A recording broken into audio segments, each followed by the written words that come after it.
Tantor Audio, a division of Recorded Books, presents The Picture on the Fridge by Ian W. Sainsbury, narrated by Matthew Lloyd Davis. Chapter 1. Mags crouched behind the log pile, waiting for a murderer. It wouldn't be a long wait. Before leaving the cabin, she and Tam had watched a dark shape stumble up the icy slope towards them. She looked at her daughter. Tam's dark hair had stuck to her forehead. She was breathing too quickly, taking short gulps of air, each exhalation puffing out clouds into the freezing morning. Mags thought of the Thomas the Tank Engine episodes from when Tam was in kindergarten, 7 years ago. It felt like a lifetime. Thomas the Tank Engine puffed into the station. The fat controller was waiting for them and he looked angry. Very angry. Mags didn't know if the murderer was fat, but she knew he was angry. She didn't know if he was thin, tall, short, old or young. He might be an office worker or a taxi driver. He could be a drifter, a carpenter, a teacher. Tam couldn't tell her mother if he was black, white, or Asian. She only knew what he had done to reach them, and what he wanted now. And what he wanted now was Tam, which meant he'd have to kill Mags, because she didn't care if the murderer was built like a bear, she was going to stop him. Mags shook her head in mute fury and despair. The odds of her walking away from this encounter were close to zero. "He'll find us, Mum." Tam's face was rigid, her eyes staring. Mags turned to her, taking both her hands in hers, squeezing. She pulled her daughter's wool hat down over her ears and stroked her cold cheeks. "The last time I'll touch her." "You remember the path we saw through the trees?" Tam nodded. "It leads to the next town. When I tell you to run, do it. Okay, Tam? Run as fast as you can." Tam shook her head. She didn't speak, not even to object to being called Tam. Her lips were pressed tightly together, white lines on a pale face. Mags looked into her daughter's eyes and lied to her. "I'll be right behind you. We don't have time to argue." They both heard it. The crunch of snow at the front of the cabin, the laboured breathing. For a few seconds, nothing. Then footsteps climbed the steps to the porch. Mags released her daughter and placed her right hand on her chest, pushing her away. "Run, Tam! Run! Now!" A moment's hesitation, an agony of indecision before Tam turned and ran for the trees. Mags watched the tuft of hair below her hat and the inch of skin beneath it, until she was out of sight. Tam didn't look back. Good girl. At the front of the cabin, the murderer rattled the door. When he stopped, Mags held her breath. She let the air out in a rush at the sound of glass breaking and a window being pulled up. Not long now. Keeping the logs between her and the back of the cabin, she shuffled across to where she'd hidden the axe. Mags found the gap in the logs and slid her hand into the pile of snow-soaked leaves. She patted the frozen ground beneath, stretching out for the handle. It wasn't there. Her own breathing quickened now. She felt lightheaded. No, it had to be there. She scanned the immediate area and saw another gap a few feet away. Mags leaned across, her body flat against the cold, hard soil. She stretched as far as she could, her fingers going numb. "Oh, Christ, come on, please." The back door opened. She stopped moving. She stopped breathing. Footsteps. A voice. Bland, unremarkable. What had she expected? "You should go. I'm here for her, not you." Fingers touched the rubber grip, nails dug in. She clawed it into her fingers. Once the axe was in her hand, all thoughts, even those of Tam, dropped away. Mag stood up, faced him, lifted the axe. "Come on, then." Her voice sounded hoarse, shaky. She screamed her next words. "Come on, you fucker! Come on!" Chapter 2. 7 months earlier. Mrs. Matlock called Mags back just as she reached the school gate. Beside her, Tam stiffened with embarrassment. Mags had promised she could walk to school on her own after Christmas. Tam would be one of the last in her year to do so. Mags knew her daughter thought her overprotective. She was right, of course. "Mrs. Barkworth! Mrs. Barkworth!" Mags turned and acknowledged the teacher with a wave before making her way across the playground against the tide of parents and children. Tam grabbed for her hand and slowed her down, pulling her closer. "I got my period," she whispered. "I was going to tell you at home." Mags had put together a small bag with sanitary pads and a spare pair of knickers for Tam to take to school, but it was still in a bedroom drawer. Her own first period hadn't arrived until she was 13. She shook her head at her stupidity. "I'm sorry, Tam. It's all right, Mum. Jazz lent me a pad." "Thank goodness. And you're okay?" "I'm fine." Mags touched Tam's cheek. She looked a little paler than usual, her eyes even darker in contrast. Without the freckles, her face might be an adult's. Mags had a glimpse of a daughter she didn't know yet, the daughter who would go out into the world one day and leave her. The lurch of pride and panic felt like a premonition. Mrs. Matlock waited in the doorway of the classroom. Her dense grey curls were half tamed by a hairband. Tam kept her head down as they followed her in. The teacher stopped at the far side of the room, her back towards them. Mags and Tam waited, unsure of what to do.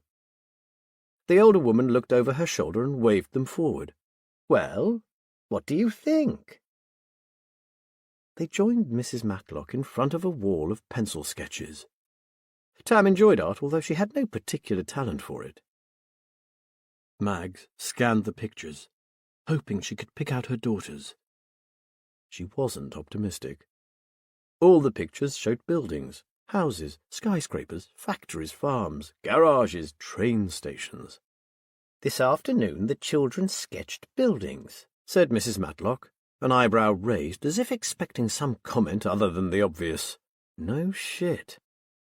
Mags nodded, checking the names in the corners of the drawings. Tam didn't have a recognizable style.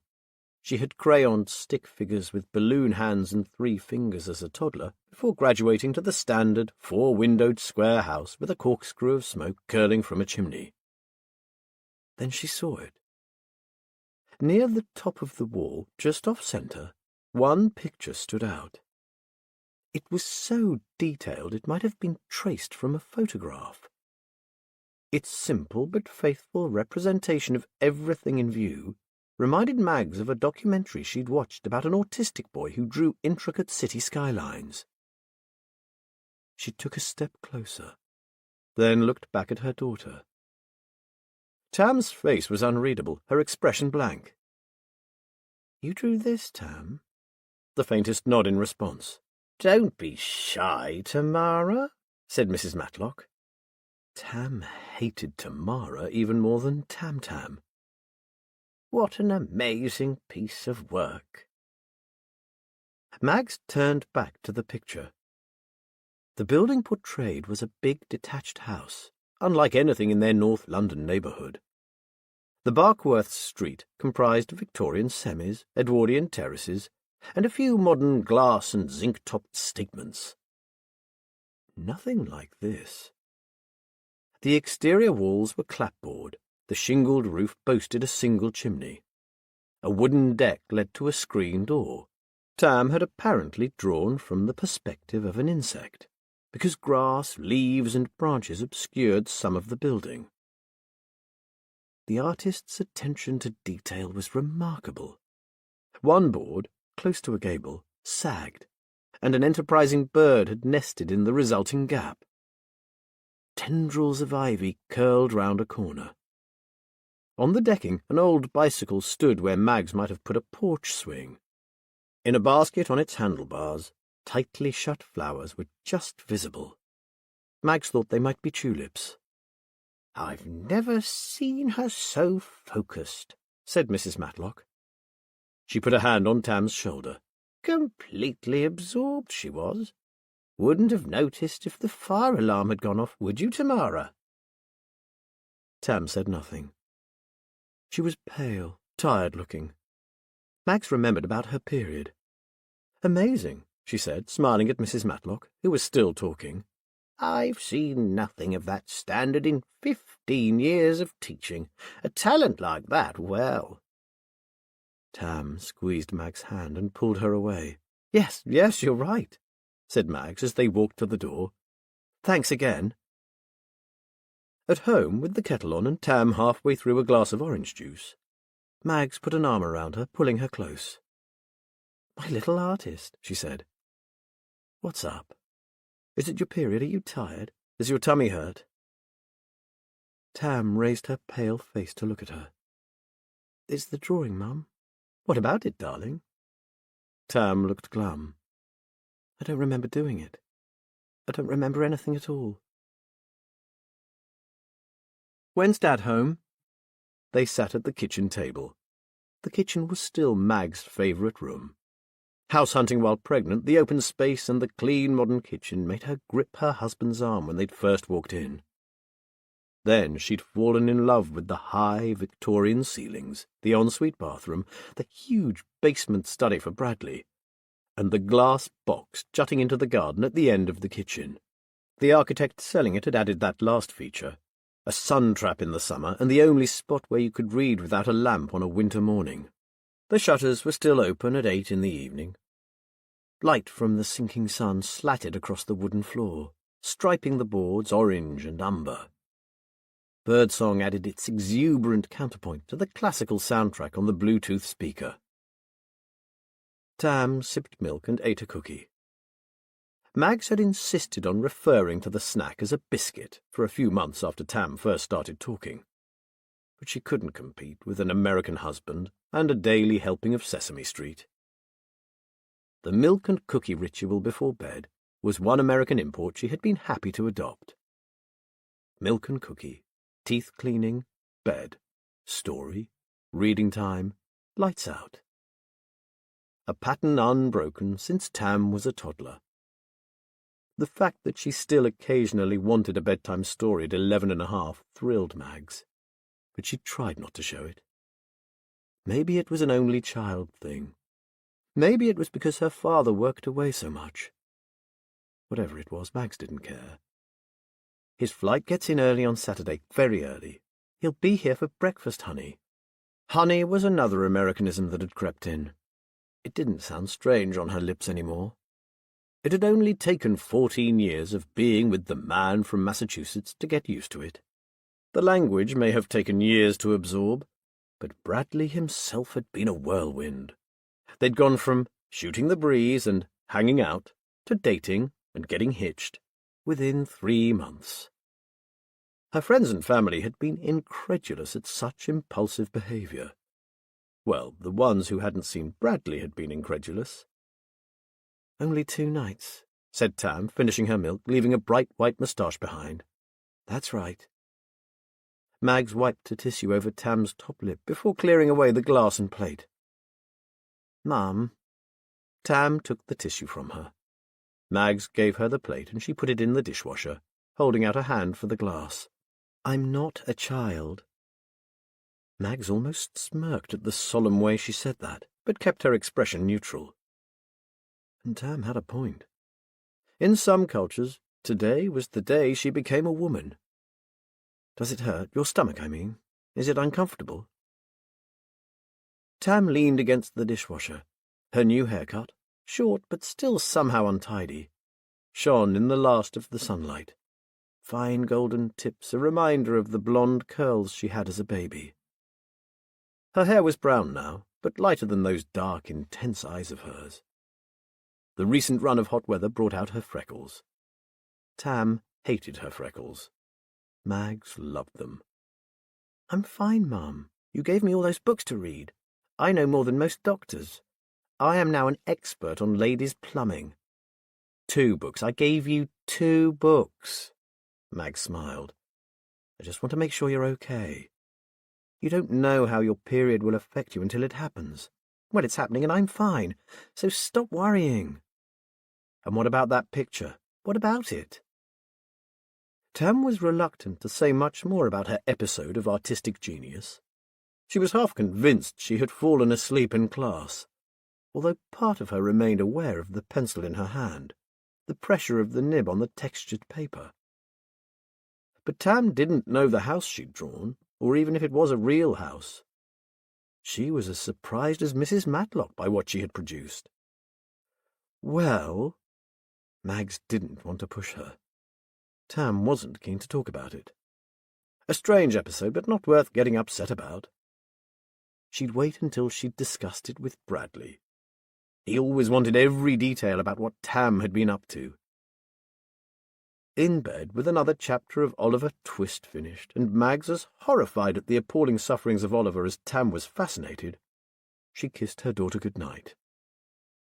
Tam had already picked up her copy of What Ho, Jeeves. "You're reading that again? It's a classic, Mum." Mags was already in the hall when Tam called, "Mum." She put her head around the door. Tam's expression was serious. "The picture," she began. She looked off to one side, as she often did when thinking. "When I finished, eyes to the side again. It was like waking up from a dream, but not a nice dream, a nightmare." "Oh, honey," said Mags. Tam shook her head. "I'm fine, but I didn't like it. I don't want it to happen again." Mags gave her the smile that parents give their children when they're about to reassure them on a subject about which they know little or nothing.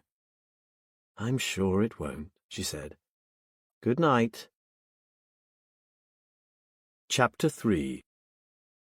Heathrow Airport, at 7:20 on a Saturday morning, was already bustling, although there was a muted quality to the buzz of conversation, as most of those checking in had got up in the early hours. They trailed towards the desks in a daze, dragging large cases and small children behind them. Mags and Tam went to the arrivals hall. 6 transatlantic flights were due in time for breakfast. The stream of faces emerging from customs had spent hours with hundreds of strangers in a tin box hurtling across the sky, most of them eating peanuts and drinking too much. They looked in shock, movements slow, expressions blank. Bradley stood out, not just because he looked alert and rested, but because Bradley always stood out. Kit, Mag's brother, had taken her aside when she'd first brought Bradley round to show him off. "My gaydar is off the scale with this guy. Nobody's that good-looking, dresses that well, and is straight. Nobody." He didn't add that Bradley was in a different postcode looks-wise to Mags. She was his twin. He didn't have to. But he'd put a hand on her shoulder, looked her in the eye, and said, "I always thought I was the best lover in Britain, but I suppose I'll have to hand you the title. I mean, seriously, what else can it be? It's not like your personality is anything to write home about." She had punched him on the arm, hard. Looking at Bradley now in those few seconds before he spotted her and Tam, she felt that familiar sense of dislocation, of being the wrong person in the wrong place, waiting for the wrong man. She had spent half an hour on her makeup this morning, wanting to be sure she looked her best after 10 days apart. But, looking in the full-length bedroom mirror, she noticed the weight around her hips, the tired-looking eyes, the roots of her blonde hair greying. She was 40 years old, and she looked it.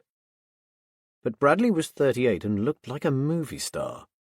Not in a pretty boy way. His face was too interesting to be pretty. His eyes were Paul Newman blue, but his nose was too big. Somehow that just made him sexier.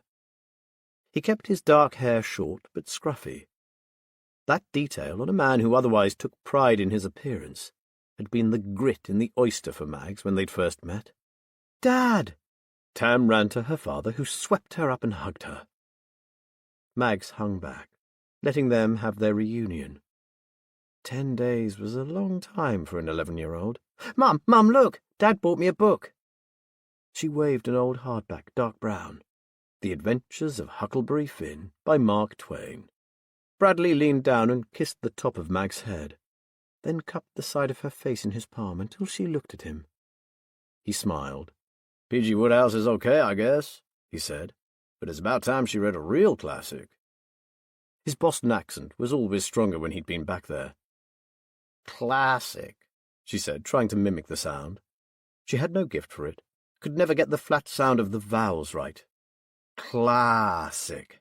"Nope," he said, still smiling. "Nowhere near." Tam butted in. "Hey, Dad, when you were in Boston, did you park your car in Harvard Yard?" He wheeled on her, eyebrows raised in mock astonishment. "Hey, that's not bad for a half-Brit." "Half-Brit?" "Right, you asked for it." "Asked?" Tam giggled as Bradley lunged for her and started tickling. She could hardly breathe for laughing, but still worked her Boston impressions into her protestations. "Stow up! Now what fair? Now what fair?" "Okay, Tam, spill the beans. What's been going on?" Tam folded her arms and looked out of the window of the car. Bradley shuffled round in the front seat and looked at her. "Oops, sorry, sweetheart. It's hard for me to stop calling you Tam, so I might screw up now and then. Will you accept my humble apology, Miss Backworth?" Tam snorted. In the rear-view mirror, Mag saw her turn back to her father and smile. "Actually, Dad, you're right. I'm not a child anymore. I got my first period." Tam shared everything with her father as easily as she did with Mags. Ever since she could talk, Bradley had asked questions about how Tam was feeling, what she was thinking, taking a keen interest in everything she said and did. Family and friends often commented on the closeness between father and daughter. "Wow, that's great, honey. Is it uncomfortable? Do you feel ill? Any headaches or nausea? Any other changes you want to talk about?" Mags prodded her husband's leg. "What is this, 20 questions?" "Sorry, just interested is all. Our daughter is becoming a woman. What kind of father wouldn't want to hear all about it?" "Right, but you're her father, not her doctor." Bradley nodded and stretched a hand back to Tam. "Thanks for telling me. We'll talk about it later." The traffic on the North Circular was dense and still building as rush hour got into full swing. The final mile and a half took 25 minutes, but eventually they were at the kitchen table, croissants warming in the oven, a pot of coffee bubbling on the hob. Tam told her dad about the auditions for the school play, her essay on the Battle of Britain, and that most of the class were ignoring Morag Wilkinson because she was a bigot. Mag saw Bradley nod with satisfaction at his daughter's vocabulary. Bradley answered questions about his trip with few details. He always spoke of his work in general terms, joking that it was boring for anyone who didn't have a degree in genetics. He'd worked for his father since graduating. EdgeGen Technology was a genetic research specializing in new treatments for debilitating neurological conditions. Mags didn't know much more than that. Most of Bradley's work was covered by non-disclosure agreements. I spent far too much time indoors running tests and going over the results again and again. He topped up his coffee, offering the jug to Mags. She declined. A cup and a half per day was the limit. More than that and her pulse would quicken and her skin tingle, reminding her of the onset of the panic attacks that had plagued her after Tam was born. Her daughter's birth had been both the happiest and saddest moment of her life. Just the thought of it produced that familiar vertigo, the sense of walking on the edge of an abyss. Max glanced up at the calendar on the kitchen wall and looked for the next red sticker. Monday afternoon. She wondered if she would ever stop needing therapy. She turned back into the moment. Bradley was still talking. "I meant to get out on the lake, but I was too busy. Anyhow, I'm back for a while this time. I have 3 sets of trial results to go through. It will take 6 to 8 weeks at least." "Promise," said Tam. "Promise." They fist-pumped. "Now, is that all the news?" "That's it," said Tam with a smile. "Can we see a movie this afternoon?" "Sure. How about a documentary on the economy?" "Dad!" Mags cleared away the plates and loaded the dishwasher. Tam hadn't said a word about the picture. Later, while Bradley brushed his teeth, Mags considered not telling him about the picture. She thought of the look on her daughter's face as she described drawing the house. Tam hadn't mentioned it since and was keen to forget about it. But not telling Bradley felt wrong. Rhea, her therapist, insisted she needed to keep their lines of communication open. "Relationships only break down when you stop talking," the therapist had argued. "Communication is everything. Even if you still can't tell Bradley how your anxiety affects your view of him, tell him everything else. Stay in the habit of talking to each other. In time, you'll be ready to open up about your trust issues." Mags closed her book as Bradley came out of the bathroom. She had stared at the same page without reading a word for 5 minutes. She put it on the bedside table and watched him cross the room. He wore drawstring pyjama bottoms. His upper body was lightly muscled and lean. He ran most days and went to the gym 3 times a week. Her occasional attempts to do the same inevitably ended after a week or two. But he insisted the additional few pounds she'd gained made no difference to him. "Tam did an amazing drawing," she began. Bradley had been about to slide into bed next to her. He stopped, one hand on the corner of the duvet. "Really? She's never been interested in art before." Mags nodded. "I know, I could hardly believe it was Tam's." "What was so amazing about it?" Mags shrugged. "It was so realistic, like a photograph." "Can I see it?" "It's at school. Mrs. Matlock said they would display it in the hall, but—" She stopped. Bradley's eyes narrowed, his attention on his wife's face. But what? And there it was.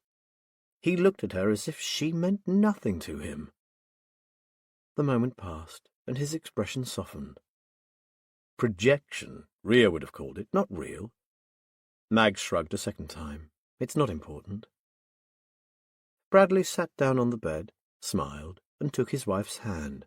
"Tell me what you were going to say. I'll be the judge of whether it's important or not." Now he was patronizing her, the scientist in him coming out. She felt like a test subject, answering questions that would be examined later before her score was graded. Bradley sensed her withdrawing. "I'm sorry, I'm just interested. She's our daughter. If she's showing talent in any area, I want to hear about it." He rubbed his thumb along her wrist and kissed her hand. "Please, tell me." Mags squeezed his fingers, reminded herself to stay present, not to judge Bradley by the paranoia produced by her anxiety. As always, she thought back to the first few months of their relationship before they got married, before she fell pregnant. The excitement, the desire, an easy sense of love given and received. Tam says she doesn't remember doing it. She didn't want to talk about it afterwards. Mags told Bradley about the house in the picture, about Tam's strange sense of being disengaged, of waking up as if from a bad dream. She hasn't mentioned it since. He might need to give her some space. Bradley let go of her hand. "When did she draw it?" "Wednesday or Thursday." "Which is it?" "What does it matter?" "Right, fine, it was Thursday." "You sure?" "Yes, I'm bloody sure. The same day she started her period." Mags picked up the book again. "Which is what you should be interested in. She is coping brilliantly, thanks for asking." Bradley sighed and sat down. "I'm sorry, honey, jet-lagged, I guess. But that doesn't excuse me snapping at you. Seriously, I'm sorry. Forgive me?" Those guileless blue eyes could still melt her. Mags reminded herself of Rhea's advice. Her anxiety, despite being far more under her control now, coloured her view of her husband. He was a good man, an attentive father, a willing and sensitive lover. She needed to acknowledge that. She pulled him towards her and they kissed. As his hands moved over her body, Mags brought her attention into the moment, using Rhea's mindfulness technique. She counted to 6 while breathing in, and when she exhaled, she brought her attention to the parts of her body he was touching. The third time she did it, she lost count, giving herself up to the pleasure. She opened her eyes at 3 a.m. and reached for a glass of water. Bradley's side of the bed was empty, the adjoining bathroom dark and silent. He often woke in the night and spent an hour or two in his basement office. She knew Bradley's work provided a beautiful house, holidays in the tropics, and a decent amount in the bank. She shouldn't resent that. Mag smoothed one hand across the dent in his pillow. He did everything right. He always had. So why didn't she trust him? Chapter 4. I forget who I am for a few seconds. My skull hums, vibrating. It makes my teeth hurt. I half open my eyes. Glass, rain, blackness. Then a sweep of light across my face from above. I sit up, take my head off the glass, look back at the light. It falls from a sign over the freeway. I turn around in my seat again. I'm on a bus. Just can't remember where I'm going, or where I started out. The bus is half empty. Most folk are sleeping. I like that. It feels good to be here. We are between cities, somewhere in the Midwest. Before the treatment, I never left Florida. When I found out about the program, I went north for the first time. I traveled on buses like this one. I didn't enjoy it. I didn't enjoy being away from home. There was no purpose to my life back then. They thought they could cure me. They said one operation might do it. No one likes to think of their head being cut open, but if it meant I could sleep after, I said they could take my whole head off. They laughed when I said that. It wasn't a joke. They didn't cure me. The last time I slept properly was when I was under the knife. It's as bad now as it's ever been. I nap for 1 minute, maybe 2, then I'm awake again. The drug trial doctors thought they had failed. Maybe for them it was a failure, because I still have insomnia. But everything is different now. I bring my hand up to the scar. My hair has grown back, but I can trace it still, the rough, raised skin behind my ear running up and across to the top of my forehead. It's like a staircase, the way it jigs and jags.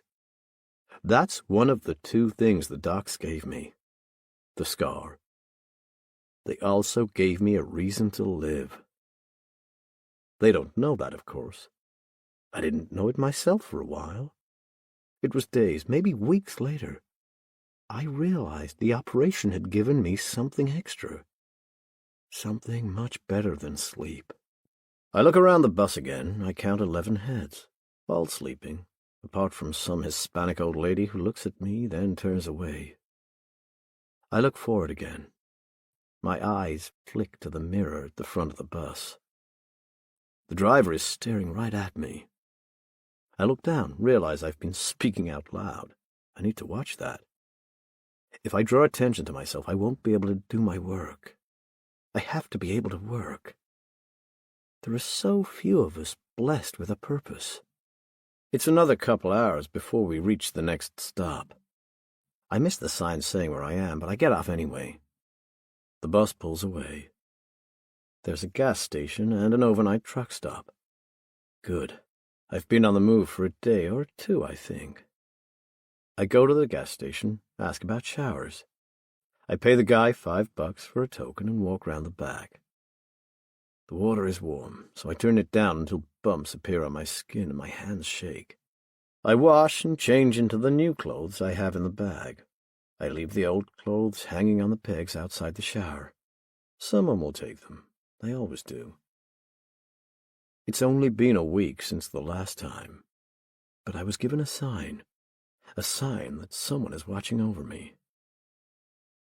From the edge of the gas station, I see the lights of a town less than a mile away. If I cut across the fields, no one will see me. It won't be light for an hour or 2. I take one last look around me. No one is looking, no one sees. Everyone is half asleep. The guy in the gas station is hunched over his phone, playing some game. If he knew who I was, what I can do, he would ask for my help. He would beg for it. If folk understood what I'm offering, everyone would want it. No need to be half asleep or half awake anymore. When I help you, you can sleep. You can sleep. Chapter 5.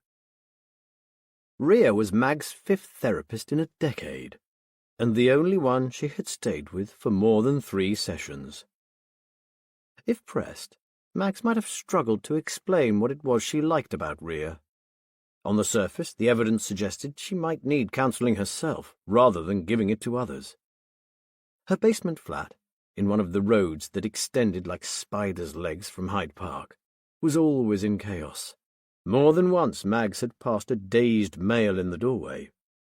Rhea only took female clients, so these men, as she unblushingly pointed out, were conquests. There was no man this time. Mags followed Rhea through the usual obstacle course of discarded clothes, wine bottles, and books. Rhea's office was so different to the rest of her living space it might have belonged to another person. There was a simple desk with a keyboard and monitor, plus a notepad and pen. On a shelf next to the high, wide window was a jug of water, glasses, and a box of tissues. Rhea poured them a glass each and sat down in her swivel chair, tapping the spacebar to bring up the record of their sessions, then picking up pen and paper. "What's on your mind?" Rhea opened every session the same way. The first time Mags had thought it was glib. But by the end of that first hour, she knew she had found a kindred spirit, someone who wasn't feigning interest, someone who never suggested cookie-cutter one-size-fits-all solutions. "Bradley's back for a month or 2. Rhea nodded. She was Mag's guest, in her early 50s. She must have been at least a stone heavier than Mag's, a few inches shorter than her own 5'5". But she carried the weight as if it meant nothing to her. Judging from the semi-regular stream of happy-looking men leaving the flat, it wasn't an issue for anyone else either. Rhea said Mag's concern with her own fluctuating weight was a deflection, a way of avoiding more important issues. She was probably right. But Rhea's air of self-assurance suggested she'd never experienced the burst of happiness at getting into a new outfit after a crash diet, or spent a morning crying after catching sight of her belly spilling over the top of her jeans. "Have you spoken to him?" Mags didn't need to ask her to clarify. It was the same question every session, and she always answered it the same way. "No." Mag spread her hands in a gesture of appeal. "How can I? Where would I start? You always make it sound so easy, but it isn't." Mags never talked about her marriage in their sessions until she had spoken about Tam. Her concerns, her fears, the irrational thoughts she sometimes entertained when Tam was at school. Talking therapy helped. Mags knew her relationship with her daughter was far stronger now because of the way Rhea showed her the pitfalls of her overprotective behaviour. Mags would never find it easy to give Tam her own space, to let her go on school trips, to drop her off at a friend's house and drive away. But now she had strategies to deal with her reluctance to do any of these things.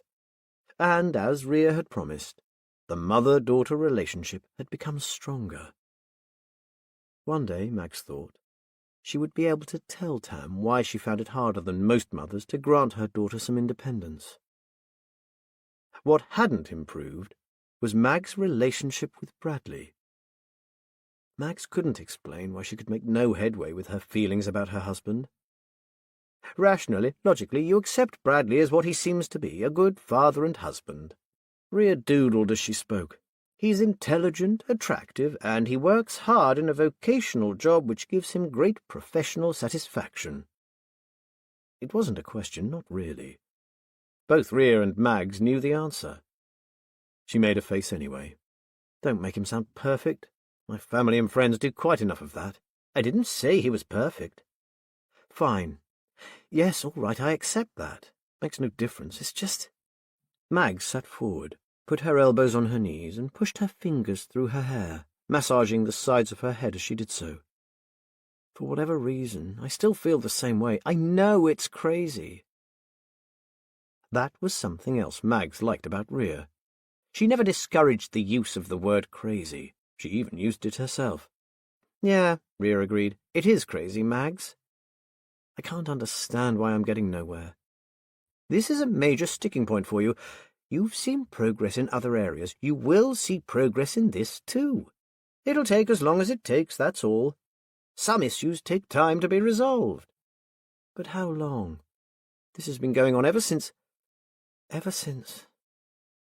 She stopped speaking. Rhea waited, without comment, until she could finish the sentence. Ever since Clara died. Rhea nodded. Good. You know when this distrust of Bradley began, but you have been unable to untangle the reasons why. Clara's death and your problem with Bradley are inextricably linked. You still feel you haven't achieved closure regarding Clara. Because of how it happened, you were never able... She fell silent. Well, I won't say it for you. That costs extra. Mags gave her weak smile. I never said goodbye. I never saw her. I never held her. But I never will I? I can't change those things. How can I have closure now? Rhea finished the last of the water in her glass. You both lost a daughter that day, Mags. You get closure by talking to Bradley about it. She pointed her pen at the clock. Mags stood up. The time always passed so quickly. I knew you would say that. See you next week. Chapter 6. Mags used the therapy session in the centre of town as an excuse to catch up with some clothes shopping. A sandwich and an iced coffee on the steps to the Royal Festival Hall gave her the opportunity for people-watching from behind newly purchased sunglasses. She got off the tube a stop early and walked the last half-mile home. Spring was yielding to summer in London, which meant every patch of grass, however small and however close to a busy road, boasted a group of semi-naked bodies. The sun lifted her mood.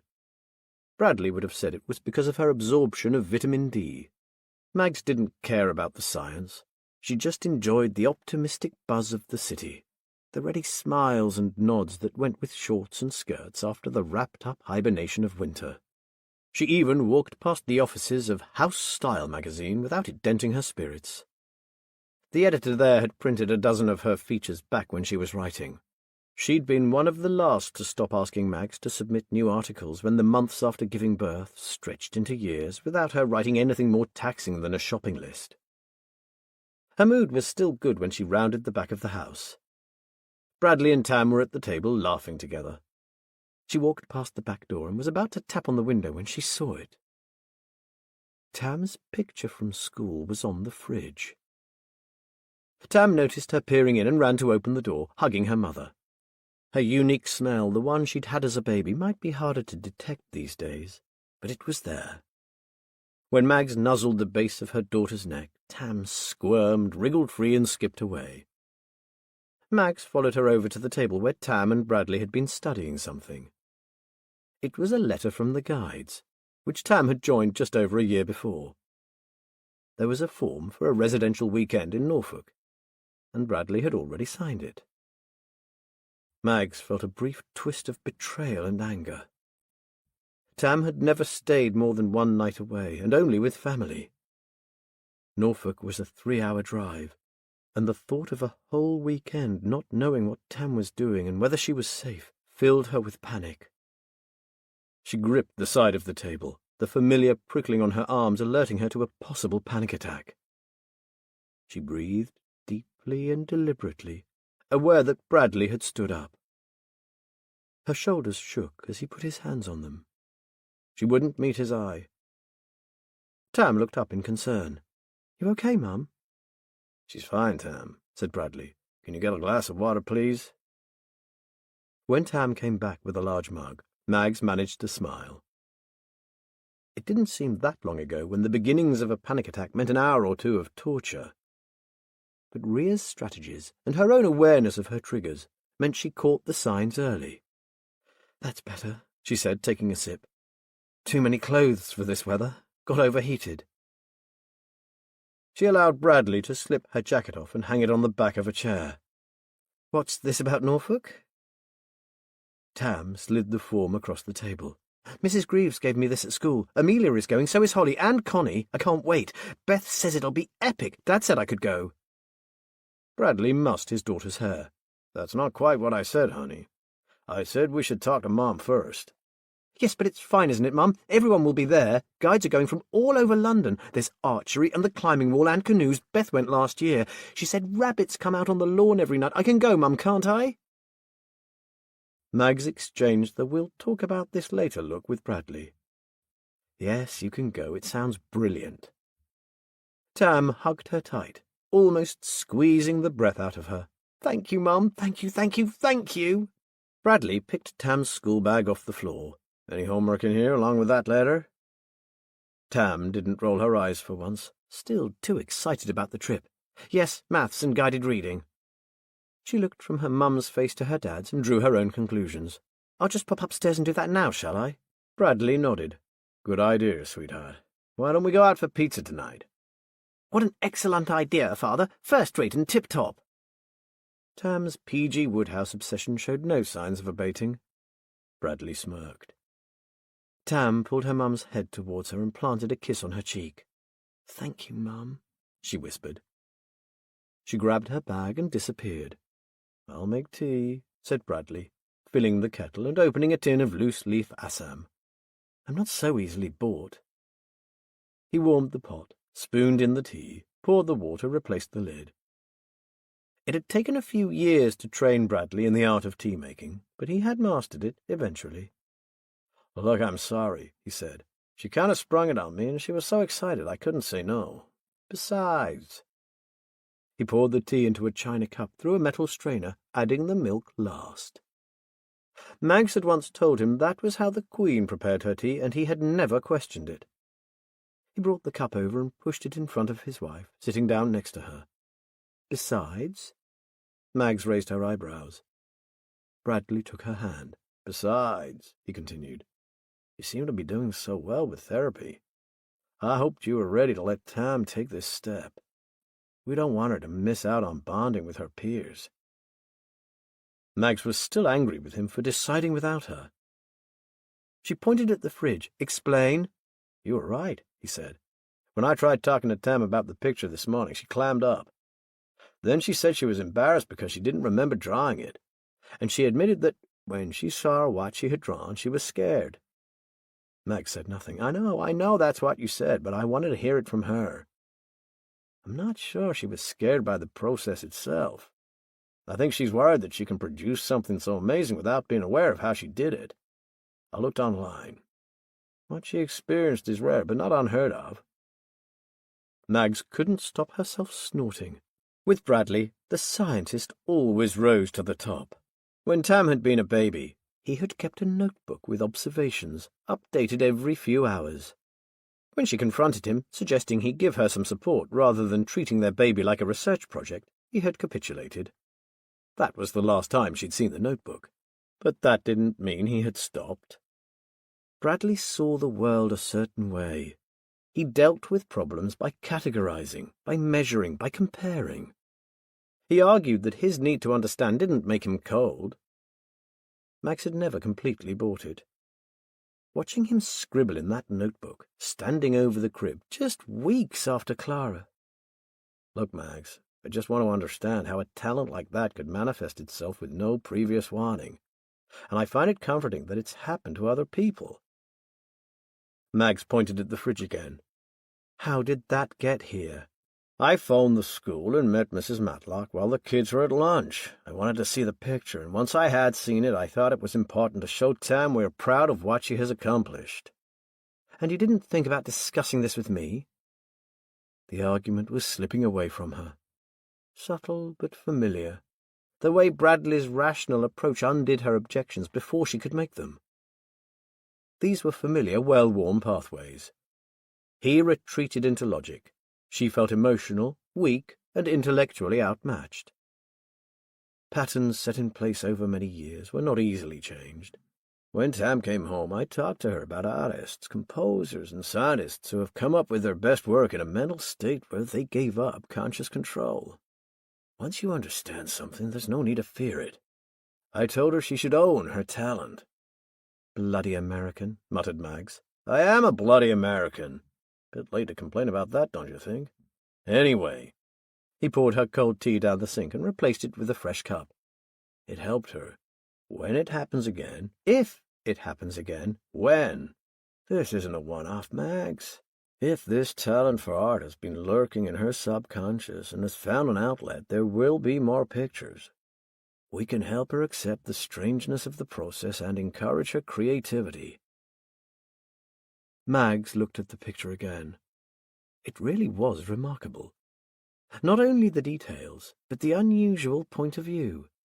The way the building was partially obscured, as if the artist was lying in the grass looking up. The effect was striking. Mags was still doubtful, though. Tam had always loved books, the sound of words, the momentum of a story well told. She had never shown the slightest bit of interest in the visual arts. They might have spoken more, but Tam reappeared, Bradley's old smartphone in her hand.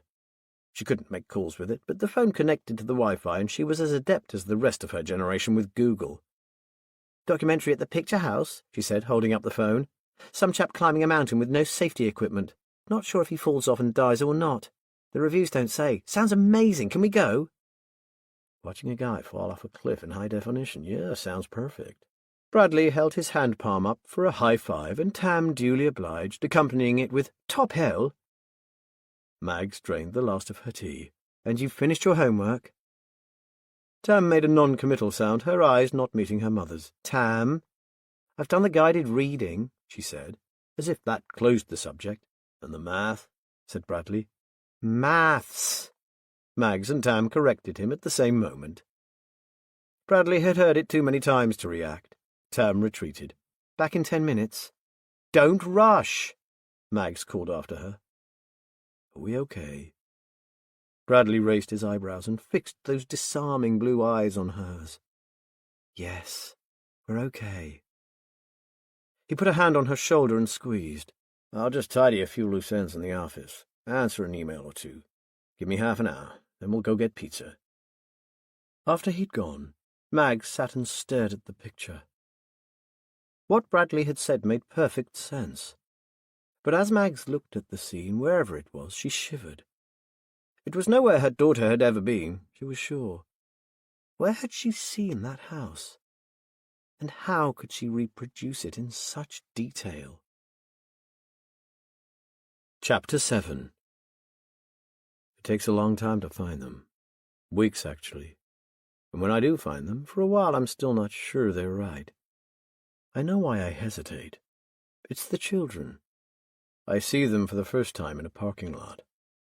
There are 2 shopping malls in the town, and I'm careful to pick different times of day to get my food, so I'm not remembered. I guess I'm lucky that way, though. I have one of those faces people struggle to place. Even at home, even where I grew up, I'd sometimes meet people I had been in high school with, and they'd stare right through me. Not that I'd want to talk to them anyway, but it hurts when people don't acknowledge you even exist. Or at least it used to hurt. Now, of course, I know there's a reason I am forgettable. It's a strength, not a weakness. The longer I move among them with no one having any clue who I am, the clearer it becomes that I am chosen. I'm like a guardian angel. Invisible. I follow them home that first day, find a place I can watch them from. I take a risk, watch for a week. Not every day, and I'm real careful. I want to be sure. I see them coming in and out of their house. The kids waiting for the school bus. Mom driving off to work in the morning. The dad stays home, stares at his computer screen all day in the office over the garage. I watch him rub his eyes, yawning. They have a dog, a big mongrel. He has the run of the yard, and when the dad goes to the bathroom, I call the mutt over, feed him some treats I bought. The 3rd time I do it, his tail wags as soon as he sees me. This morning, real early, I get a scare. I'm in the woods behind their yard when I feel fingers on my back. I freeze, panicking. I think it's all over. For a second I could cry. I know nobody will understand. Nobody will believe me if I tell them I'm helping. I see my future disappearing. I'm kneeling on the hot earth. If it's a cop, I hope he just blows my head off and is done with it. but I know he won't. I know he'll lock me up. I get ready to run. Then he'll have to shoot. The fingers move up to my shoulder. I turn my head real slow. Then I see it. A mouse. It's washing its face sitting on my shoulder like some freaking parrot or something.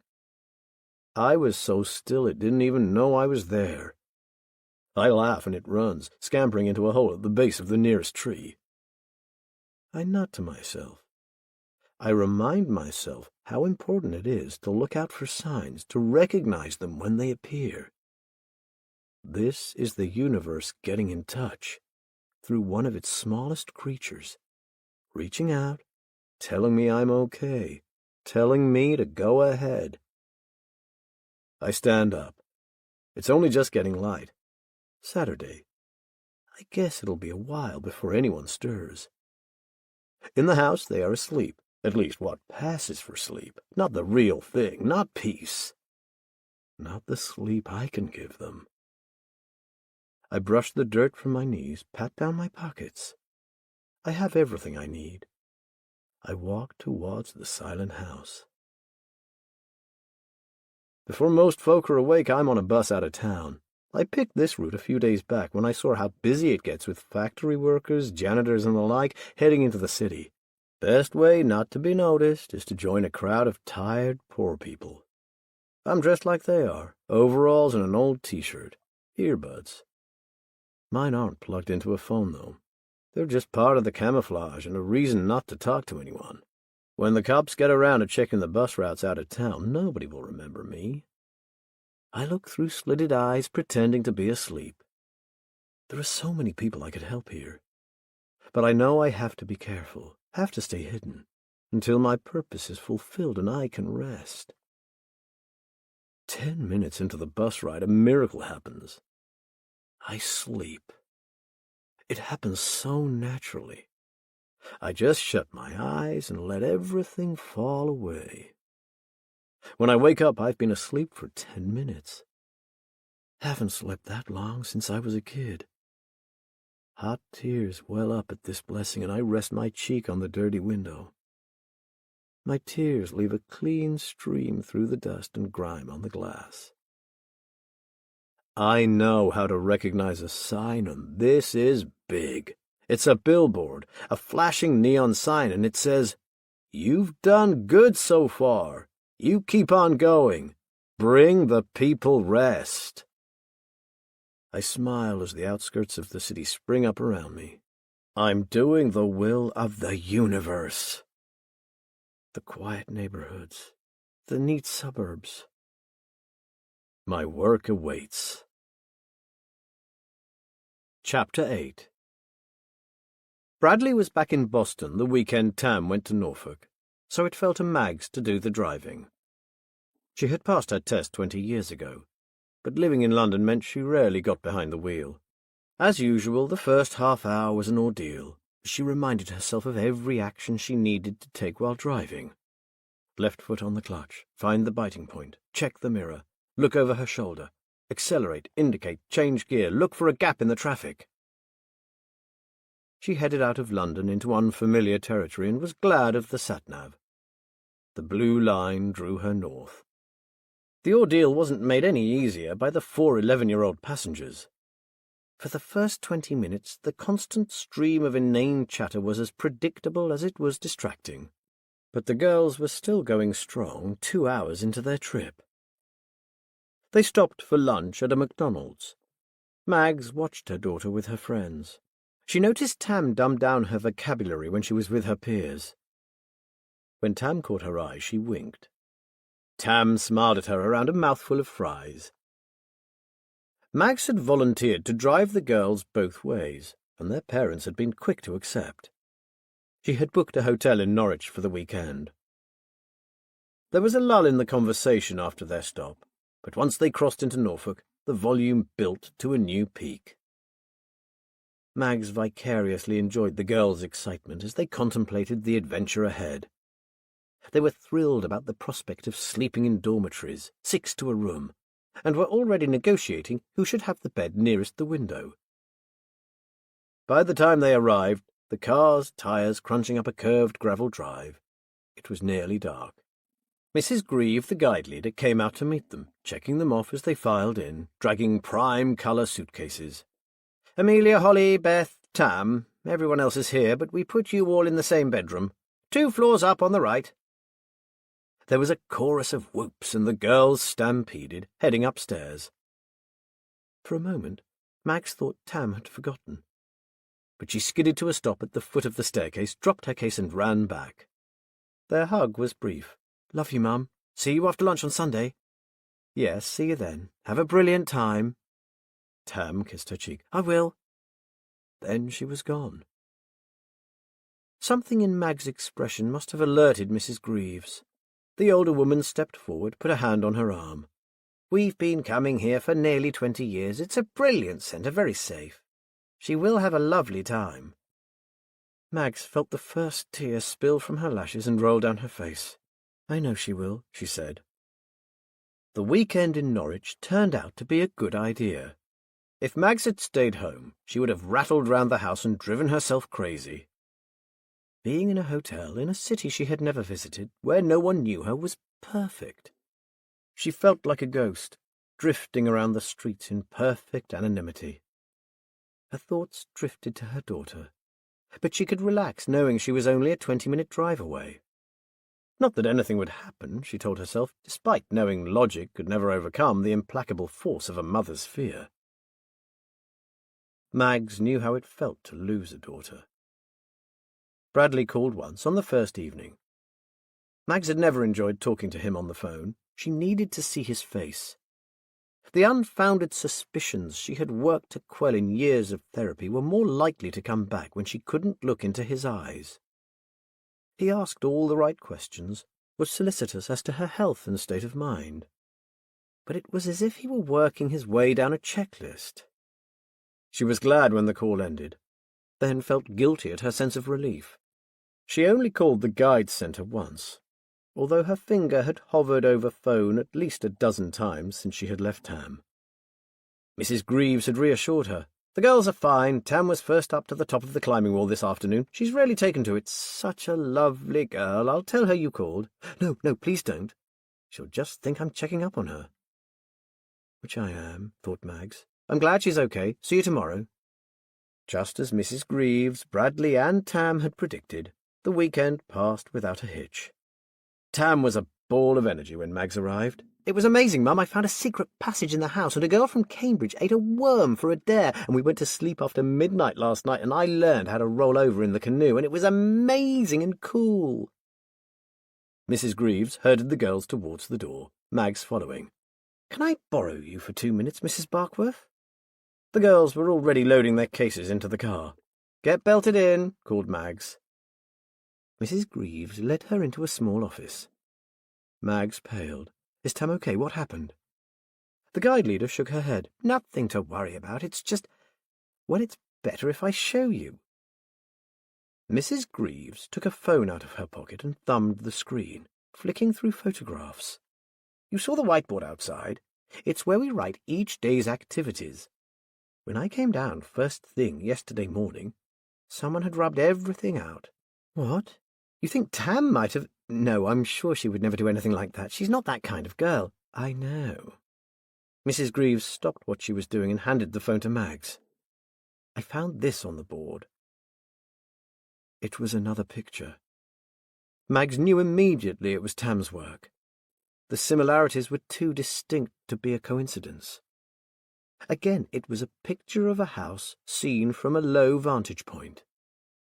This time there was a fence between the artist and the building, and much of the detail could be seen through gaps in the wooden panels. The house beyond was smaller than the first one, brick-built rather than clapboard. Mags could see a yard with a swing, a plastic ride-on tractor, and a few discarded toys. There was a large window to the left.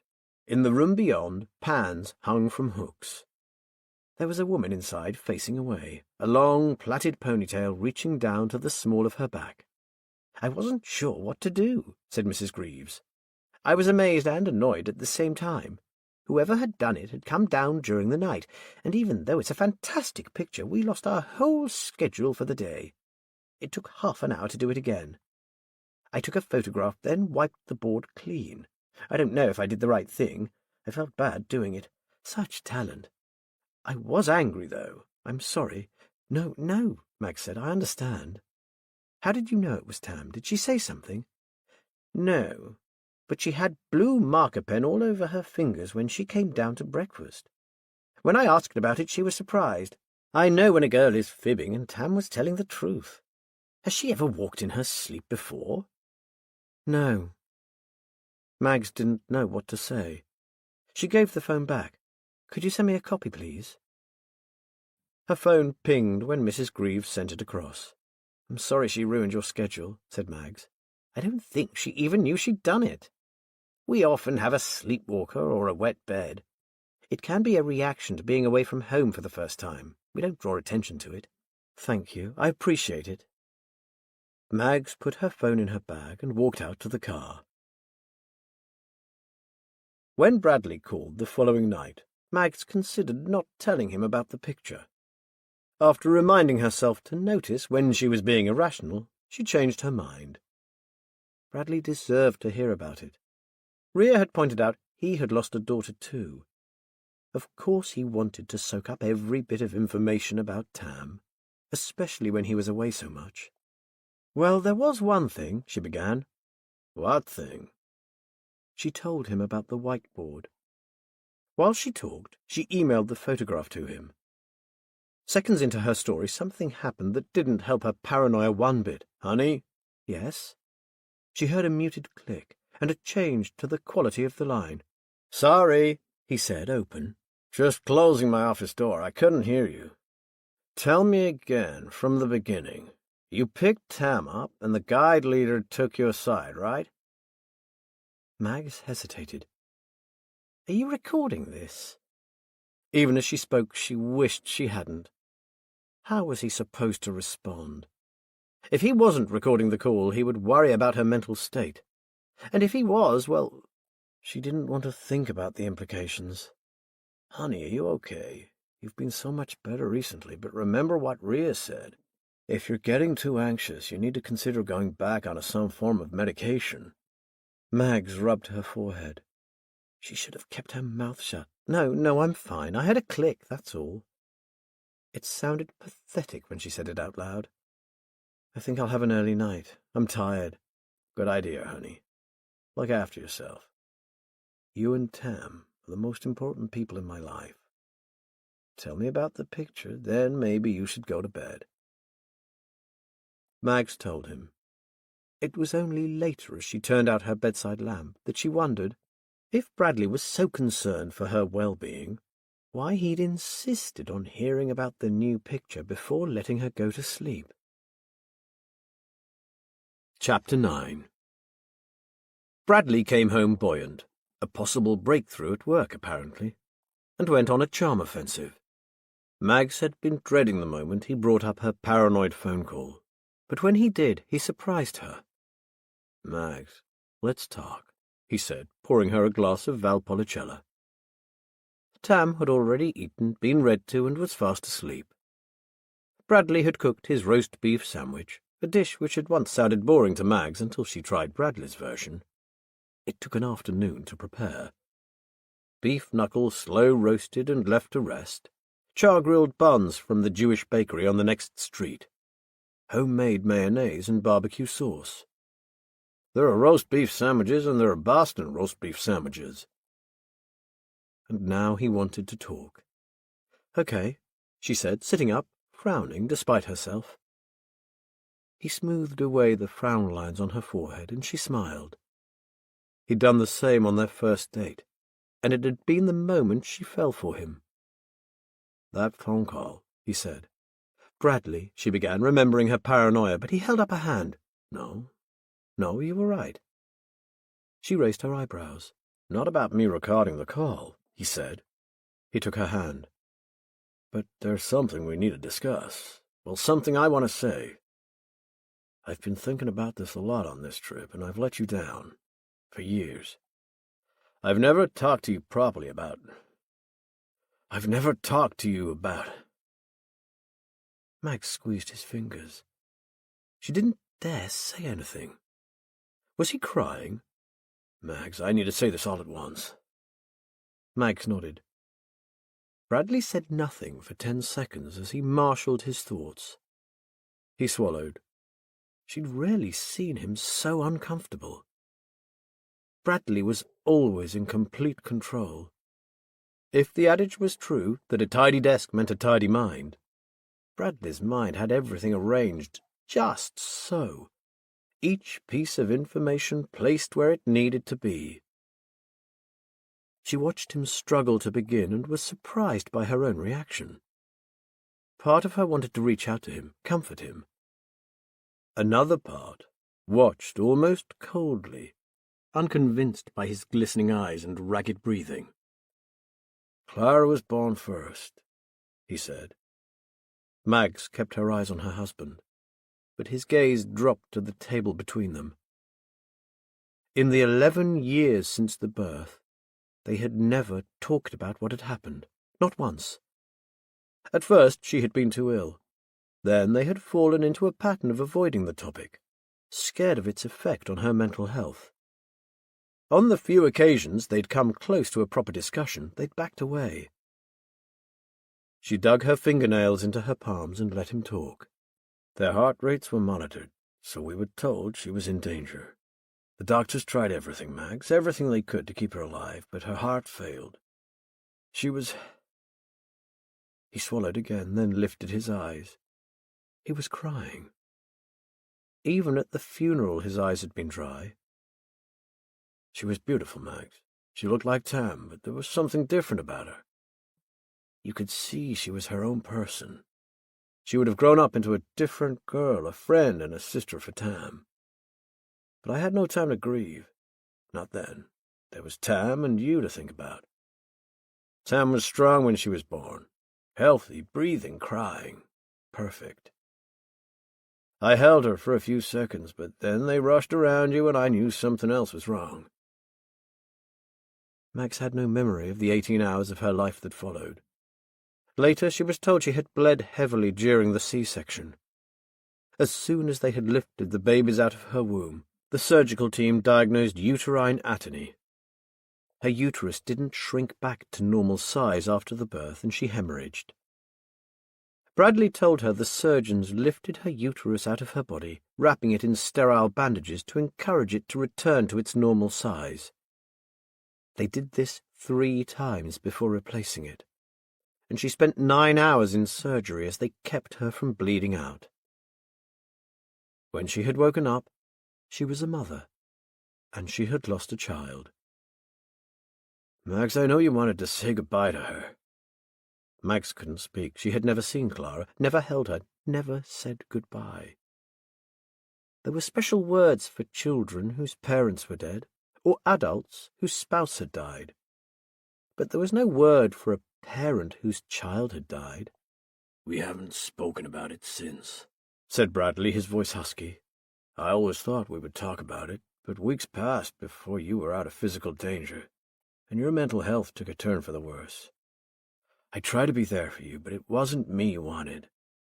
For months you could barely stand for me to touch you. I did my best to stay supportive and to give you space when you needed it. You were bonding with Tam, finding your own way through, your own way to heal. A tear rolled down Mag's face and over her top lip. She reached out and took Bradley's hand. He looked at her as he continued talking. It was the right thing to do, but it meant we never spoke properly about what happened. Postnatal depression was only natural after what you'd been through. Maybe I should have been braver. Maybe we should have talked early on.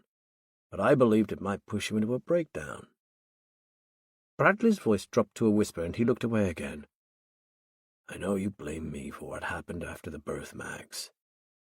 She tried to speak, but he shook his head. That's fair, I guess, because I was the one who decided.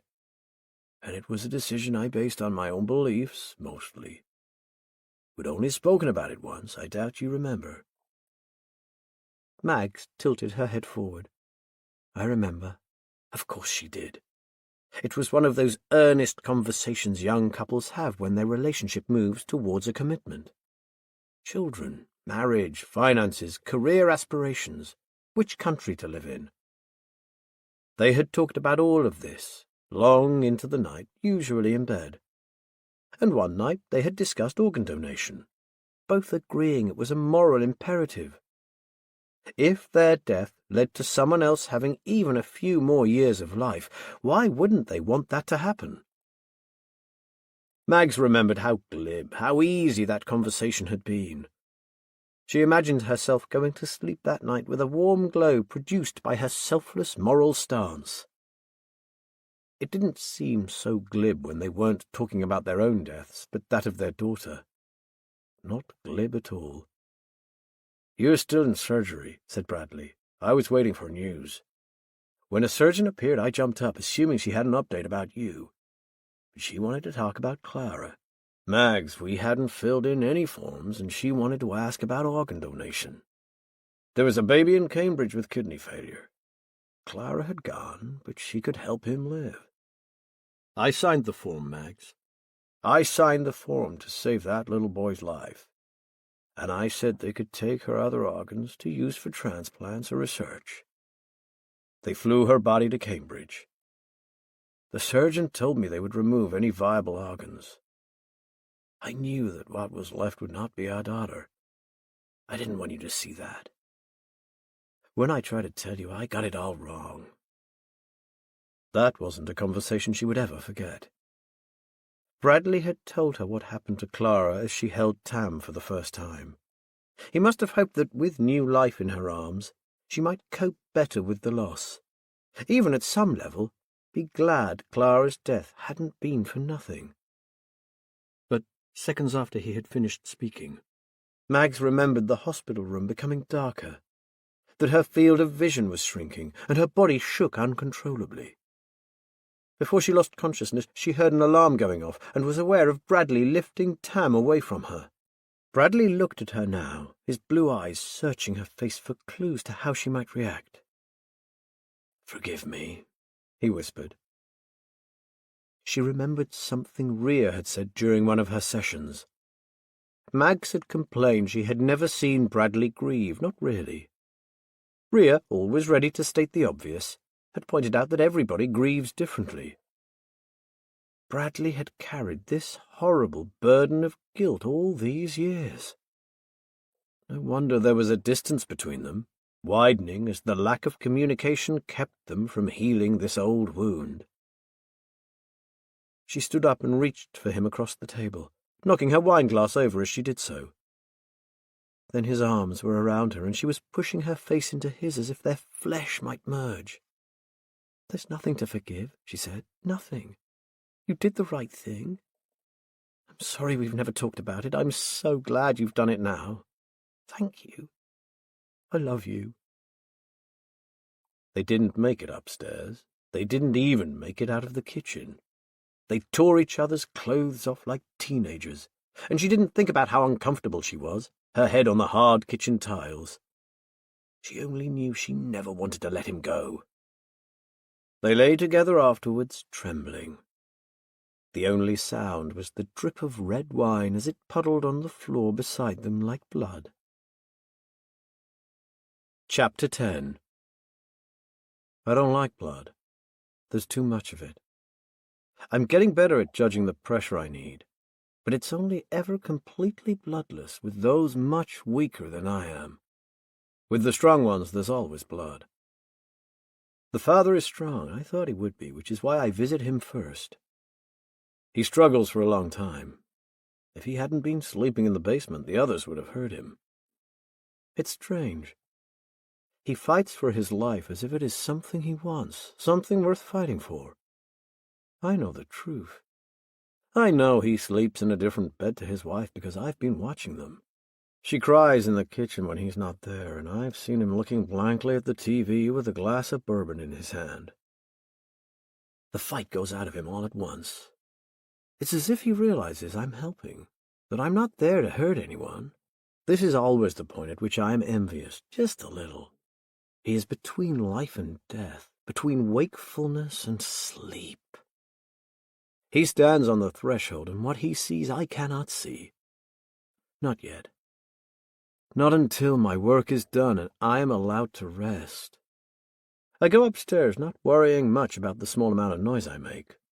Children sleep deeply, and if the woman wakes up, she will think it's her husband. She sits up in bed as I walk in, but she's not really awake yet, and in 3 quick strides I'm across the room on the bed, and I have her. The dim nightlight shows her my face. There is a moment of confusion and fear as I wrap the device around her neck before she relaxes. Everything is easier with her, and there is no blood. The last thing she does before the light leaves her eyes is to turn towards the door, towards the rooms at the far end of the house where her children are sleeping. I wish I could make her understand. I wish I had time to explain. I always struggle with conversation. When I was a child, the doctors said my problem sleeping made it difficult for me to separate real life and fantasy. When I spoke to people, they sometimes looked at me as if I were crazy. When drugs didn't make me better, I learned to be more careful about the way I spoke, using words and phrases my doctors liked to hear, never what I was thinking. Now I speak just often enough to be seen as quiet but not strange. Along with my average looks, it helps make me forgettable. And being forgettable means I can continue with my work. Sometimes I want to scream at people to look at me, to notice that an angel walks among them, a deliverer. But they won't understand. They'll lock me up. I can't let anyone stop me fulfilling my purpose. I lay the woman's head on her pillow. Wherever she is now, I hope she can see that what I bring her family is a rare gift.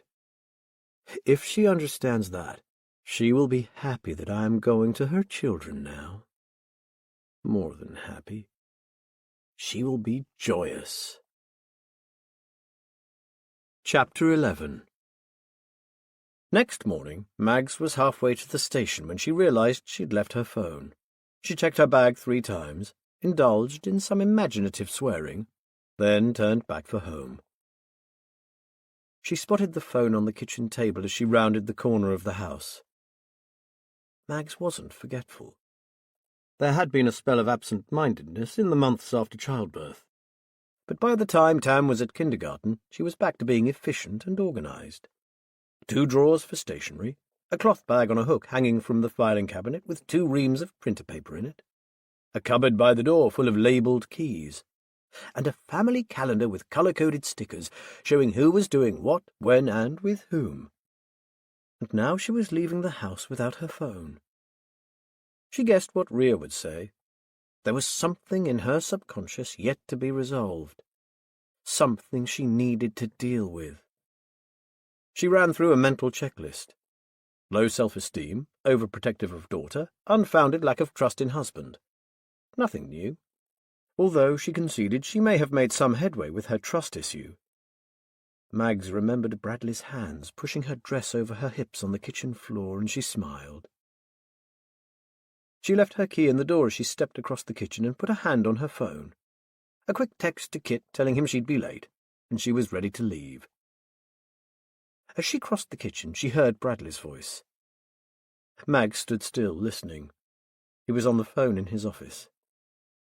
Without thinking, she slipped out of her shoes and padded into the hall. The basement stairs had a door at the top. It was half open, but the door at the bottom of the stairs was shut. She didn't dare get any closer, because the basement stairs were creaky. And there's no comparison with any previous examples. Yes, I've checked. Of course I kept them. All of them. I assume you checked them yourself? Yes. Yes. Completely different. I'm looking at it now. And you saw the other one? Remarkable, aren't they? What about the other subjects? Any similar findings? No, true. But you'd expect something, surely. 56 subjects in all. Yes, she has routine blood tests. There's one coming up. Maybe it's hormonal. Have you got any closer to identifying which of the subjects? I know. Well, keep me appraised of... Without even being aware she was doing it, Mags had leaned too far, trying to catch every word. As she overbalanced, she had no choice, bringing her foot down on the top step. Bradley wasn't speaking at that moment, and the groan of old wood seemed twice as loud in the silence. She held her breath. Hold on a second, will you? A creak of leather. Bradley getting out of his chair. Mags moved, backed up, turned the corner, and slid across the tiled hallway, her stockinged feet barely leaving the surface, like a skater. She skidded into the kitchen, scooped up her shoes, and grabbed her bag. For half a second she considered bolting for the door. Then she changed her mind and scooted behind the fridge. As Bradley's footsteps reached the top of the stairs, she crouched. For a moment she thought how ridiculous her behaviour was. She was hiding behind the fridge in her own house so that her husband wouldn't find her. What was she doing? Mags got ready to stand up, make a joke of it. But even as she told herself she would do it, she did the opposite. She didn't move, focusing on keeping her breathing quiet. Mags! Footsteps at the far end of the hall, then nothing. She could picture him standing in the doorway of their open-plan living room. He came towards the kitchen. Bradley stopped in the doorway, and for a few seconds there was silence. Mags didn't move. She looked at her knees, pulled up to her chest, and noticed the bottom of her sunflower-yellow dress sticking out beyond the edge of the fridge. Had he seen it? She bunched her fingers in the material and pulled it back out of view. Bradley's footsteps came towards her hiding place. She thought about what she would say when his face appeared around the side of the fridge. "Did you see a mouse? I was just checking." "No." "Gosh, isn't it hot? But it's lovely and cool if you press your back against the fridge. You should try it sometime." Oh, shit. She would sound like a madwoman. The footsteps stopped. She closed her eyes and waited. Then the fridge door opened, and Bradley pulled out a milk carton. He hadn't seen her. She was safe. What a strange word to use. Mags listened to Bradley drinking milk straight from the carton and fought the urge to tut. She hated it when he did that. He belched, replaced the carton, closed the fridge, and walked out of the room. A few seconds later a door clicked shut and the stairs creaked as he descended. She didn't put her shoes back on until she was outside. Halfway down the path, something nagged at her, something she'd seen, or rather, something she hadn't seen. She turned back a second time and looked in through the glass at the kitchen. The picture on the fridge had gone. Chapter 12. Kit and his husband David lived in a terraced house 2 minutes' walk from Camden Lock. David, an accountant who worked in the finance department of a blue-chip company, had always been careful with his money, and had spotted an investment opportunity 20 years ago. He had bought the terraced house at auction, 15 years before he met Kit, and had watched the value skyrocket in the meantime. He was 10 years older than Kit, planned to retire early in another 5 years, sell up and move out of the city. Mags couldn't imagine Kit adapting easily to the country life. He loved being within 200 yards of bars that served decent champagne by the glass. "What's the latest?" Mags asked as Kit ground the coffee beans. Kit worked as a style consultant for a TV production company. He had spent much of his childhood devising a variety of outfits for Mag's discarded dolls. Now he did the same for real people, some of whom were famous, which made the gossip irresistible. Kit set down a glass of hot coffee in front of her. A cloud of steam hissed up from the machine, and he twirled a white jug underneath the metal spout. He placed it next to the coffee. "Soya?" guessed Mags. "Wheat?" The last time she had checked Kit's fridge, it had contained 3 bottles of champagne, 2 bottles of vodka, 3 packets of pre-packed salad, and a whole poached salmon. Neither Kit nor David did dairy. "Hemp," said Kit, pouring it into her glass, the dark and light liquids mixing hypnotically. He noted the sceptical expression. "Try it, it might surprise you." Mags tried it. It didn't surprise her. It was bloody awful. "Lovely." Kit laughed. "Fussy cow." He opened a pack of unsalted nuts and poured them into a bowl, shaking them in front of her as he sat down. "Not much to report. Justin hasn't learned his lesson after the paps caught him at the lap dancing club. He's got a taste for it, poor lamb." "What?" Justin was one of the best-known talk show hosts on British TV. "Why? He could have any woman he wanted. Why go to one of those places?" "Good God, sis! You don't understand men at all, do you? It's a wonder you've kept hold of Big Bad Bradley for so long. Justin loves the illicit thrill of it all. He's doing something naughty and he might get caught." Mags shook her head. "Men are weird," she said. Then she thought of the way she had crouched behind the fridge in her kitchen. She had no right to call anybody weird. Remembering the fridge made her think of Tam's picture. What had Bradley been doing with it? Was he talking about it on the phone? Who had he been talking to? Or was she just jumping to conclusions? Rhea would say she was self-sabotaging, looking for behaviour that might fuel her lack of trust in her husband. "Mags?" Kit had asked her something. "I'm sorry, I sort of drifted off there, didn't I? What did you say?" Kit brought his hand up to his coiffed hair, patting it. "There's something bothering you, sis. Don't pretend there isn't. Out with it." Mags told him everything, even the stuff that made her sound paranoid. She had always confided in Kit. That was what twins did. When at 15 he had come out to their parents, it was Mags who had spent months mediating between Kit and their father, who had found it hard to take. Frank Thompson had been an old-fashioned man. It had been difficult for him to accept his son was gay. Their mum was fine about it. But she had always taken Dad's side in an argument, and it proved too hard a habit to break. After the most awkward Christmas of their lives, their dad apologized, and things had returned to something approaching normal. Kit had never forgotten the way Mags had stood up for him. When cancer claimed Mum, and Dad followed within 6 months after a series of strokes, it had been Kit who had taken charge. Kit who had been the strong one. While she was talking, her brother made himself another coffee and brewed a pot of tea for Mags. He knew one coffee was her limit, that any more might contribute to her anxiety. It had been years since her last full panic attack, but she had no wish to risk another. "Well, I don't want to be the one to tell you you're being delusional, but you're being delusional. No, go on, Kit, say what you really think. I can take it. Don't hold back." "Well, I know you still struggle with trusting him, but he's never given you any reason not to.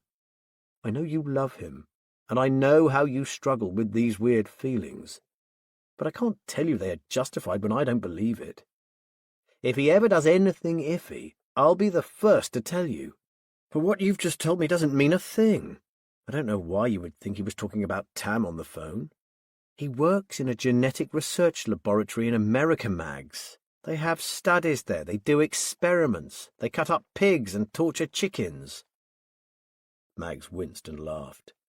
Kit joined her. "Well, whatever," he said. "I don't know what they do. I pick out the right shirts for overpaid celebrities who shag call girls in their dressing rooms. What do I know?" Mags loved her brother's directness, even when he was puncturing her delusions. All right, she said. "But why did he take the picture?" "Yes, that's a very damning piece of evidence, sis. What could a father possibly want with an incredible picture drawn by his daughter? You don't suppose, as unlikely as this sounds, that he wanted to have a good look at it? No, I'm sure you're right. He's scraping it for samples to send to a laboratory as we speak." "I heard him say, 'I'm looking at it right now.' He was talking about the picture, I know he was." "Well, yes, it's possible. Or—" When Kit was in full sarcastic flow, it was pointless trying to stop him. "Perhaps, just perhaps, and try to suspend your disbelief, because this is a crazy suggestion. Maybe he was talking about a spreadsheet, or an email, or, say, an invoice, something equally unlikely. It's just possible, isn't it, that the picture had fallen off the fridge and he had put it on the counter. Did you look?" Mags thought back to the kitchen. "No," she admitted, "I didn't." "Right. Good. Now, I don't want you to take this the wrong way, but shut up, crazy woman. Can we move on to a less controversial topic? You said my favourite niece, your only niece, my favourite niece has drawn another picture. Can I see it? Kit had already admired Tam's first picture when he'd seen it on their fridge. Mags found the photo of the picture from Norfolk and slid her phone across to Kit. He used his fingers to zoom in on the details. "This is really excellent work," he said. "As good as the first. How about entering some competitions? She's amazing. This could be her thing. An artist in the family, I like that. Which reminds me, when are you getting back to writing?" Mags ignored the question. "I told you she doesn't enjoy it. She doesn't know I've even seen this picture, and, according to her guide leader, she has no memory of drawing it, just like the first one. I'm worried about her, Kit." "You worry about everyone." "True, but this is not like Tam. It's strange." 11-year-old girls are strange. Now, how about skipping the tea and having a glass of bubbly instead? It's lunchtime. I can make you a salad. What are we celebrating? Not that you need an excuse to pop a champagne cork. Justin's got a spot on The Tonight Show, which means I get a week in New York. He poured 2 glasses. I'm taking David with me. I'm jealous. When? Fly out Tuesday, back the following Monday. Promise to call me with any juicy gossip. Kit clinked his glass against his twins. Anything to stop you drifting back to your old paranoid ways, Mags. You have a beautiful, talented daughter, and the gorgeous American hunk is crazy about you. Lucky sod. Mags smiled. All right, I get the message. A glass of champagne before lunch made her light-headed and optimistic. She should stop trying to catch Bradley out. His worst crime was drinking milk straight from the carton. Whatever was happening with Tam might be odd, but worrying wouldn't help anyone. Kit was right. She should be excited about her daughter's talent. She said yes to a second glass. Just before leaving, Mags kissed her brother's cheek and hugged him. What's that for? Things always seem better when I talk to you, Kit. Thanks. He bowed and Mags laughed, not suspecting that the next time they talked, the conversation would end with her feeling worse than she had for years. Chapter 13. For the first time, I don't watch The Chosen for days. That's always been the way I've worked before. Let myself be drawn to a place, watch it for a day or two, make sure I'm right. Make sure they need me. Not this time. This time I know right away. There's a kind of energy running through me, a confidence. I never felt anything like it before. I'm untouchable. We're close to the airport when I spot the place and get off the bus. I guess some of the workers who get off with me are going there. I walk with them for a while, then stop at a newspaper stand. When they turn the corner, I back up and head for the place I saw. When I get there, I see who I am here for. 2 of them yelling, slapping each other, not caring who hears them fight.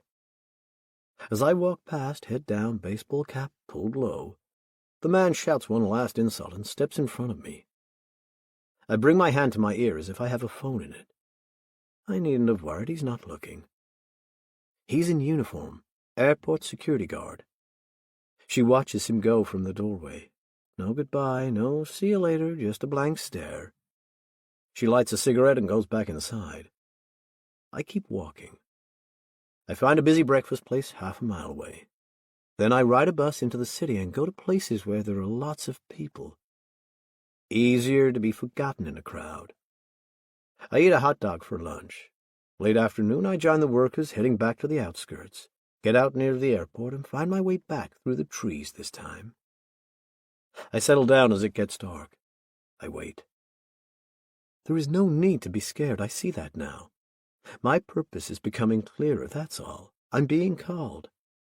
The universe moves in mysterious ways. Mother used to say that about God. Maybe she was right. Just because she was wrong about everything else doesn't mean she was wrong about that. A broken clock is right twice a day, isn't it? Although I don't believe in the God she prayed to. When it happens, when the universe shows me the way, it's like a flashlight giving me just enough to go on. I can see far enough ahead to know I'm on the right track. But this time it's like the light is shining at me and it's blinding. I freeze and my mind tunes out from everything around me. I'm here, but I'm not here. If someone talks to me, I won't be able to answer. It's like I'm paralyzed. No one looks over to where I'm laying in the long grass. No one sees me. But for a few minutes I'm dreaming with my eyes open. I don't fight it, I let it happen. And this time I see things. I hear things. The signal is strong. It's like I'm being called home, but it's no home I ever knew. I have to follow that call. First, though, I have to do what I came here to do. When it's dark, I get up. I have to be real quiet and careful, because this won't be easy. This is no house on its own. There are people just yards away. I will have to be quick, and I must be quiet. But I will not desert the chosen. They need me. I still don't know how this will play out. 2 people in such a small space. If I bring my gift to one, the other will wake up for sure. What do I do then? I'm thinking about this when the door opens and the man who was wearing the security guard uniform steps out. I'm standing 15, maybe 20 yards away from him, but it's dark and there are trees behind me. He staggers a little, cups his hand and lights a joint. I guess he won't see me anyway. He is pretty drunk. Perfect. Now I know what I have to do. He paces from one end of his tiny yard to the other. The boundary of his property is marked by a trash can at one end and a basketball hoop at the other. When he is standing by the hoop with his back to me, I walk out of the shadows. I don't hurry, I don't have to. He doesn't see me or hear me, and I take the device from my pocket when I'm close. He's taller than me, so I have to stretch a little to loop the wire round his neck. I wait until he is inhaling, the tip of his joint glowing red in the darkness. It's all done in one motion. Practice makes perfect. I pull the wire as tightly as I can, yanking him backwards and sideways as I do it. He trips over my outstretched leg and falls on his side. I push him onto his front as I strain at the wire. I get the pressure just right. He can't breathe, and my knees pin his arms to the ground. No blood at all this time, just thrashing, then twitching, then nothing. The next few minutes, everything goes right. I unwrap the wire, walk to the door, and open it. I stand still for 1, maybe 2 seconds. The only sound is snoring. I follow the sound to its source, loop the wire around her neck and pull. The snores stop. She opens her eyes and sees me, and I notice that look of recognition again. Some folk know I'm here to help them. She is one of the lucky ones. She goes quickly and quietly, and I thumb her eyelids shut so she can sleep. Outside nothing has changed, nothing has moved. I drag him back to the door, up the 3 steps, and inside. I'm sweating, but I'm stronger than I look. A few minutes later, and they sleep together. I put his hand in hers. The love they never found for each other in life is theirs now. I am humbled by this thought. I remember the call, and I know I have to keep moving. I'm being guided. I have to go further than I ever thought I would go, but that's fine. Everything is fine. I will go wherever I need to go, and I will bring peace to those who need it. Chapter 14. Mags woke up from the dream crying, as always. She slid out of bed. Bradley was back in Boston. He usually sat with her after the dream, held her, stroked her hair. He did everything anyone might expect of a loving, concerned husband. But Mags couldn't bring herself to look in his eyes when she was at her most vulnerable, when the grief was fresh again, because she never believed he felt the same way, and she hated herself for thinking that. She crept down to the kitchen and made herself a cup of chamomile tea. She hated the taste, but it was 4:30 in the morning, and if she hoped to get any more sleep it might help. Mags let the tears run their course. By the time she had finished the tea, it was over. Her shoulders had stopped shaking. Her eyes were dry and sore. She stared at the table. Ria's professional advice was to allow thoughts to come after the dream. Let them come, let her mind and body react, and see what she can learn from that experience.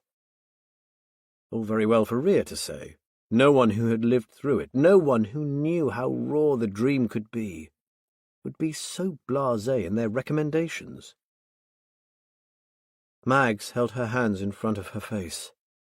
They were trembling. She knew she was being unfair to Ria. Ignoring her fears wasn't the answer. But after more than a decade, Mags had hoped the worst memories might have faded. They had not. They came less frequently, true, but they were as hard to deal with as they had ever been. At least with the memories, she had techniques to cope with them. Not so with the dream.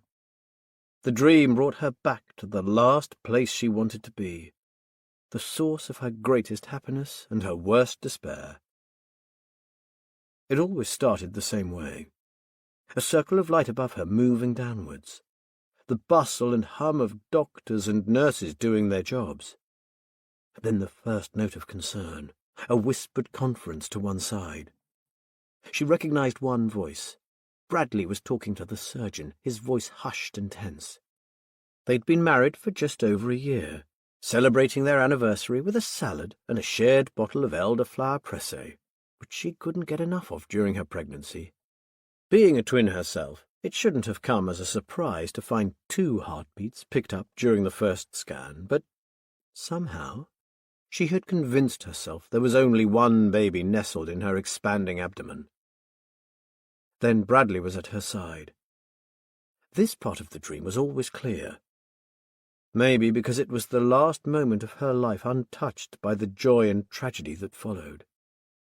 Also, if she was being honest with herself, the last moment she trusted her husband. That was her problem, not his, but it didn't make it any less true. He pulled the surgical mask down so she could see his face. "What's the matter?" She wasn't panicking, but she knew something wasn't right. "How are the girls? Are they both okay?" Tamara and Clara. Bradley said the names were too similar sounding, but Mags had already decided to call Tamara Tam. Bradley didn't answer the question. Funny how these tiny evasions stayed with her, word for word. "Don't worry, Mags," he said, his cool fingers stroking her forehead, pushing her hair to one side before kissing her. "There are a few complications, and we need to give you a general anesthetic." He used the word "we." Max wondered what the obstetrician and team thought about that. Bradley was a genetic researcher, not a medical doctor, but his manner suggested he was running the show. "No," she said, grabbing his hand as he turned away. "I don't want to do that. I want to be awake. What's going on? What's wrong with my babies?" Bradley nodded, not at her, but to someone behind her. She turned. A nurse was replacing the drip leading into the tube on her wrist. She turned back to Bradley. "I said no, I don't want to, please." There were no memories after that. No memories of the operation, of the birth of her daughters. No memory of the silence from Clara, the attempts by the team to start her heart or make her breathe. One of the children that had grown in her womb for 9 months, nestled against her sister like a jigsaw piece, was gone before she could say goodbye. Gone as if she had never been.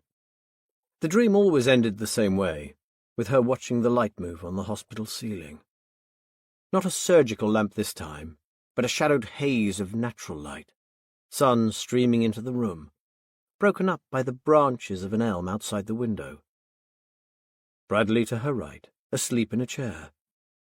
Also to her right, close to her face, a hospital cot, and the snuffling, squeaking breaths of her new daughter. A surge of joy, then a realization. No second cot. Pushing herself up on one elbow, wincing at an ache in her stomach. No other cot anywhere in the room. Glancing down at the perfect, tiny, impossible features of Tam as she slept. Then, turning to see Bradley looking back at her, his eyes open, saying nothing. Not yet. Getting ready to choose his words. That was when Mags woke up, every time. The moment before Bradley could tell her that Clara had died. Mags gave up on any hope of getting back to sleep, turning on the TV and watching a show about Londoners selling overvalued properties so they could move out of the country, buy something palatial, and have enough left over to keep a flat in the city. Even in her tired days, Mags recognized she shared their privileged position. Bradley's career had taken off in the years since they met. His father had made him a full partner in the research company after Tam's birth, and his salary meant Mags hadn't had to think much about money ever since. She didn't much enjoy being a kept woman, but it had made sense for her to stay at home with Tam. The year of maternity leave had stretched to 2, then 3, then 4. Mags promised herself she would go back to work when Tam started preschool, then decided it would be better when she was at school full-time. She postponed again to make sure Tam settled in okay. When she stopped talking about work, her friends and family stopped asking. Bradley insisted he would support her whatever she decided. Typical Bradley, behaving in exactly the way a supportive partner should. Caring. Understanding. Bastard. Mags giggled at her own stream of consciousness. Maybe she was turning a corner, being able to see her problems as amusing. As the TV couple debated whether they should keep horses in the stables of their new country pile, Mags flicked the remote off. It was 6:20. If she got Tam up now, they would have time for breakfast at the cafe on the corner, a semi-regular treat when her dad was away. Upstairs she tapped on Tam's door. There was no response. Tam? She tapped again, then pushed the door open. The bed was empty. A momentary lurch of panic. Then she pushed her head into the room and saw her daughter sitting at the desk, a pencil in her hand, drawing. "Good morning, honey. You're up early. You sleeping okay? I thought we might—" Mags stopped talking. Tam hadn't responded to her voice. She stepped into the room. Tam wasn't looking at the piece of paper on the desk. She was looking up towards her bookshelves. When Mags got closer, she saw Tam's eyes moving left to right, up and down. "What's the matter, sweetheart?" Mags looked at the piece of paper. Although Tam was looking away, her hand was moving at speed, and the picture that was emerging was rich in detail. The picture showed a caravan, a static caravan, one of many in a park. It was night-time, moonlit, the shadows deep and mysterious.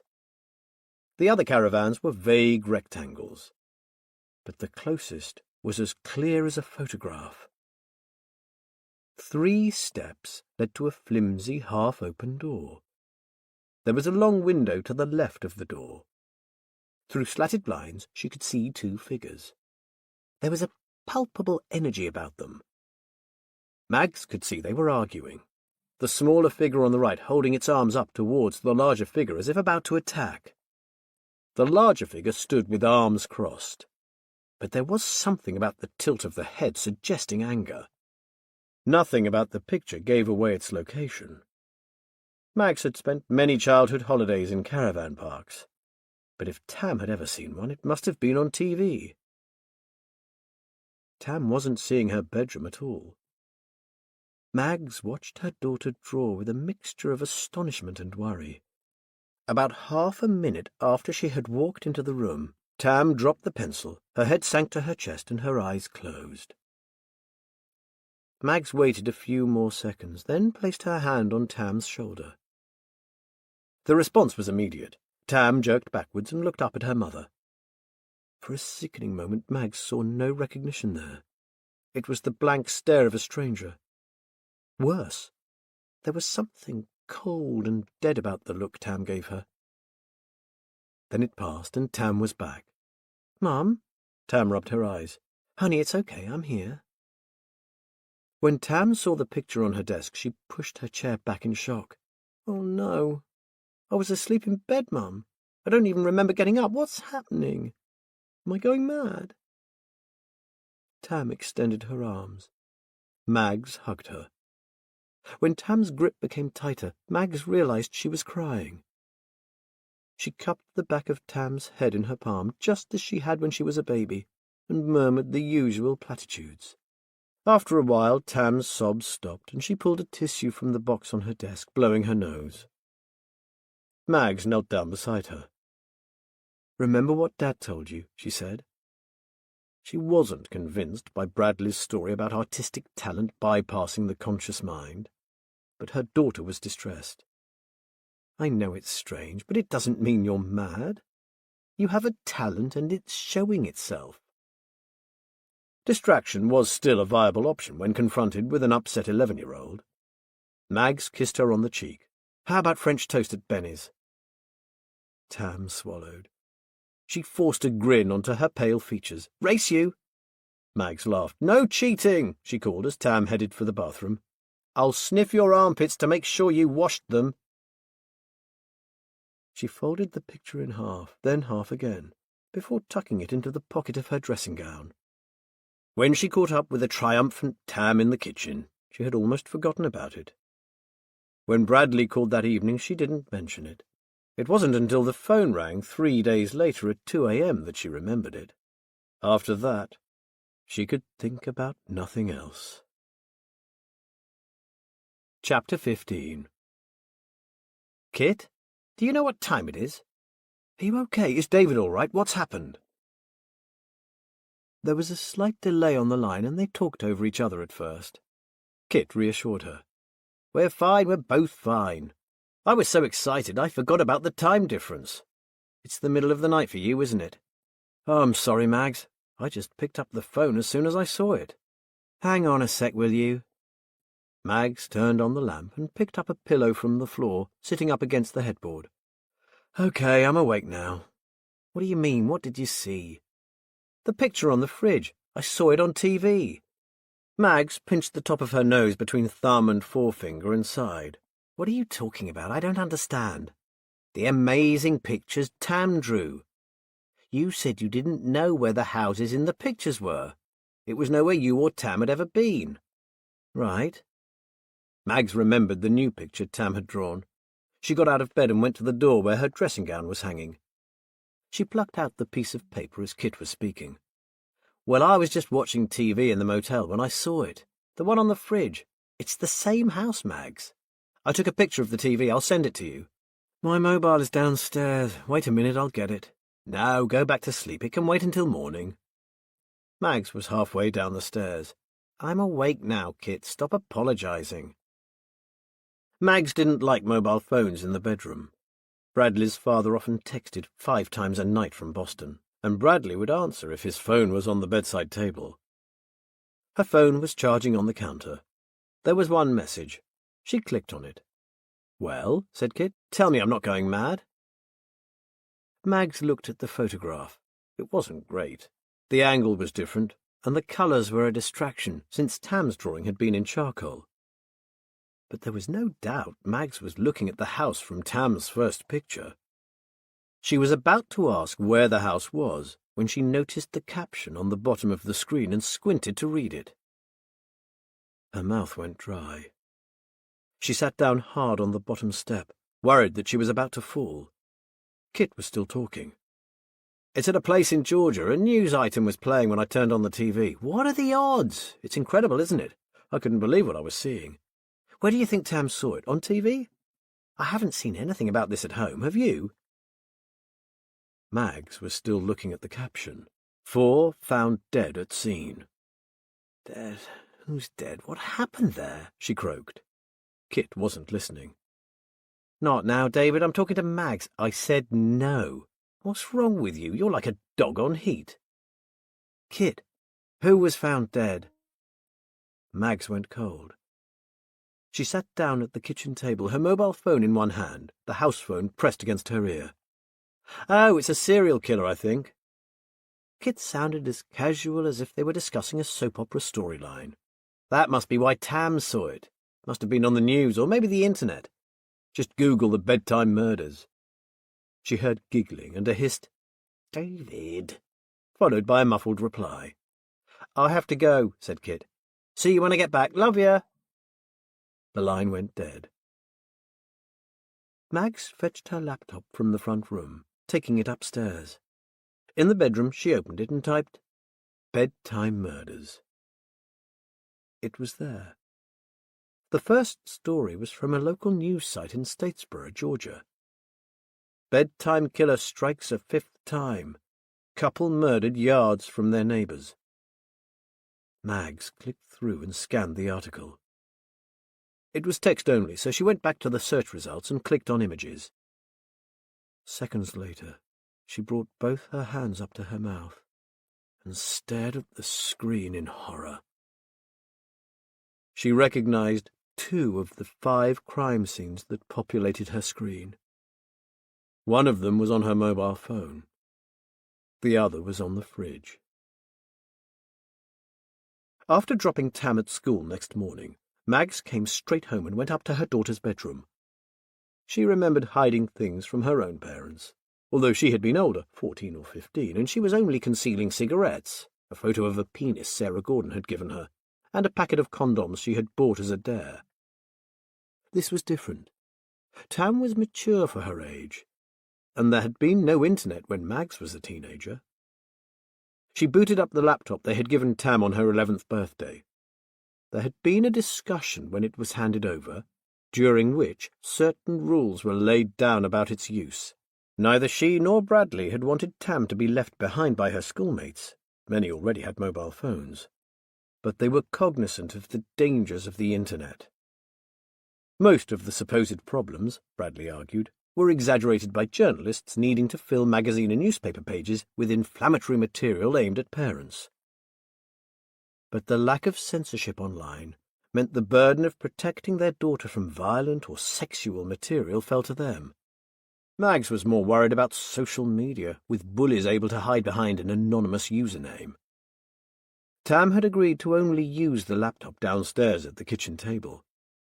Within a few months, they allowed her to keep it in her room, reserving the right to knock and enter her bedroom at any time. If they found she had abused the agreement, they would confiscate the laptop. Tam had been as good as her word. She always checked with them if any website she discovered worried her, and she didn't show the slightest interest in social media. She had no email address, which meant the newsletters she received from the P.G. Woodhouse Appreciation Society came to Mags. Tam used the laptop for homework and for games, but there were few of the latter, as she was happier on her beanbag with a book. Mags went straight to the internet history. It went back to Tam's birthday, and it was all innocent. Well, not entirely. Mags stifled a giggle when she saw the Google search of 6 weeks earlier for, "Do boys' willies really get all stiff?" Mags was proud to note the correct use of an apostrophe. Tam had not found a satisfactory answer online, because Mags remembered her asking the question around that time. Tam had shaken her head in disbelief at her mother's confirmation. "Seems a bally inconvenient way of going about things." Mags had shrugged. It was hard to disagree. It took Mags an hour to check any websites that looked unusual, but there was nothing to find. She searched the bedroom next. Every time she felt bad about what she was doing, she thought of the pictures and got back to work with renewed determination. There was no hidden mobile phone, no secret diary, not even a packet of condoms. Mags closed Tam's bedroom door and went downstairs with a mixture of relief and confusion. When she picked Tam up from school, Mags took her for a hot chocolate at Benny's. The Italian cafe was a family favourite, and Tam's drink was always overflowing with cream and marshmallows. She took a sip and smiled at Mags, a frothy white moustache on her upper lip. They talked about school for a while. Tam was learning to play the ukulele, and it had sparked an interest in music. She was mentioning the names of singers and bands Mags had never heard of. This is how it begins, thought Mags. First, music I don't know, then new slang I can't follow. She's growing up. Mags thought back to the secret language she and Kit had used as children. To outsiders it sometimes looked as if they could understand each other with no words at all. In fact, since birth they had developed a series of shorthand looks, signs and sounds that could communicate an array of complex messages. It had changed when they'd hit puberty. For about 18 months their unspoken language had become heightened. As they'd grown up, it had faded. But sometimes they had known things they shouldn't have been able to know. One night at 3:38 in the morning, 14-year-old Mags had woken up, crept downstairs and stood in front of the phone, her hand on the receiver. Without considering what she was doing or why, she lifted the phone to her ear at the exact second Kit called. He was at a friend's and had fallen asleep there. He needed someone to let him back into the house. 10 minutes later, when Mags unlocked the back door, he gave her a kiss on the cheek and they went back to bed. Neither of them ever mentioned the impossible nature of what had occurred. It was natural to them. Mags realized Tam had asked her a question, and she tried to review what she had been talking about. No idea. Cool, she said. Tam laughed. You think he's cool? I agree. With no idea who she had just praised, Mags changed the subject, trying to be as casual as possible. Oh, by the way, I saw a photograph of a house just like the one you drew, the one on the fridge. Tam stiffened and took another mouthful of hot chocolate. Mags ploughed on as if she hadn't noticed her daughter's wariness. Uncle Kit's working in America. He saw it, took a photo. Mags took her phone out of her pocket and found what she was looking for. She had cropped the headline out of the picture. She held it out. Terrible photo, said Tam. She looked at the phone for a few seconds, then handed it back. Yes, it looks the same. That's weird, isn't it? Mags maintained her casual manner, determined not to worry her. I suppose, she said. At least we know it's an actual place. Is it in Boston? Tam had visited her grandparents in Boston the previous summer, the only time she had been to America. It was only the third time she had met Bradley's parents. No, honey, it's not. It's much further south. So where did I see it? Damn. That was the question Mags had hoped Tam might answer. I don't know, at school maybe? Have you been learning about America? Tam shook her head. Something on TV, maybe. What are you watching at the moment? Jeeves and Wooster. No surprise there. Would the Woodhouse obsession fade now that Tam was getting into music and watching YouTube videos? Mags felt a pang of sadness at the thought. What about the YouTubers? Any of them American? Tam smirked when Mags said YouTubers. Yes, a couple. But their videos are inside, usually in their bedrooms. She picked up the long teaspoon and fished the last of the marshmallows out of the bottom of the cup. Am I weird, Mum? I don't want to be weird. I don't want to do those stupid pictures. You're not weird, Tam. I'm guessing you saw a photo of that house somewhere. It might have been in the background of one of your YouTube videos or in a book, who knows? The fact that you don't remember where you saw it ties in with Dad's theory. It does. Yes. Dad says the human brain never forgets anything. If you see something once, it's in your memory forever. But if it's not important, it gets filed in some dusty corner. But my subconscious can find it there. So Tam was listening when Bradley talked science. Exactly. You might have seen that house once for a split second. When you draw, your conscious mind isn't doing it, it's your subconscious. Tam stirred the bottom of her empty cup. Sounds plenty weird to me. Mags silently agreed. Even as she had explained her theory to Tam, it had sounded shaky.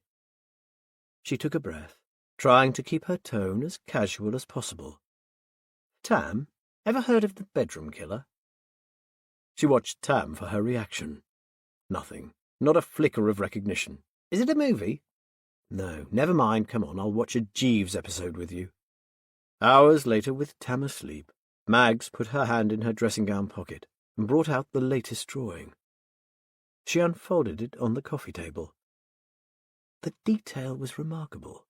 Just like the first two pictures, this was a real place. The theory that they were copied from a photograph was compelling. Perhaps her bullshit theory was right. Tam might have seen something on the internet, in the sidebar on YouTube perhaps. An image that her conscious mind had absorbed, then reproduced later. In which case, this third image must be somewhere online. It wasn't the scene of one of the bedroom killer's murders, so she must have seen it somewhere else. She opened the laptop. There was a new email. She had put a Google alert on the words bedroom killer and bedroom murders. There had been 37 new results since that afternoon. She clicked on the top one. Bedroom killer's body count reaches double figures. The bedroom killer had struck for the 5th time.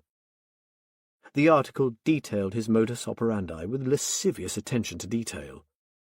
He had garroted his victims before arranging their corpses in bed as if they were sleeping. There was a picture, a trailer park in Georgia, not a caravan park in England. She dragged her eyes away from the screen to confirm what she already knew. The picture Tam had drawn was of the trailer where Bill Croston and Jeanette Frankie had been murdered, their bodies found tucked up in bed. Her daughter was drawing detailed pictures of murder scenes. Chapter 16. Mags made a pot of tea and sat in the glass box at the back of her house, looking out into the garden. The laptop was open on the kitchen table next to her, but she was sick of looking at it, sick of trying to work out what was going on. For 2 days now, her anxiety had coiled around the top of her spine, preparing itself to squeeze into her mind and whisper its poison. If she let it have its way, she wouldn't be able to help Tam. She wouldn't be able to do anything except crawl to the settee and wait it out. That wasn't going to happen. She pulled a chair up to the corner cabinet, stretching up to the top shelf and retrieving a blister strip of pills. There were 9 antidepressants left. 3 days' worth. Her thumbnail punctured the foil. 5 years of these pills. Then another 3 trying to get off them. Ria's talking therapy had paid off, leaving Mags drug-free with a variety of techniques to deal with her anxiety. It was only when her left calf cramped that Mags realized she was still standing on the chair. She put the pills back and closed the cupboard door. No, she could get through this without them. Tam needed her. She could do it. The US road map was in a kitchen drawer. Mags remembered the nights she and Bradley had spent planning a route up the west coast, from San Diego to Vancouver Island. When Mags had fallen pregnant, they'd postponed it until the twins would be old enough to come. Then Clara had died. The highlighted route on the map was all that remained of the planned trip. Mags drew circles around the locations of murders attributed to the bedroom killer. There were 5 in all. The last 3 were all within 150 miles of each other. Mags went upstairs and pulled a suitcase out from under the bed, brushing a cloud of dust from the top. Tam had shown no sign of recognition at all when she'd mentioned the bedroom killer. No sign at all. If she was going to find out why her daughter had an unconscious obsession with a serial killer, she would start by seeing the murder scenes herself. "Of course we'll have her. She's our favourite niece. Right, David?" David looked up from the metal figurine he was painting. Forced to guess, Mags had called it a troll. But David had snorted in mock outrage and insisted it was obvious the tiny monster was an orc. He had given this orc a brown jacket, black trousers, a white face with yellow eyes, and bright red horns. This was David's way of relaxing. He put the brush down and grinned. "I'll be honest with you, Mags, I always thought I hated kids. 2 reasons why I changed my mind. The first was your twin brother." Kit smirked. "He has decided to behave like a 15-year-old for the rest of his life. What might have been irritating in some is strangely endearing in him." Kit acknowledged the compliment by blowing a kiss. "And then there's Tam. How on earth an American contributed anything towards a kid capable of speaking like Bertie Wooster is anybody's guess. I imagine she must have got 98% of your DNA. Oh, no, contradicted Kit. Tam is far too good-looking for that. She got plenty of those gorgeous Yank genes. Whatever. She's a pleasure to be around, and we'd be delighted to have her as a houseguest for as long as you like. Mags forced a smile. Thank you, it's only 5 days. I really appreciate it. I'll bring her over after school. At the door, Kit caught up with her and watched her put her shoes on. He folded his arms. What? She said. You're flying to Boston to surprise Bradley, he said. That's right. You, Margaret Eileen Thompson. Barkworth, don't change the subject. You've never been spontaneous in your life. Yes, I have. Name one occasion. Ever. She knew this was an argument she couldn't win. I'll be late picking up Tam. Ha! Kit was triumphant. It's not even Bradley's birthday or your anniversary. Now stop bullshitting and tell me what's going on. She avoided looking at him, but Kit put her hand on her arm. The facade she'd kept in place since she'd arrived crumbled. Twin power, crowed Kit, then stopped. Shit, what's wrong, Mags? He's not cheating on you, is he? No, he bloody isn't. It's nothing. It's not bloody nothing, sis. Come on, no secrets. There had never been secrets between them. The idea seemed ridiculous. But Mags knew she couldn't share this. She didn't even know what this was yet. She only knew she had to get out there, see it for herself, try to find out what the hell was going on. Was some murderous sicko posting pics of his victims' homes? Had Tam found some horrible dark web page? That was hard to believe, but it was even less conceivable that Tam would lie to her face. So what did that leave? She shook her head. No secrets, Kit, but you will have to trust me. I'm not ready to talk about this yet. Give me these few days. We'll talk when I get back. Kit hid the look of betrayal as fast as it appeared, but Mags saw it. It was the first time she had held something back from her twin brother ever. He hugged her. Be careful. I will. And sis. She looked back at him as she opened the door. Give Bradley one from me, will you? She called Bradley from the airport. Atlanta, what the hell's in Atlanta, and why don't you wait until we can go together? Ticket bought, checked in, and sitting in the departure lounge. Mags felt as if Bradley was speaking to her from 1,000,000 miles away. She sipped an orange juice. The flight would see her in Atlanta by 5 in the evening, local time. Bradley, we never go anywhere together, without Tam, I mean, and I never, ever go anywhere on my own. I'm coming to see my husband, okay? When I was browsing flights, I saw a great deal for Atlanta. I loved Gone with the Wind when I was growing up. You never mentioned it. He sounded pissed off. The moment of reconciliation and passion on the kitchen floor seemed like years ago. I don't tell you everything, you know. Like the fact that our daughter is drawing pictures of murder scenes in America. Yeah, so it would seem. Look, Mags, it's not that I don't want you to come. Are you sure? Because that's how it sounds. His voice became softer. Mags had the unsettling thought that Bradley was playing a part, that he was uninvolved with what he was saying. He knew what a loving husband who was working hard would say, and he knew the tone of voice he should adopt to say it. Hey, I'm sorry, Mags. I'm sorry. You took me by surprise is all. It's so unlike you. Mags couldn't argue that point. The research project we're involved with at the moment, it's at a critical stage. I'm working 14-hour days, honey. It's just bad timing, plain and simple. Yes, that's the problem with acting on an impulse, I guess. But I'll take what I can get of your time. Your mother can show me around Boston while you and Todd change the world in your lab. Yeah, well, maybe. Anyway, I'll be a few days in Atlanta before coming up to you. Hey, if it's such a bad idea, I could always fly straight home. His hesitation was tiny, but it was there. No, I'd love to see you. Can't wait. Call me from your hotel.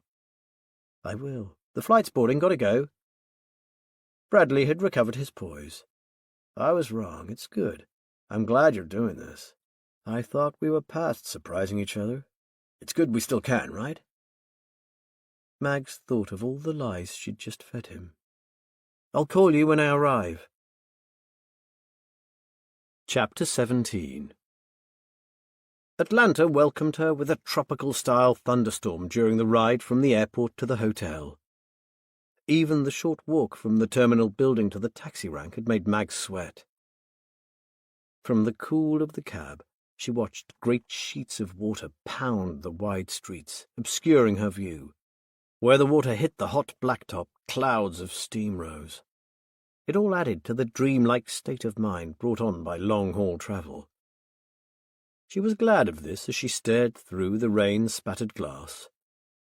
Going over and over the few facts she knew about Tam's drawings wasn't getting her any closer to finding out what was really happening. The first 10 minutes of the drive could have been on the outskirts of any American city. But when they reached downtown Atlanta, the Diet Coke billboards gave way to trees. Gleaming skyscrapers flashed behind dripping branches. Mags could have sworn she caught sight of a medieval-looking church through the rain. She paid the driver when they arrived at the hotel. A doorman trotted down the steps from the big glass and chrome doors and held an umbrella over her as a concierge lifted her luggage from the cab. In the lobby, she checked in and followed the concierge up to her room. Sitting on the edge of the bed, Mags fought the temptation to fall backwards and doze on the clean sheets. Instead, she picked up the phone. It was a short call. Bradley was at work, and she was tired. She wanted to call Tam, but it was far too late in London. The room was generously proportioned, with 2 enormous beds. She had forgotten that American hotels often had 2 double beds in them. She wondered why. Perhaps Americans were more adventurous than she gave them credit for. Perhaps it was the opposite. Behind closed doors, did couples demand 1 enormous bed each? She didn't know. She stared at the city through the picture window. The rain had eased, leaving silver streaks on the glass. The trailer park Tam had drawn was near the city limits. Her thoughts kept returning to the picture, like a child picking at a scab. It was too early to sleep. She needed to keep herself awake until at least 9 or 10 o'clock local time, or she would wake up in the middle of the night. But she couldn't face going outside, having to make conversation. Not yet. Mags scrolled through the menu on the huge flat-screen TV hanging on the wall, selecting a loud, violent movie she would never normally watch. She pulled an old-fashioned, high-backed wooden chair from the desk in the corner and positioned it in front of the screen, rather than sitting on the bed. 2 hours later she was still awake, but she was struggling.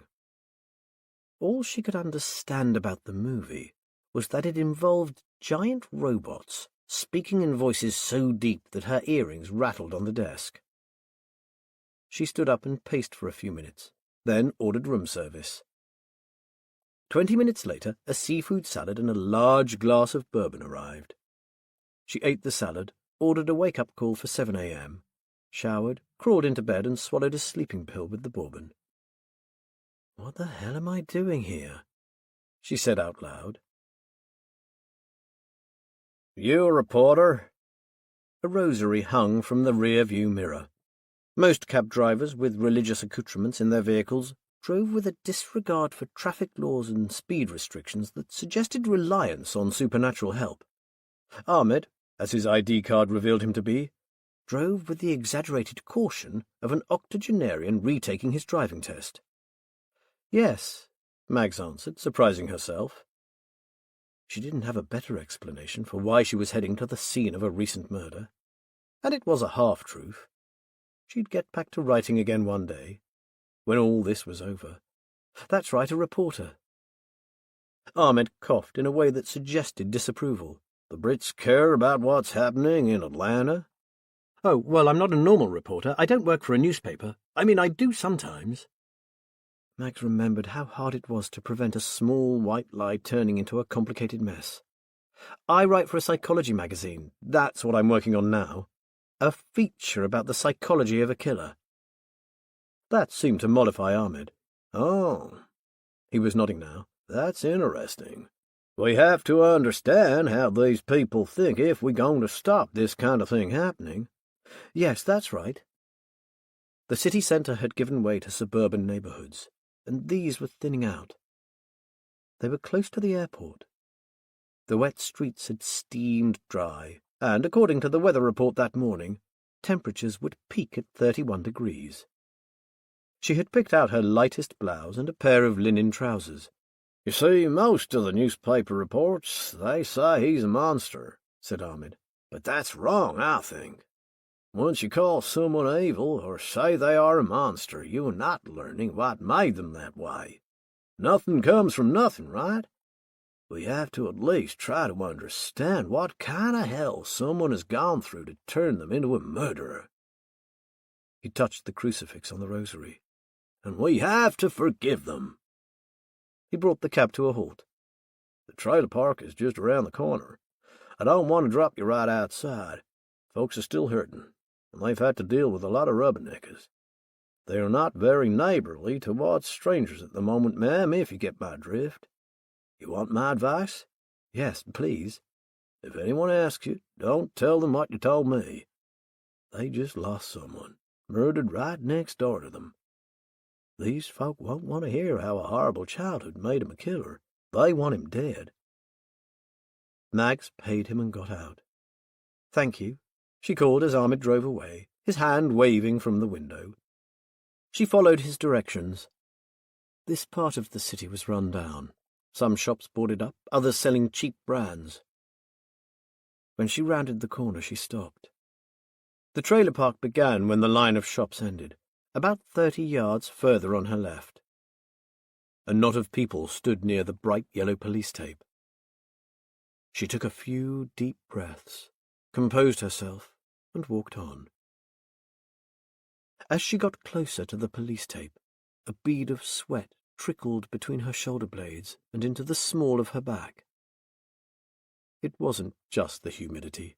She had never been much of a liar, and keeping up the pretense of being a reporter for 2 minutes on a cab ride was a different thing to maintaining it for people whose neighbours had been murdered. 10 yards away, a burly cop, his arms crossed, was protecting the perimeter of the crime scene. She couldn't do this. What was she going to say?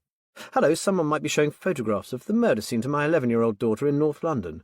Afterwards, she goes into a trance and produces a brilliant drawing of the scene, using an artistic talent she never displayed before. They'd lock her up, in a cell, or more likely a psychiatric institution. Mags walked away, then stopped again. This was ridiculous. She had travelled thousands of miles to see this for herself. She could hardly walk away now. When she turned back, the cop, middle-aged, his collar tight and stained with sweat, was looking at her. She swallowed and walked towards him. She tried for a facial expression that suggested professionalism combined with an attitude of been there, done that, nothing new to see here.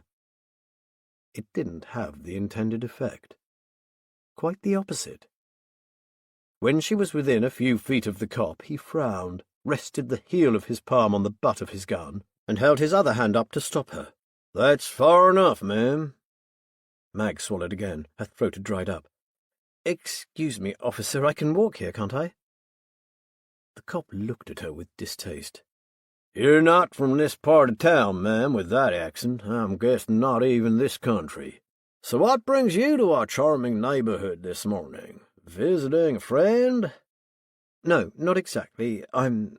Yep, I know what you're doing."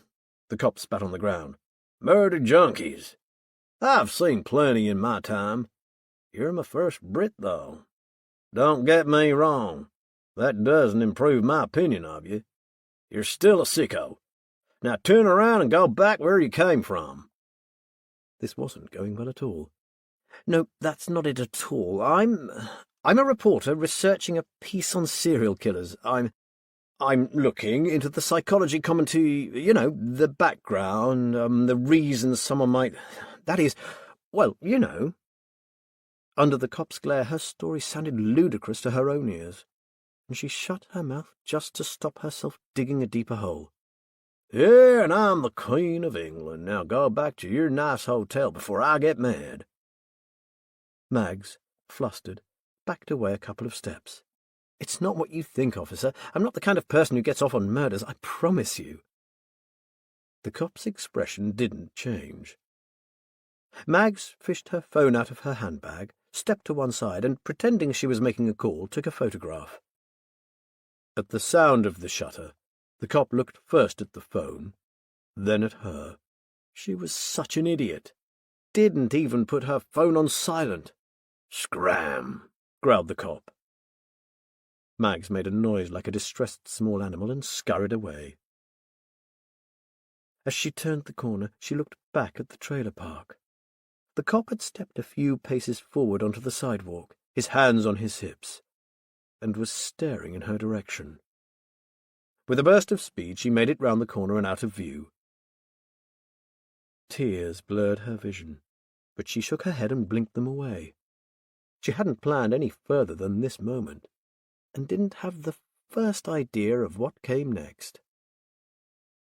Mags just wanted to get back to the hotel, have a shower, and decide what to do next. There was no taxi stand in sight, and she hadn't seen a passing cab since arriving. Her phone had no 3G signal. She scanned the street for somewhere she could go to ask for the number of a taxi company. When a passing car slowed down, she picked a direction and started walking as if she were late for a meeting. "Hey, lady, wait up!" Mags looked round. The estate car, station wagon, she reminded herself, had turned and was driving alongside her. The window was down, and a man wearing a pale cream hat leaned across the passenger seat, sunglasses perched halfway down the bridge of his nose. "Me?" She pointed to herself stupidly, as there was no one else on the sidewalk. She recognized him now. He had been at the trailer park, hanging back a little, writing in a notebook. "I heard that cop give you the brush off. He pretty much gave me the same treatment, but I'm a little long in the tooth to get upset by it. We're in the same game." She stared in confusion. "Reporters," he said. "Want to compare notes over a cold drink?" As the parent of an 11-year-old, Mags had often spoken to Tam about stranger danger. She took a step forward and stopped. What kind of idiot gets into a car with someone she met at the scene of a double murder? The man in the car chuckled good-naturedly. He looked like he was in his early 50s, slightly overweight, and she suspected the hat hid incipient baldness. He opened the glove box of the car and pulled out a laminated ID card, holding it up to the open window. "Here you go. Don't blame you for being suspicious." Mags stepped up to the curb and took the proffered card. In the photograph he wasn't wearing his hat. Mags noted she was right. His hair was thin and patchy. Patrice Martino, member of News Guild CWA. For all she knew, he could have printed it at home, but it looked official enough, and she was all out of better ideas. "I'm Mags Barkworth." He didn't ask for her credentials, and she didn't offer them. He leaned over and opened the door. "Jump in," he said. "I know a place where they do great iced tea. You Brits are big on tea, right? You'll love this." It probably wouldn't be appropriate to correct him and tell him tea should only be consumed hot.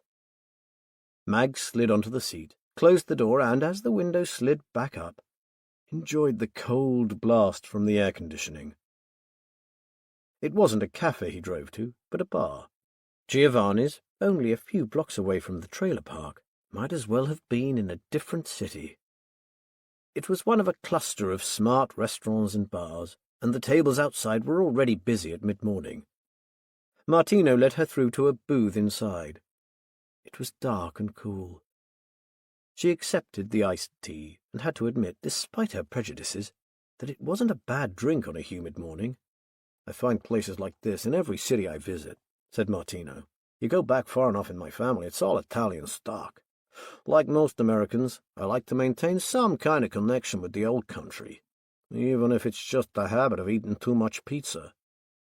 He patted his stomach, smiling. Mags sensed the conversation was about to move on to the reason she was here. She spoke first. "So you're a journalist too? Who do you write for? And what are you working on, Mr. Martino? Call me Patrice." He sipped his drink, then took his hat off and put it on the bench next to him. Perhaps he wore the hat for the shade it provided, rather than vanity. He made no attempt to rearrange the wispy tufts of hair that remained around his temples. "Served my apprenticeship with the New York Times. Been freelance for 15 years now. Sometimes I find my own stories, sometimes the feature editor of one of the nationals throws me a bone." "And which one is this?" "This is a little of both, Mrs. Barkworth." She considered asking him to call her Mags, but decided against it.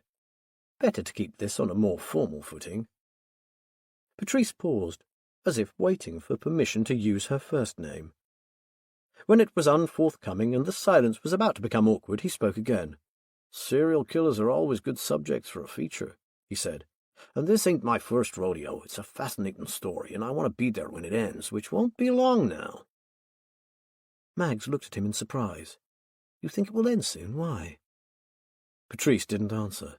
He unzipped his messenger bag, took out his notebook and a pen, opened it, and wrote Mrs. Margaret Barkworth at the top of the blank page.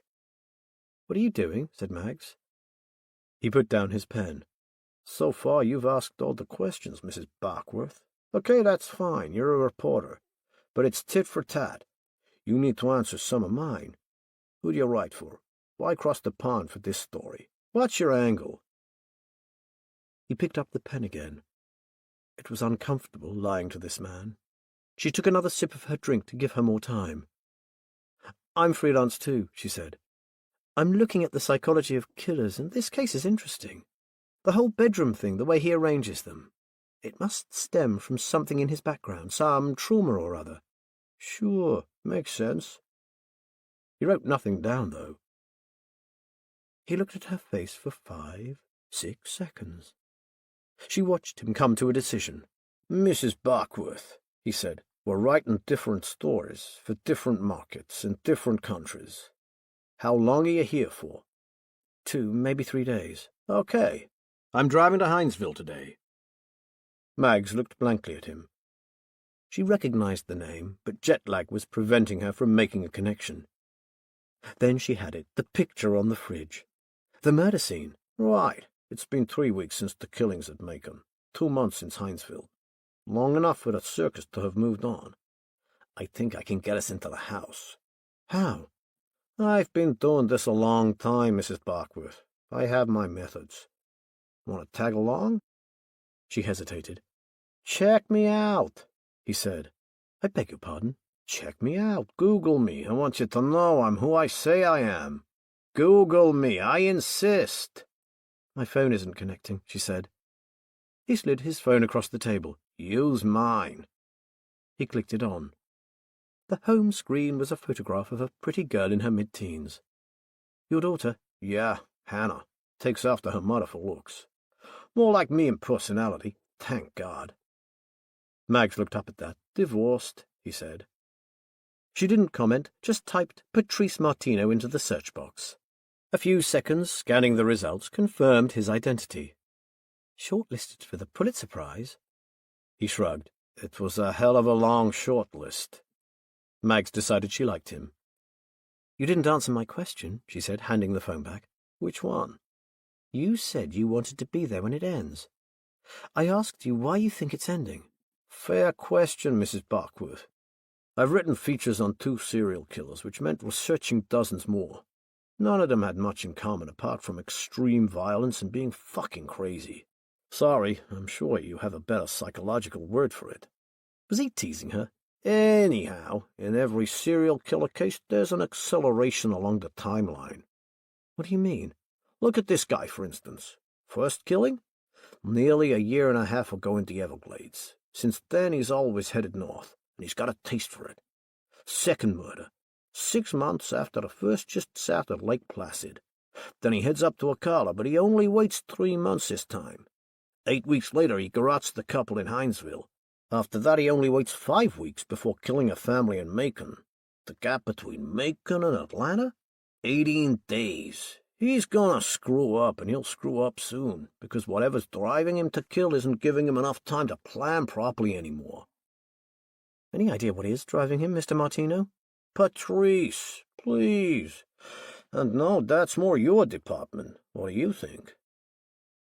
Mags took a long breath. I think we can talk about it on the drive, Patrice. And you had better call me Mags.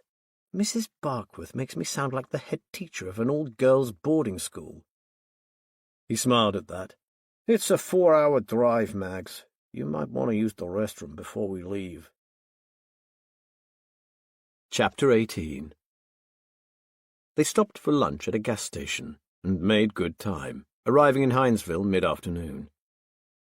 It was only 3 weeks since the bedroom killer had visited this quiet town. Mags wondered how Patrice intended to get them into the house where it had happened. The address he tapped into the sat-nav led them to a small business park. Patrice stopped the car outside a real estate office. "Better if you wait here," he said. "I'll be back in a few minutes." Mags watched him through a large glass window. Patrice stood in the small reception area. As a young woman approached, he took off his hat. At first the woman's arms were folded and she shook her head, but as she listened to him, her body language softened. After a couple of minutes she put a hand on his arm as he dabbed at his eyes. She nodded, smiling, and he walked out to the car. "Well," she said as he climbed back in, "Joanna was very helpful." The young woman appeared at the side of the building. She waved at Patrice and, getting into an open-topped Miata, drove off. They followed. 7 minutes later they drew up in front of a familiar house.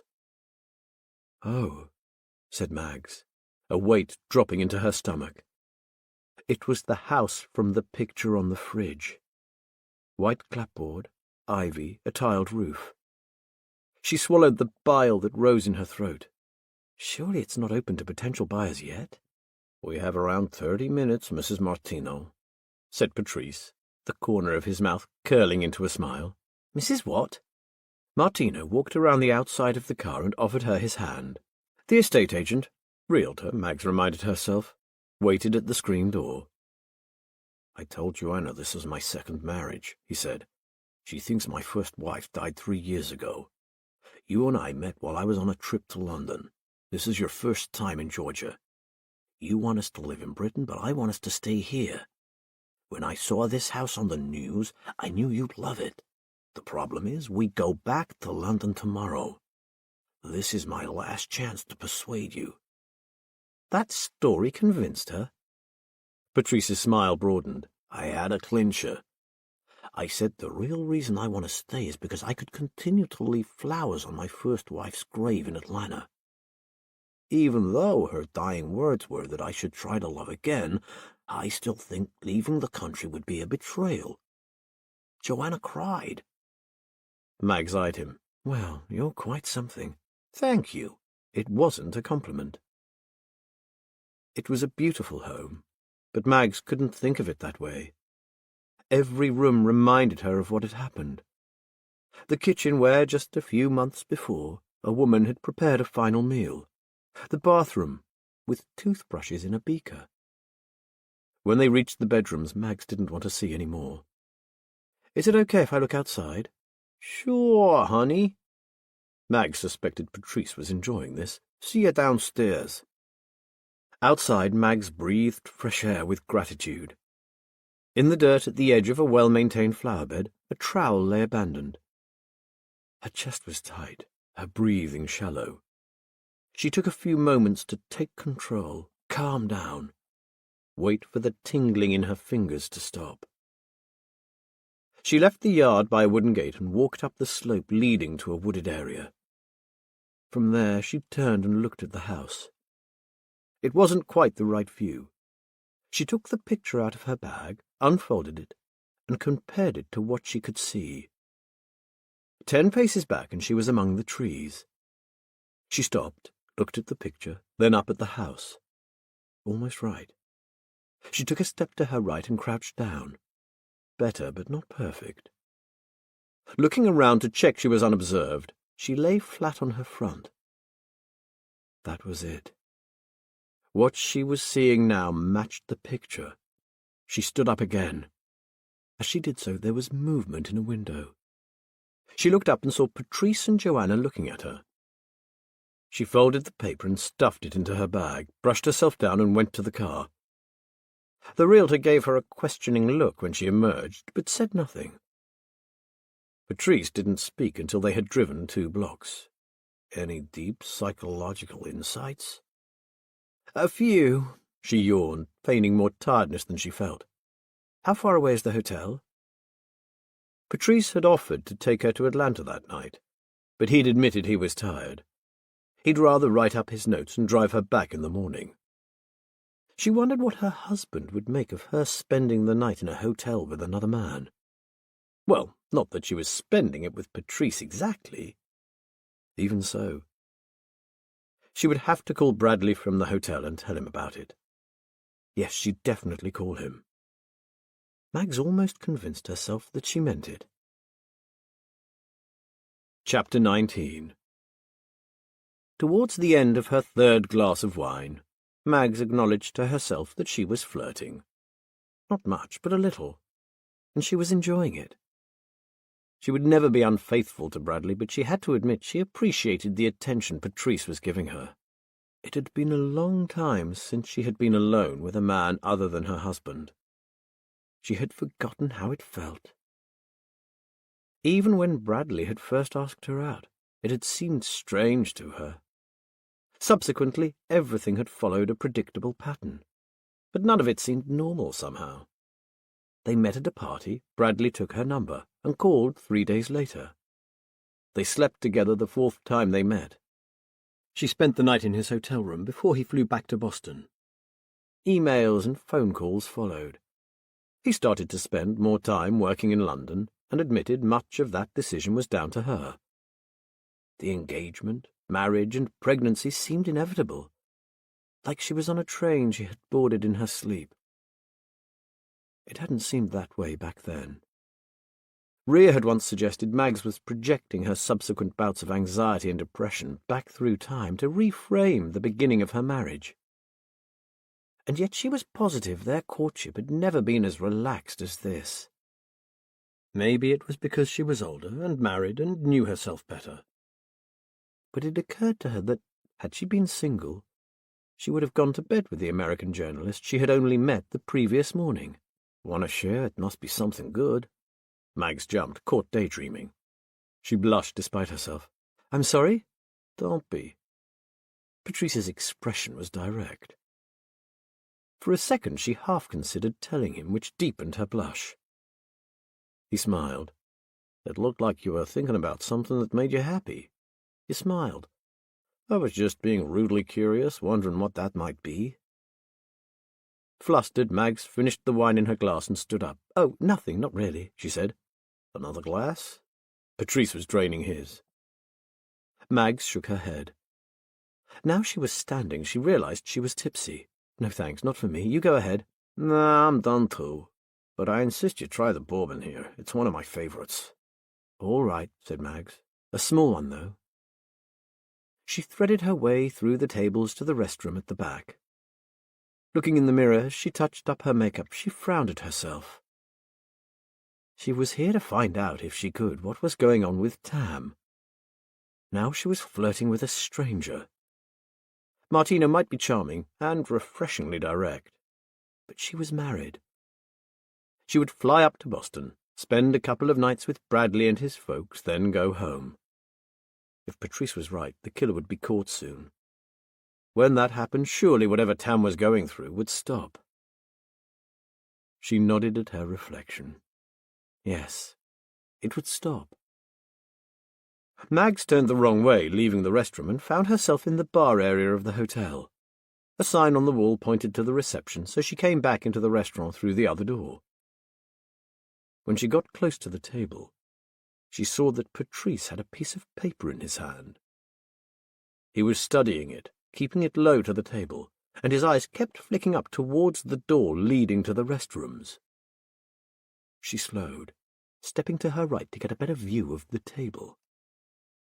The first thing she noticed was her handbag on the seat next to him. Then she saw what he was looking at. It was Tam's picture of the Hinesville house.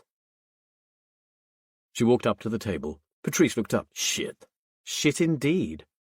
Mags held out her hand. He refolded the picture and gave it to her. She put it in her bag and took her jacket from the back of the chair. Sit down, Mags. I don't think so, Mr. Martino. I don't think we have anything more to say to each other. She walked away, but he raised his voice. Mags! She turned. He pointed at the glass of bourbon in front of her place. Sit, he said. She didn't move. He looked up at her. I've been straight with you from the moment we met, but I'm not sure you've said even a single word of truth since you first got in my car. Is your name even Mags Barkworth? Because I could find no writer of that name. Yes, it is. I used to write under my maiden name. And whatever you think of me, it gives you no excuse to go through my things. I apologize for that, Mags. Here's the thing. I like you. I knew you were spinning me a tall tale early on, but I didn't think you were doing it for the wrong reasons. Even though you were lying about something, I trusted you. I still do. You haven't told me why you're really here, but I'm guessing you have your reasons. I just wish you'd been able to tell me what they are. Please, sit down. This bourbon is not cheap. The moment stretched out. Patrice did nothing to fill the silence. He put his hands on the table, looked at her and waited. Mag sat down. You're right, she said. I'm not a reporter. I'm a mother and I'm worried about my daughter. Now that is something I know about. Try me. Mags looked him in the eye. If she still hoped to find out anything that might help her on this trip, Patrice would be the man to turn to. He was researching the murders, and he'd written about similar cases. Her instinct was to trust him. Then again, that same instinct told her to distrust her husband. God, she was tired. Fuck it, she said. Excuse me? Mags lifted her glass and tried the bourbon. An ice cube touched her upper lip as the smooth, fiery liquid dropped down her throat. You heard me, she said. I said, fuck it. Wow, this is good bourbon. Yep. Okay, Patrice, I'll tell you why I'm here. But swear it's off the record. She waited. Patrice nodded. Whatever you tell me is between you and me, I promise. On my daughter's life. She told him everything. Patrice was as good as his word, listening without judgment. He made notes, a mixture of shorthand and what looked like doodles, drawing arrows from one idea to another. His questions were pertinent and useful. He asked about Tam's internet access at home, how much TV she watched, and how conversant she was with technology. He asked about her friends and her interests. When Mags told him about her love of P.G. Wodehouse, Martino smiled. Sounds like a great kid. Cheers, she is. I'm lucky. I mean, we're lucky. She felt herself blush again at the omission, but Patrice didn't seem to notice. He put his pen down and sat back. His bourbon was untouched. He took a sip. Okay, there is a simple explanation, but you won't like it. Mags leaned forward. What I like or don't like doesn't matter. I want to help her. You didn't see her face when she drew the picture. It was scary, like she wasn't there. That's one part of the explanation. It is possible she's having absence seizures. Possible, but unlikely. Still, you should get her checked out. I've heard of those. Epilepsy, right? Right. My daughter's best friend suffers from them. She was the only one in her year who didn't learn to drive because she never knew when she might have a seizure. Well, that's one good thing about having a scientist husband. Right from the start, right from when Tam was born, especially since... There was no need to tell Patrice about Clara. Mags had never spoken to anyone else about her other daughter apart from her family and Rhea. Too painful. Not relevant either. Tam has had blood tests 4 times a year since she was born. Bradley insists we all have a full medical twice a year. Something like this would be picked up. Maybe. I said it was unlikely, but it's not impossible. I still think you should look into it. I will. But Bradley is a genetic researcher at one of the top companies in Boston. If there was something wrong with Tam, he would have found it. What was the other part of your explanation? Patrice picked up his glass and finished his bourbon. Look, Mags, every mother thinks they know their kid. And it sounds like you two are real close. We are. Try not to take this too hard. Girls are programmed to push themselves away from their parents in adolescence, usually later in their teens, but girls mature faster. Has Tam reached puberty? Mags thought back to the day of the first picture, the mixture of pride, sadness, and worry when Tam had told her about her first period. Yes, she confirmed. Then I'm probably right. Right about what? Mags, Tam may be more conversant with technology than you suspect. You and I remember a time when the only computers we saw were in movies. It's different for our kids. They've already forgotten more about technology than we will ever know. They're always a few steps ahead of us. No need to hide a secret diary under your mattress if you can use the latest software. But I checked her computer, I told you. She hadn't even cleared her internet history. There was nothing to see, Patrice. Patrice sighed. It was the sigh of a man who wasn't enjoying himself. I'll wager $100 here and now that your daughter is using a different internet browser for what she really wants to look at. The one you checked is the one she's happy for you to see, which is why she hasn't cleared her history. No, she wouldn't do that. I'm not being naive. I understand that mothers and daughters drift apart, particularly in the teenage years. But it hasn't happened yet with Tam and me. We're tight, a team, friends as well as mother and daughter. Patrice spread his arms out, palms open. I'm sorry, Mags, I'm not making fun of you. I learned some of this the hard way. With Hannah it was drugs. He looked away from her for a moment. Mags put her hand on his. I'm so sorry, Patrice. That must have been awful. But I promise you, I know Tam. I understand her. Patrice's smile was weary. She's a smart girl, right? Yes, she is. Here's another guess, then. I bet there was something in her history that wasn't entirely innocent, but nothing to make you worry. Something to make you think she wasn't hiding anything. Am I right? Mags remembered Tam's search for erections. Shit! She noticed her hand was still resting on Martino's. She moved it. Patrice saw her expression change. If she knows how to install and hide another browser, I'll bet she can do it so you'll never find it. But at least there is an explanation. And I know this won't help much now, but when you've had some time, you'll know I'm right. It's not unusual for kids to get obsessed with violent crime. Some like to watch horror films before they're allowed to. Some read about murders. They might even collect knives or other weapons. 99 times out of 100, it means nothing. They're just exploring the worst of the adult world. If Tam is obsessing over a serial killer, at least she's chosen one on another continent. It's a safe way for her to look at the awful things one human being can do to another. The things her parents protect her from. And I'm guessing you're a protective parent. Mags raised a hand to get the attention of a waiter. Another 2 bourbons, she said. Large ones, please. Damn it, said Patrice. I hate to be the one to point this out, Mags. It's not easy to face. Your relationship with your daughter is changing, but you two sound as if you have a fantastic foundation. This is probably nothing to worry about, nothing at all. I feel like a fool, said Mags as the drinks arrived. I flew halfway across the world so an Italian-American journalist could tell me my daughter is better at using the internet than I am. Sorry. Still doesn't explain the drawings, she said, taking a sip. Her eyes were heavy. No, agreed Patrice, it doesn't. Your husband's explanation may well be the right one. Most of my breakthroughs, when I've been writing an investigative piece, come out of the blue.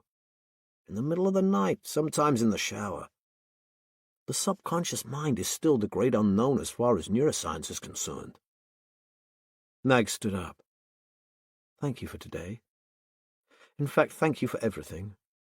I'm going to bed. Patrice raised his glass. I won't be far behind. 9 o'clock okay for breakfast? I'll drive you back to Atlanta. Mags leaned down, her lips brushing his unshaven cheek. "You're a good man, Patrice Martino." "Yeah, so my bartender tells me." By the time she got back to her room, Mags was wiped out. She hadn't realized the effect of carrying this secret, not talking to anyone about it. Then coming out to America, putting the Atlantic Ocean between her and Tam. It was just gone midnight when Mags got into bed. She plugged her phone into charge. 7:15 in London. She called Kit's home number. "Mags, that you? Hope it's not too boring over there. You're missing all the fun. How was Margaret Mitchell?" "Who?" "Frankly, my dear, I don't give a damn." Mags remembered the excuse she'd given for flying to Atlanta rather than straight to Boston. "Oh, I didn't hear you right. Not a great line. Yes, amazing. The houses are incredible, like being in a movie." "You all okay?" "Everything is fine, sis. Hang on, I'll fetch her." A few seconds later, there was a breathless giggle at the other end of the line. "We're making pizza, Mum. It's brilliant. We made the bases first, and Uncle Kit had the video on YouTube where they show you how to spin it on your finger. Mine went in my hair, and Uncle Kit's went out of the window. It was top-notch. We're going to watch TV when we eat the pizzas. I put pineapple and olives and mushrooms on mine, and 3 different cheeses. It smells amazing, Mum. I wish you were here. What's it like in America? Is Atlanta different to Boston? When are you seeing Dad? Rosa has got a puppy. She wants to bring it round to the house. Can she? Can we have a puppy?" Tam was always like this when she spent any time with Kit. Mags rolled her eyes, then frowned as she remembered her conversation with Patrice. She didn't want to believe that Tam could deceive her. "No, I don't think we can have a puppy. It wouldn't be much fun for it where we live. We could always move out of London, get a country pile. Then could we have a puppy?" Mags laughed. "We're not planning on moving just yet, Tam, but Rosa can bring her puppy over and you can play with it." Tam squealed, "Thanks, Mum. I have to go. My pizza's ready. Love you, love you, love you. Come home soon. I miss you. Love you, love you, love you. Bye-bye." Kit came back on the line. "We're going to eat, sis. Everything okay over there? Anything you want to share with your twin brother?" Mags wished she had confided in him. She would rectify that when she got home. "I'm back on Sunday. Let's talk about it then." "Sounds like a plan. Maybe we can discuss my impending separation at the same time. David is eating a pizza with anchovies and pineapple on it. Legal grounds for divorce, surely." "A criminal offence," confirmed Mags. "Enjoy your pizza." "Thanks for looking after her. Love you." "Love you too." Mags woke twice during the night, both times after the same nightmare. She was standing in her kitchen at home, facing the fridge. Tam's first picture was on it. It looked so real the rest of the room seemed dreamlike. She took a step towards the fridge, and the kitchen blurred around her. The familiar room seemed pixelated, half-formed, like a photograph downloading in the early days of dial-up internet. But Tam's drawing was sharp, crisp, real. She took another step. The picture expanded to meet her. Another step, and her foot came down on dusty, dry earth. She was back at the Hinesville house, but this time the world was a charcoal picture. There were no colours, only gradations of black, grey, and white. The front door was open, and she walked towards it. As she stepped into the house, she wasn't in the kitchen. She was standing upstairs, outside the children's bedroom. The door was ajar. Just a few inches, but it was enough. The charcoal world darkened around her, and she heard a child struggling to breathe. She ran towards the door, but it got no closer. The awful sounds from inside the bedroom got worse, and she ran faster and faster, her sides hurting with the effort, her lungs burning. All at once the strangled gasps ceased. She burst through the door and woke up in the darkness of her hotel room. The second time Mags woke up, it was 6:10. She got out of bed and opened the curtains, looking out over the unfamiliar town. After a shower, she packed a bag and pulled a chair over to the window. From there, she watched the sun rise over the town where a killer had murdered a family. then tucked them back into their beds as if they had drifted off in their sleep. And he was still out there, looking for his next victims. Chapter 20. Mags called Bradley from a diner a few miles off the I-16 on the outskirts of a small town called Dublin. The town names were a strange mixture of the familiar and the exotic. Dudley and Chester were neighbours with Yonkers and Tarrytown. The next big town was Warner Robins, which sounded like a movie studio or ice cream manufacturer. While Patrice went inside to use the restroom, she paced up and down the small lot. Theirs was the only car parked in front, but Patrice said the place had an excellent reputation for all-day breakfasts. He had timed their arrival to coincide with the lunch crowd thinning out. Bradley sounded distracted, irritable. We'll return to the story soon. But for now, let the music help you slow down and feel present. This free audiobook is made with care.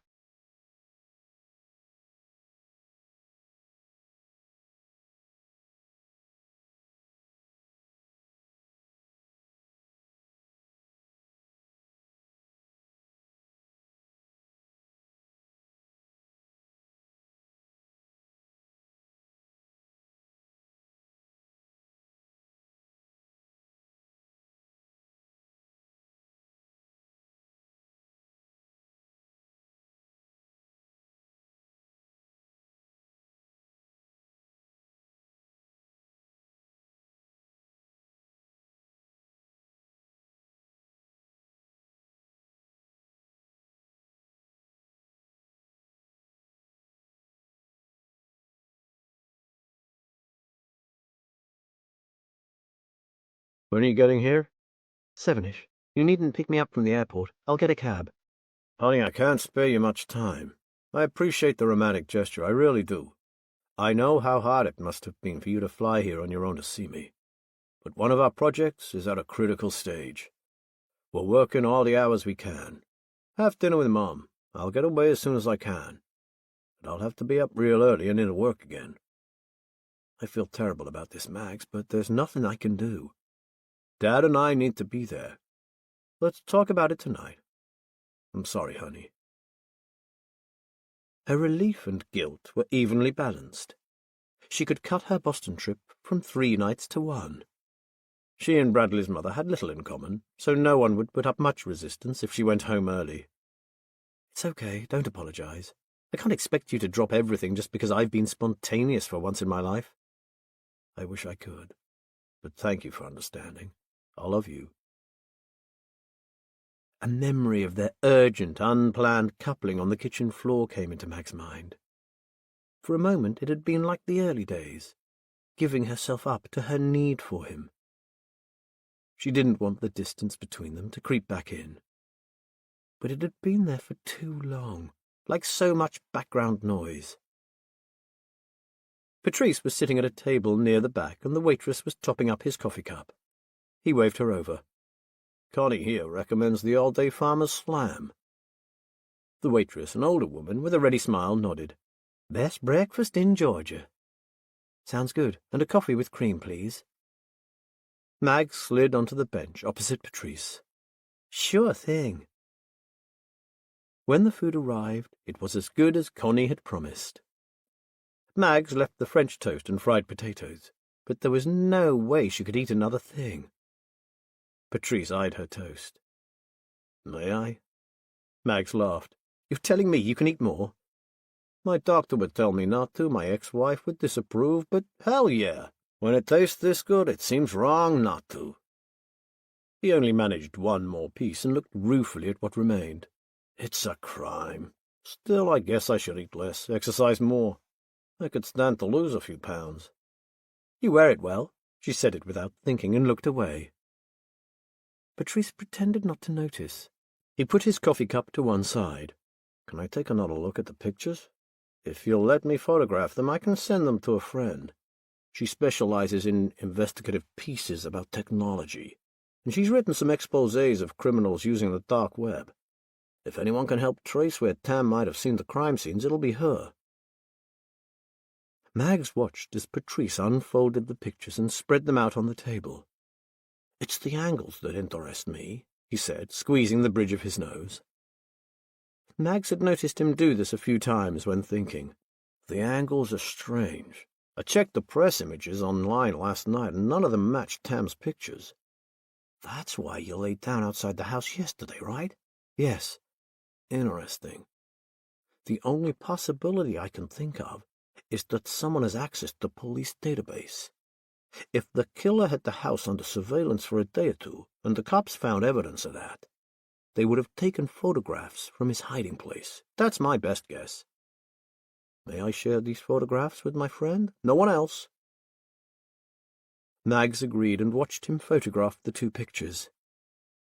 She shared the guide camp picture from her phone. As Patrice refolded the drawing of the Hinesville house, he frowned, took out his notebook and wrote something down. He looked at his watch. "What time is your flight?" 4:30. "You'll be there a little early." Patrice was quiet in the car, and his fingers regularly came up to the bridge of his nose. Mags glanced across a few times, wondering what he was thinking. Finally he spoke. "The date on the Hinesville picture. It's wrong." "Wrong?" Mags opened her bag and took out the picture. She had written the date on the back. Thursday, May 14th. She opened the calendar on her phone. She had noted the day there. Not because of the picture, but because it was the day of her daughter's first period. "It's the right date," she said. Patrice had driven up to the back of a truck, doing about 45 miles per hour. Instead of overtaking, he hung back, matching its speed, pinching the bridge of his nose harder. "It can't be. I just checked. It's right." Patrice flicked the indicator, pulled over to the side and brought the car to a stop. "If you're right, maybe it's time we went to the cops." "Why? What's changed?" Patrice answered with questions of his own. "The Atlanta picture, the trailer park. When did Tam draw it? What time?" That was also easy to remember. It had been the day Mags was up early after her nightmare, the day she had walked in as Tam was drawing. "Friday," she said. "Friday before last."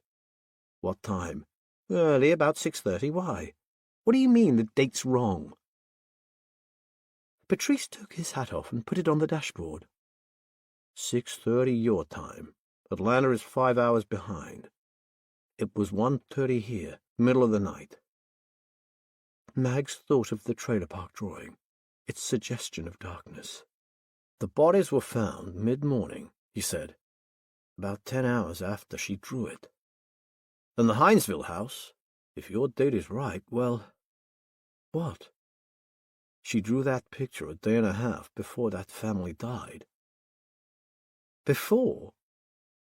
It sounded strange, as if it was a word she had never used. The air in the car was hot and dry. Mags licked her lips and stared at him. "Mags, this is more serious than I thought. If your daughter is found somewhere online where this psycho is posting photographs before he commits the murders, we have to go to the cops." A sensation of coldness radiated through Mag's body. It started in the center of her chest, a kind of tight numbness. From there it spread outwards.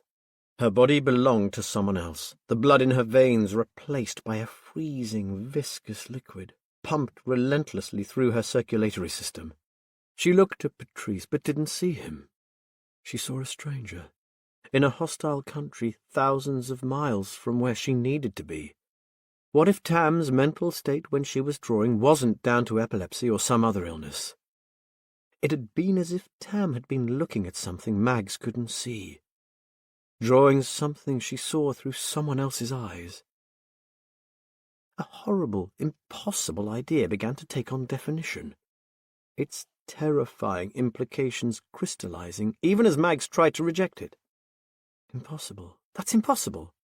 "What is?" She must have spoken out loud. Patrice's voice was distant, and his side of the car seemed to recede as she looked at him. "I need to make a call," she said. It took almost a minute at the side of the freeway in Georgia, in the heat and the humidity, for Mags to regain enough control of her body to call Kit. Her hand shook so much as she tapped the screen. It took 5 attempts to press the right number. Everything she had learned from Rhea, every breathing exercise, every technique had deserted her now she needed them most. The only thing she could remember was to breathe deeply, but it was next to impossible. She tried, as her phone signal bounced off a satellite in orbit and found a tiny piece of metal, glass, and plastic in London. She forced air into her nostrils, held it, then released it raggedly through her mouth. She pressed the phone hard against her head. There was a click. Laughter. "Mags!" her brother's voice. Tam and David in the background, disputing how many houses Tam was allowed to put on Vine Street. They were playing Monopoly. Tam was fine. They were all fine. Of course they were. It was a moment of madness on her part, nothing more. Her mental health had been taking a knock because of the idea that had struck her in the car.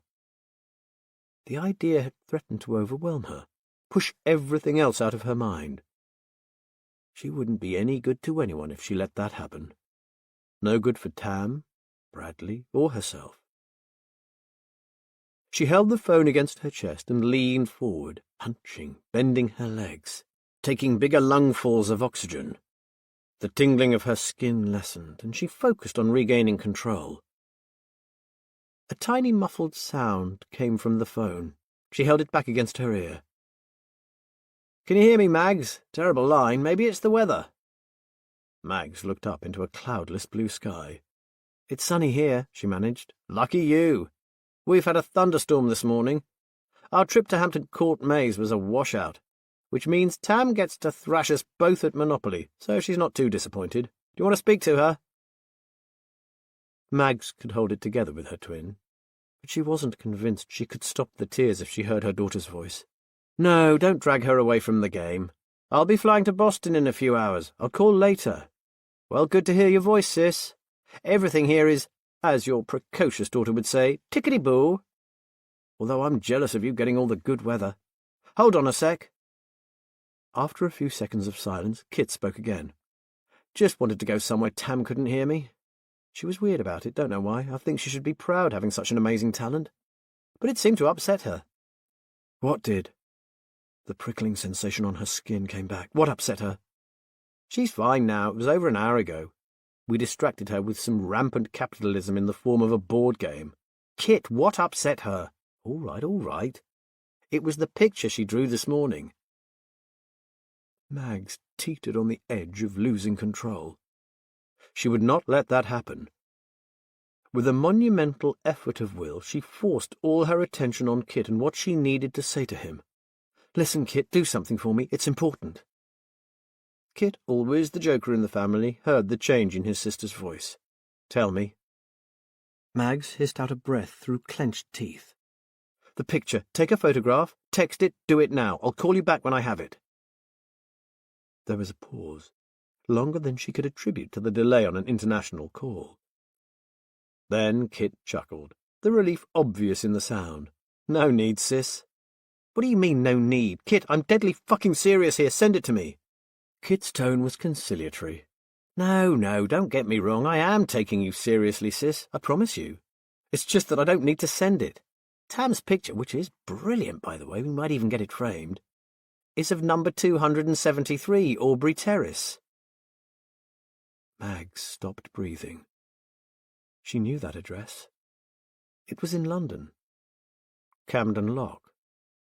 Kit's address. Tam had drawn Kit's house. Chapter 21. When Kit and Mags were 10 years old, they had asked their parents for BMX bikes. They had seen kids their age at the park, and their jumps made it look like they were flying. It looked effortless, graceful, exciting. The twins nagged for months, and on Christmas Day, 2 easily identifiable shapes waited under sheets on either side of the tree. On the days when the snow and ice didn't stop them, they took their new bikes to the patch of green space behind the school and practiced. Neither of them mastered the tricks they'd seen the other kids perform, but talent wasn't necessary for Evel Knievel-style jumps, or so they told themselves. They borrowed a wooden plank from Dad's shed and loaded a rucksack with old bricks. The first attempt was undramatic. The ramp was only 2 bricks high, and neither of them quite had the nerve to attack the jump at speed, instead freewheeling towards it. As they were packing up, Mags noticed a small group of other riders passing, sniggering. The twins returned the next day with an extra plank. They built one ramp 5 bricks high, left a gap of 6 feet, and placed the landing ramp there. They had constructed their jump at the bottom of a slope behind the terraced houses. Mags won the coin toss and pushed her bike to the top of the hill. When she turned round, her hands tight on the brakes, the slope seemed much steeper, the plank impossibly narrow. She had been about to give it up when she noticed the same group of kids watching from the road. "Evel Knievel," she whispered. She looked at the chasm between the 2 makeshift ramps. "Grand Canyon." She released the brakes, and the bike began to move. Her momentum built quickly, and she focused on the ramp. She would hit it dead center.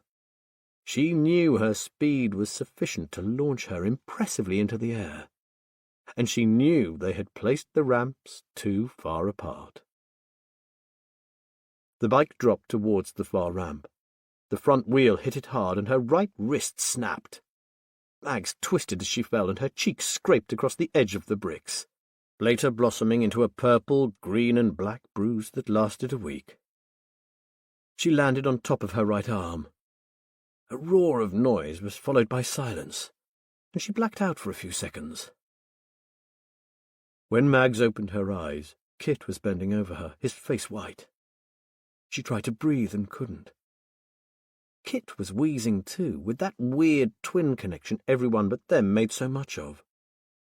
She panicked. She had never been winded before, and even the agony of her shattered arm wasn't as bad as the terror of not being able to suck enough air into her lungs. Mags remembered that moment now. This panic attack approached with the inevitability of that badly placed ramp.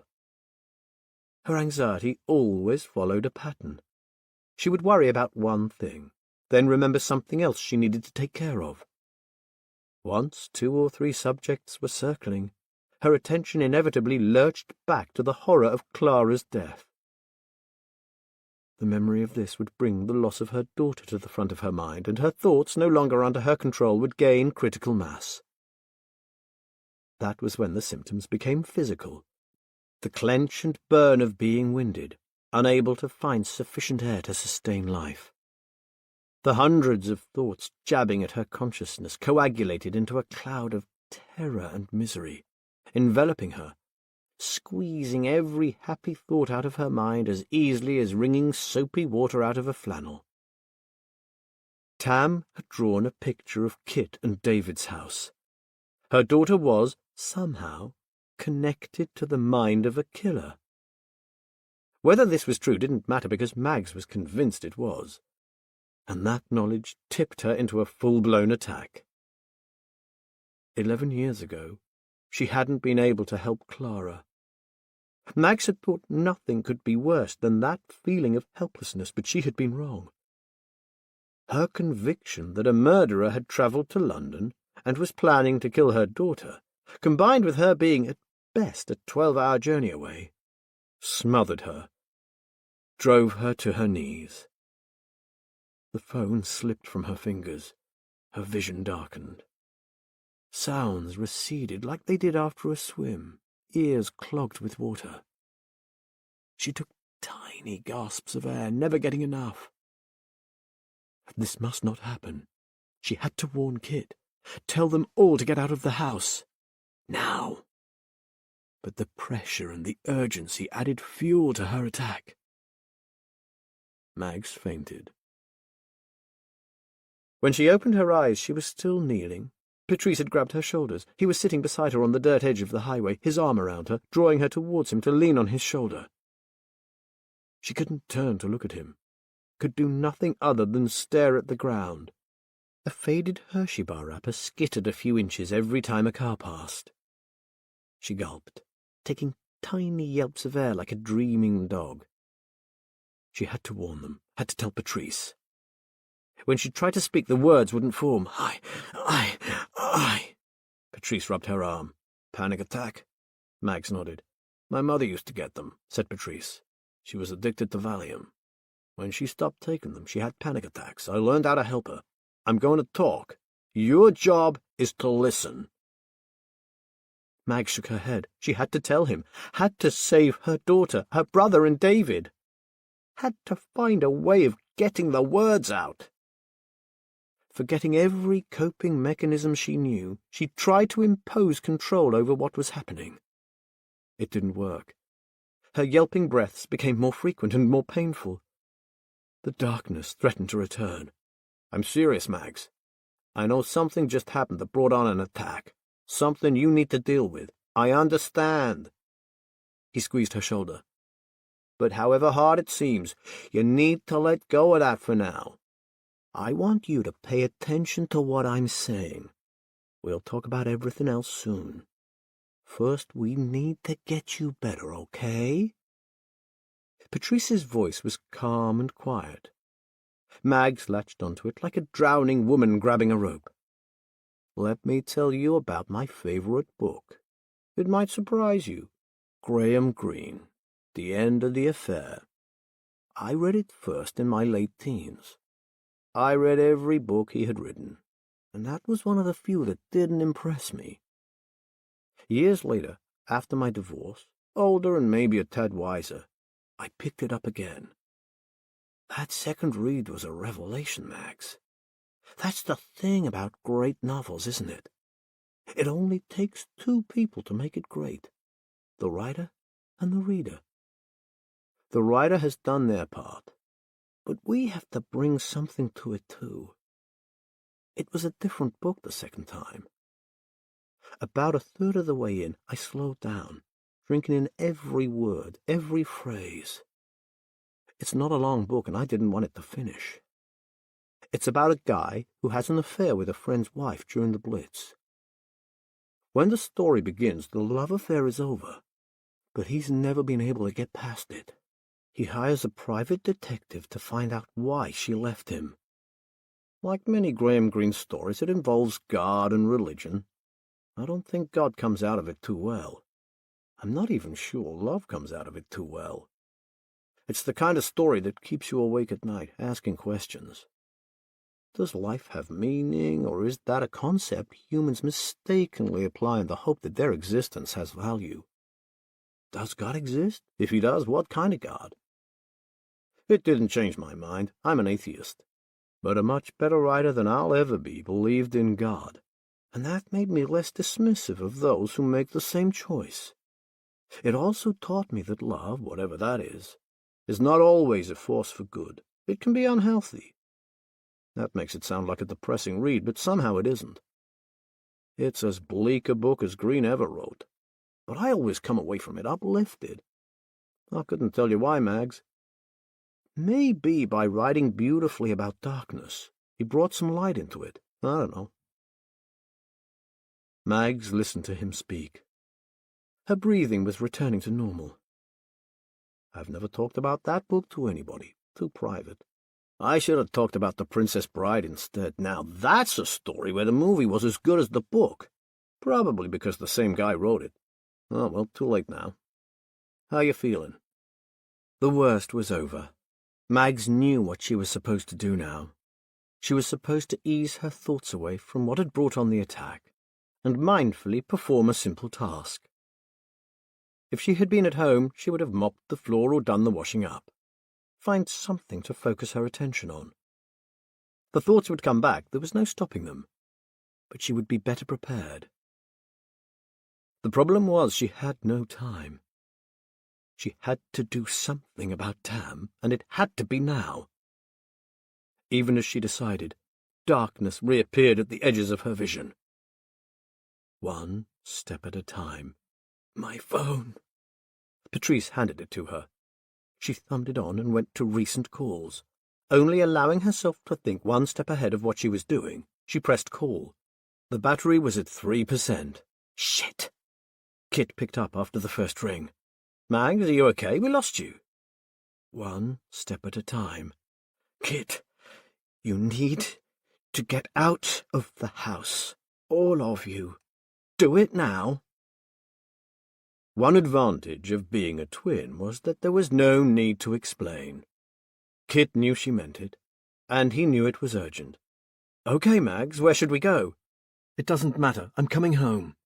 I'll call as soon as I land. Don't go back to the house. Do it now, please. Okay, Mags, I'll call you back when we're out. Wait, I'm still here. The picture. Which side of the house did Tam draw? The briefest of hesitations. The front, why? Leave by the back door. Don't go round the front. Get a few streets away, then call a cab. You're scaring me. Good. Get out. Now. Mags ended the call. One step at a time. She turned to Patrice. Airport, she said. Chapter 22. In the car, Mags breathed as if in labour, every breath hissing out. The dashboard clock ticked through the longest 5 minutes of her life. She called Kit back. Her phone was dead. No. She waved it at Patrice. Charger. Different brand, it won't fit your phone. Want to borrow mine? He handed it over. The only numbers Mags knew by heart were her home number and the 3 numbers they'd had growing up. She couldn't call anyone. Shit. She breathed faster. Mags. That same calm tone. She turned wide-eyed. Don't know the number? He said. She nodded miserably. Okay, that's something you can do nothing about. But I heard what you said on the phone. They're getting out of the house, right? Yes. Okay. You did what you needed to do. Now take a few minutes, listen to me talk nonsense again, and let your breathing go back to normal. Got it? 10 minutes later, and after he'd thoroughly explained his issues with the Star Wars prequels, Mag's breathing no longer sounded like an asthmatic puppy. Patrice called the airport. What's the first flight to London? Leaving after... He checked the sat-nav. 6 o'clock this evening. Thank you. Could you put me through to the ticket desk, please? Long seconds passed then. Hello. Can you tell me if there are any seats left on the 1850 to London? Great. Hold on. He looked across at Mags. Her breathing had steadied, but she was sweating and her skin looked pale and waxy. I'll take it. Take it in the name of Barkworth. If I pay now, can she pick it up at the desk? Thank you. You're very kind. He gave his credit card number and ended the call. I'll drop you at the terminal. Go straight to the Virgin Atlantic desk. There's a ticket waiting. You get in at 6:55. Mag swallowed. I'll pay you back. Give me your bank details. I'll pay you back, Patrice. We'll talk about it when you call me. You have my number and my email. Mags. She looked at him. Do I need to take this to the cops? What's happened? Are you able to tell me? One step at a time. Mags tried to imagine she was describing a movie, not real life. It helped. She told Patrice about Tam's latest picture as if it was someone else's daughter, someone else's brother, and someone else's brother-in-law who were being stalked by a serial killer. When she had finished, he was quiet for a long time, his fingers constantly on the bridge of his nose. This is fucked up, you know that, right? He didn't wait for her to answer. You believe Tam has some kind of telepathic connection with this psycho, right? At the mention of her daughter's name, Mags felt the tears spill over her eyelashes. Patrice glanced at her, then back at the road. Keep breathing, Mags. I can't go to the cops with this. They'll laugh in my face. You don't believe me. That's not what I said. Everything I know, everything I've learned. Every story I've researched and written tells me that there's no way that a serial killer in America can communicate telepathically with an 11-year-old girl in London. You don't believe me, she repeated. I'll level with you, Max. I don't want to believe you. Partly because I'm a reporter, and everything is circumstantial. But mostly I don't want to believe you because of what's happening in London. If it's true, your family is in terrible danger, and I don't want that to be true. Look, you said yourself that you struggled with your mental health, that you've had panic attacks before. So I'm crazy. Fine. Again, that's not what I said, Max. You didn't have to. They arrived at the airport in silence. Mags was out of the door and dragging her suitcase from the back seat before Patrice had taken his seatbelt off. Mags! She turned and looked at him, rumpled, hat in hand, his eyes trying to communicate something he couldn't put into words. Or maybe he was just relieved to see her go. "Thank you, Patrice," she said. "Thank you for getting me here." She was in the terminal building, heading for the check-in, when she heard running footsteps behind her. "Mags, wait up!" She slowed, but didn't stop walking. Patrice came up alongside her. "One question. You owe me that, Mags." "What is it?" "You said your husband is a geneticist in Boston. What's the name of his company?" It was the last thing Mags had expected. She was so surprised she answered without thinking. "EdgeGen Technology. Goodbye, Mr. Martino." After clearing security, Mags bought a portable phone charger and plugged it in. The flight was boarding. She checked her phone every 10 seconds, but it only flickered back to life as she reached her seat. Economy this time, squeezed between two strangers. As soon as the phone had booted up, she called Kit. No answer. The plane taxied to the runway, and a stewardess asked her to turn off the phone. The third time of asking, when Mags was praying Kit would pick up, she gave her the choice of turning the phone off or having the aircraft turn around and go back to the gate, where she would leave the aircraft before being arrested. She turned it off while her fellow passengers tutted. The plane's engines rose to a scream, and it lurched forward. 8 hours and 5 minutes until she reached London. Chapter 23. In her early 20s, Mags had once smoked a joint at a party, not knowing it was far stronger than the weed she tried years before at the sixth form disco. This was hydroponically grown skunk, and it made her a passenger in her own body for 20 minutes. She remembered waves of panic, while a tiny part of her brain insisted that it would pass, that she just had to ride it out and she would be all right. The plane journey from Atlanta to Heathrow was worse than an 8-hour skunk-induced psychotic nightmare. As the 767-400 climbed to its 35,000 feet cruising altitude, Mags knew there was no way she would get through the journey without a plan. If she wasn't careful, her thoughts might trigger another severe panic attack.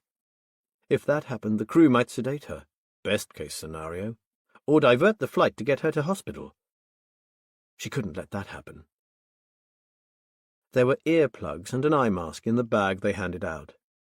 Mags ripped the bag open, put the earplugs in, and pulled the mask over her eyes. After a second, she pulled the mask up again and pressed the button above her head. When the stewardess appeared, her smile was a little forced after the phone incident. Mags spoke deliberately, avoiding giving vent to the scream threatening to break through. "I will sleep for the whole flight. Please don't wake me for food." "Of course, madam." She looked relieved. Mags was in the middle seat of a row of 3 in the centre of the plane. No one would have to climb over her to go to the toilet.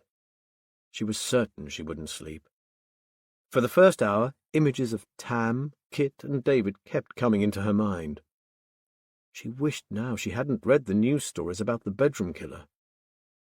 He had murdered every adult with something the police described as a homemade garrote. This was, they thought, constructed from very strong fishing line tied to wooden handles.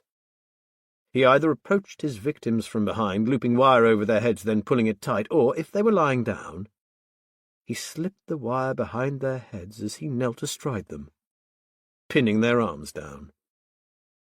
A sob wrenched itself out of Mag's tormented body. She followed it with a series of coughs so as not to make her neighbours suspicious. She couldn't rest, but a lack of light, combined with the constant white noise hum of the engines leaking through the earplugs, brought on a strange, semi-conscious state. It wasn't sleep, more a series of short blackouts, punctuated by nightmare images and waves of dread. When at last the plane began its descent, Mags lifted her mask, blinking. She wouldn't have been surprised to have found her fellow passengers replaced by demons, the plane gone, her surroundings obscured by the roaring, spitting flames of hell. Her sense of time was distorted. To the left, through an open blind, the sinuous Thames sparkled in the morning sun as it wound through the centre of London. She licked her lips. They were dry and flaky. The woman on her right, young, dip-dyed, pink hair, each ear pierced multiple times, handed her a small bottle of orange juice. "Saved it for you," she said. "Thought you might need it." Mags took the proffered bottle and burst into tears at this simple display of kindness. "Thank you." She drank it as the young woman watched, her expression a mix of sympathy and wariness Mags might have found amusing under different circumstances. The moment that the plane's wheels squealed and bumped on the tarmac of the runway, Mags turned on her phone. The old man on her left looked over. He was about to voice his disapproval when he looked into her eyes. Whatever he saw there, it made him shut his mouth so fast it made a sound like a clap. She watched the phone come on, and the mobile signal appear in the top left corner of the screen. It buzzed in her hand as a message came in. She held her breath, but it was a generic text advising her of the cost of UK calls. There were no other messages. She called Kit. The phone rang and rang. She tried David's number. It went straight to voicemail. There were 3 missed calls from the same unknown number. It wasn't until she was through customs and heading for the taxi rank that she gave up trying to call, another idea occurring to her. She stopped walking, looked at her phone, suddenly unwilling to do it. But she had to know. Mags opened Google on the phone, typed in Camden Lock, and pressed News. She waited. Camden killing. Police appeal for witnesses. She scrolled down. The police tape used by the British Constabulary was blue and white, not the gaudy yellow of their American counterparts. The photograph showed it pulled across the gate in front of 273 Aubrey Terrace. Damn! Her knees buckled. She hit the pavement hard. A turbaned man rushed over and helped her to her feet. "Are you okay? Do you need help?" "Slipped. No, fine."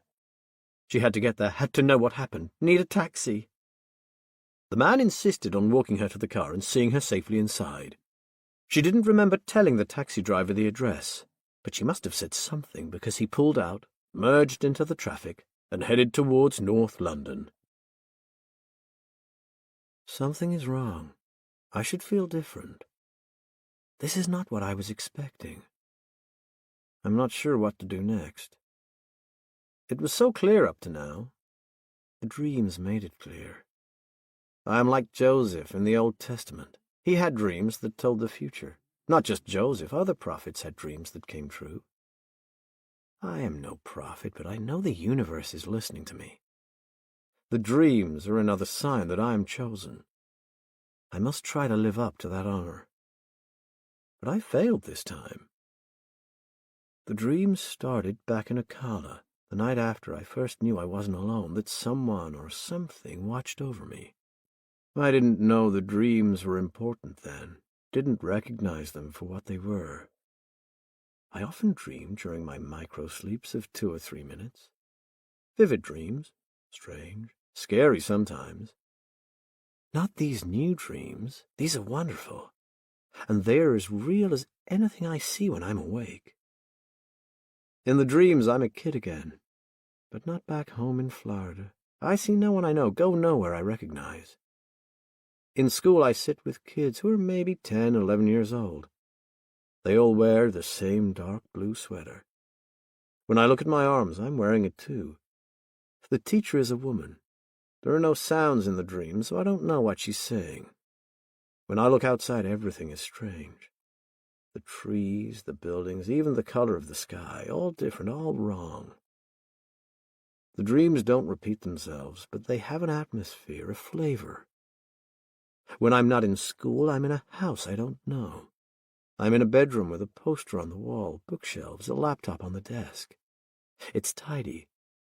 I've never seen so many books in one place outside of the library. Who wants to read so much? It's the dream after the trailer park that gets me moving. Maybe the signs were clear before, but I didn't know how to read them. Maybe this feeling of failure is a punishment for being so slow to understand. I don't know. But two things I see in my dreams send me to the airport. First, I look out the window. The street is narrow, cars parked on both sides. It's only after I wake up that I know what was wrong. The cars. They were driving on the left-hand side of the street. My dreams are in a different country. Then I remember a poster in the bedroom. 5 colored rings, 2012 in big numbers. A photograph of some skinny black guy kissing a gold medal. The Olympics, the cars. London. I take the bus to the airport and hang out until I see someone my build with the same color hair at the check-in desk. I don't have to kill him, just follow him into the bathroom and I lift his passport right out of his bag while he dries his hands. Some things are meant to be. It's the first long-haul flight I've ever been on, and it's tough. Everyone falls asleep. I start wondering if maybe I could help some of them. Crazy, I would get caught for sure.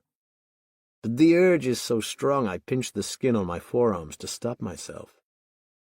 Soon I have a line of bruises, real peaches.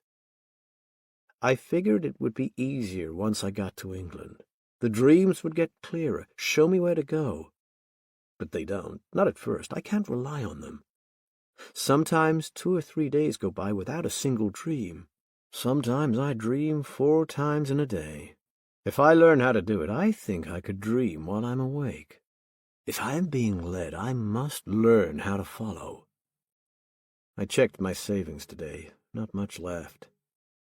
But the signs are so much clearer now, and there are more of them. It's the end of times. If I play my part, I will find peace. Yesterday, a new dream. This time I see the name of a street and a number on a door. I buy a map and go there. It's a difficult place to check out. The street is too busy. I stand opposite the house, watching for as long as I dare. It's strange. The people passing by don't look at me, don't care about what I'm doing. But still, I feel I'm being watched. The feeling is stronger than ever here. And for a while, standing there, I know she's there inside that house. It's the first time I'm clear about my purpose. Coming to London was the right move. I am being guided by an unseen hand, and someone has led me to this exact location. I'm tired. Soon, real soon, I will have rest. I too will sleep. I am here because one soul needs me more than any other of the billions in this world. I do not know her name, but I know we are bound together. Sometimes my dreams are her dreams. Sometimes, when the excitement builds before I begin my work, she is with me like an angel by my side. I am here to free us both. A few hours later, I go back to the street, watch the house, but my certainty is gone. A ghost of it remains, like the smell of stale beer the morning after a party. Maybe it's better if I wait. Then I see a light go on in the house, my stomach tightens, and I make my mistake. I walk across the street when there's a gap in the traffic. I open the gate. My bag contains everything I bought since coming to London. Underpants, Socks, towel, toothbrush, toothpaste, sledgehammer. I place it on the front step. I lift the sledgehammer, take aim, and swing like I'm in my own Olympics. My aim is true. The hammer drives the lock through the wood and the door swings open. I check the street, then step inside. Stairs. I head up. A man's face above me. He yells, "Hey!" and disappears. I run. He will not be thinking clearly yet. He will panic. At the top of the stairs, I see him. He has a cell phone in his hand. He's quick. I reach into my pocket and pull out the device. I used wooden handles from a jump rope to make this one. It feels different in my hands. He runs, but I'm faster. He has his back to me now, which makes it easier. I jump when I'm close, looping the wire around his neck and snapping it tight. He does what they all do. His hands go to the wire, try to loosen it. Folk don't think clearly when they're under attack. They should reach for me, not the wire, but they never do, and those few seconds are all that it takes to weaken him. He crashes into a wall, slides to his knees, pivots, and ends up face down on the floor. He fades quickly, feet tapping on the hardwood. I hold the wire in place until I'm sure. I sniff in disgust. He has soiled himself. Unlooping the wire, I tug it out of his fleshy throat. He is bleeding. I used too much force, but I wanted to be fast. The dreams have not led me to him. I have seen his face, but I am not here for him. It's someone else I'm looking for. There is a kitchen ahead of me, a corridor to my left with 2 doors. One, half open, reveals a bathroom. The second door is closed. Bedroom, I guess. I have seen this house in my dreams. He doesn't live here alone. There must be others. I roll him over and take one last look. He's peaceful. You can sleep now, I whisper. I walk towards the bedroom. Chapter 24. When the cab turned left into Aubrey Terrace, Mags opened the door before it stopped. As the driver cursed her, she fumbled in her purse for cash, finding only dollars. She stared at her credit card, forgetting what to do next, before muscle memory took over and she jammed it into the machine. When she got out, the taxi didn't move away. The driver honked the horn and she looked at the open door in confusion, then dragged her case out. When she shut the door, the taxi jerked away from the curb with one last long blast of the horn. Across the road, a policeman guarded the shattered front door of 273. 20 feet of road, another 10 feet of garden path. A policeman and a broken door lay between Mags and finding out what had happened. Mags didn't move. She couldn't move. Her phone rang. Unknown number. She brought the phone to her ear, said nothing. "Mrs. Barkworth? Margaret? This is Detective Sergeant Harrison. Can you hear me?" When Mags spoke, her lips could only form one shape. "Tam." "Your daughter is safe, Mags. She is safe and she is unharmed. Where are you?" Mags tried to speak again, but it was beyond her. Tam was alive. She was okay. She stared at the blue and white tape, the young policeman in front of the door stroking the suggestion of a moustache. "Mrs. Barkworth? I can take you to her. Where are you?" A pause. "Never mind. Are you opposite the house?" Shocked, Mags looked up. A woman's silhouette raised a hand in the upstairs window, and Mags automatically did the same. The voice came back on the line. "Stay where you are. I'm coming down." D.I. Harrison insisted Mags call her Hilary. As the detective inspector crossed the road, a police car drew up. Hilary Harrison put Mags' case in the boot, and Mags got into the back. Instead of getting into the passenger seat, Hilary opened the rear door, slid inside, and took Mags' hand. "Tam is fine, but she's had a terrible shock. I'm afraid I have some very bad news for you." 3 days later. The family liaison officer's name was Florence. This was the 4th time she'd visited since David's murder. Bradley had excused himself and gone to his office as soon as she arrived. "Do people make jokes?" said Kit. Florence raised her eyebrows. "Jokes?" She was older, mid-50s perhaps. Her greying hair was cut short, and she used no makeup. Florence always wore the same expression, a disconcerting mixture of compassion and professional distance. Mag supposed that was her job, in a nutshell. Florence offered support and passed on what information she could about the ongoing police inquiry into David's death. "Your name," he said. "Florence, often shortened to Flo. FLO, Family Liaison Officer. Do people make jokes?" Florence blinked. "Oh, no, not usually." Mags looked at her brother. He was trying too hard. His timing was all off, his voice flat, his body slow. Mag sometimes walked into a room and found him standing there. More than once she had taken his arm and guided him to the kitchen, or, if it was the middle of the night, back to the spare room, where he had slept since David's death. Florence drained the last of her tea. They were drinking tea because that was the appropriate British response to a violent murder in the family. Mags looked around the kitchen. Clock, sink, fridge, table, chair, Florence. "Thank you for the tea." Florence stood up. "You have my number. If there are any more questions, call me." "Any more questions?" Kit's voice was emotionless. He spoke as if he were reciting a shopping list. "Just the usual, Florence. Who killed my husband? Why would anyone kill him? Why in 3 days haven't you found the sick murderous bastard who did this? With DNA evidence and CCTV on every fucking corner, why don't you have the first fucking clue who wrapped wire round the neck of the only man I have ever loved and strangled him? Those questions, Florence." The FLO nodded, the same expression still on her face. Mags tried to imagine a different expression. Happy, disappointed, angry, aroused. No, it was impossible. "As soon as there are any developments, I will be in touch. If not myself, one of my colleagues, I promise."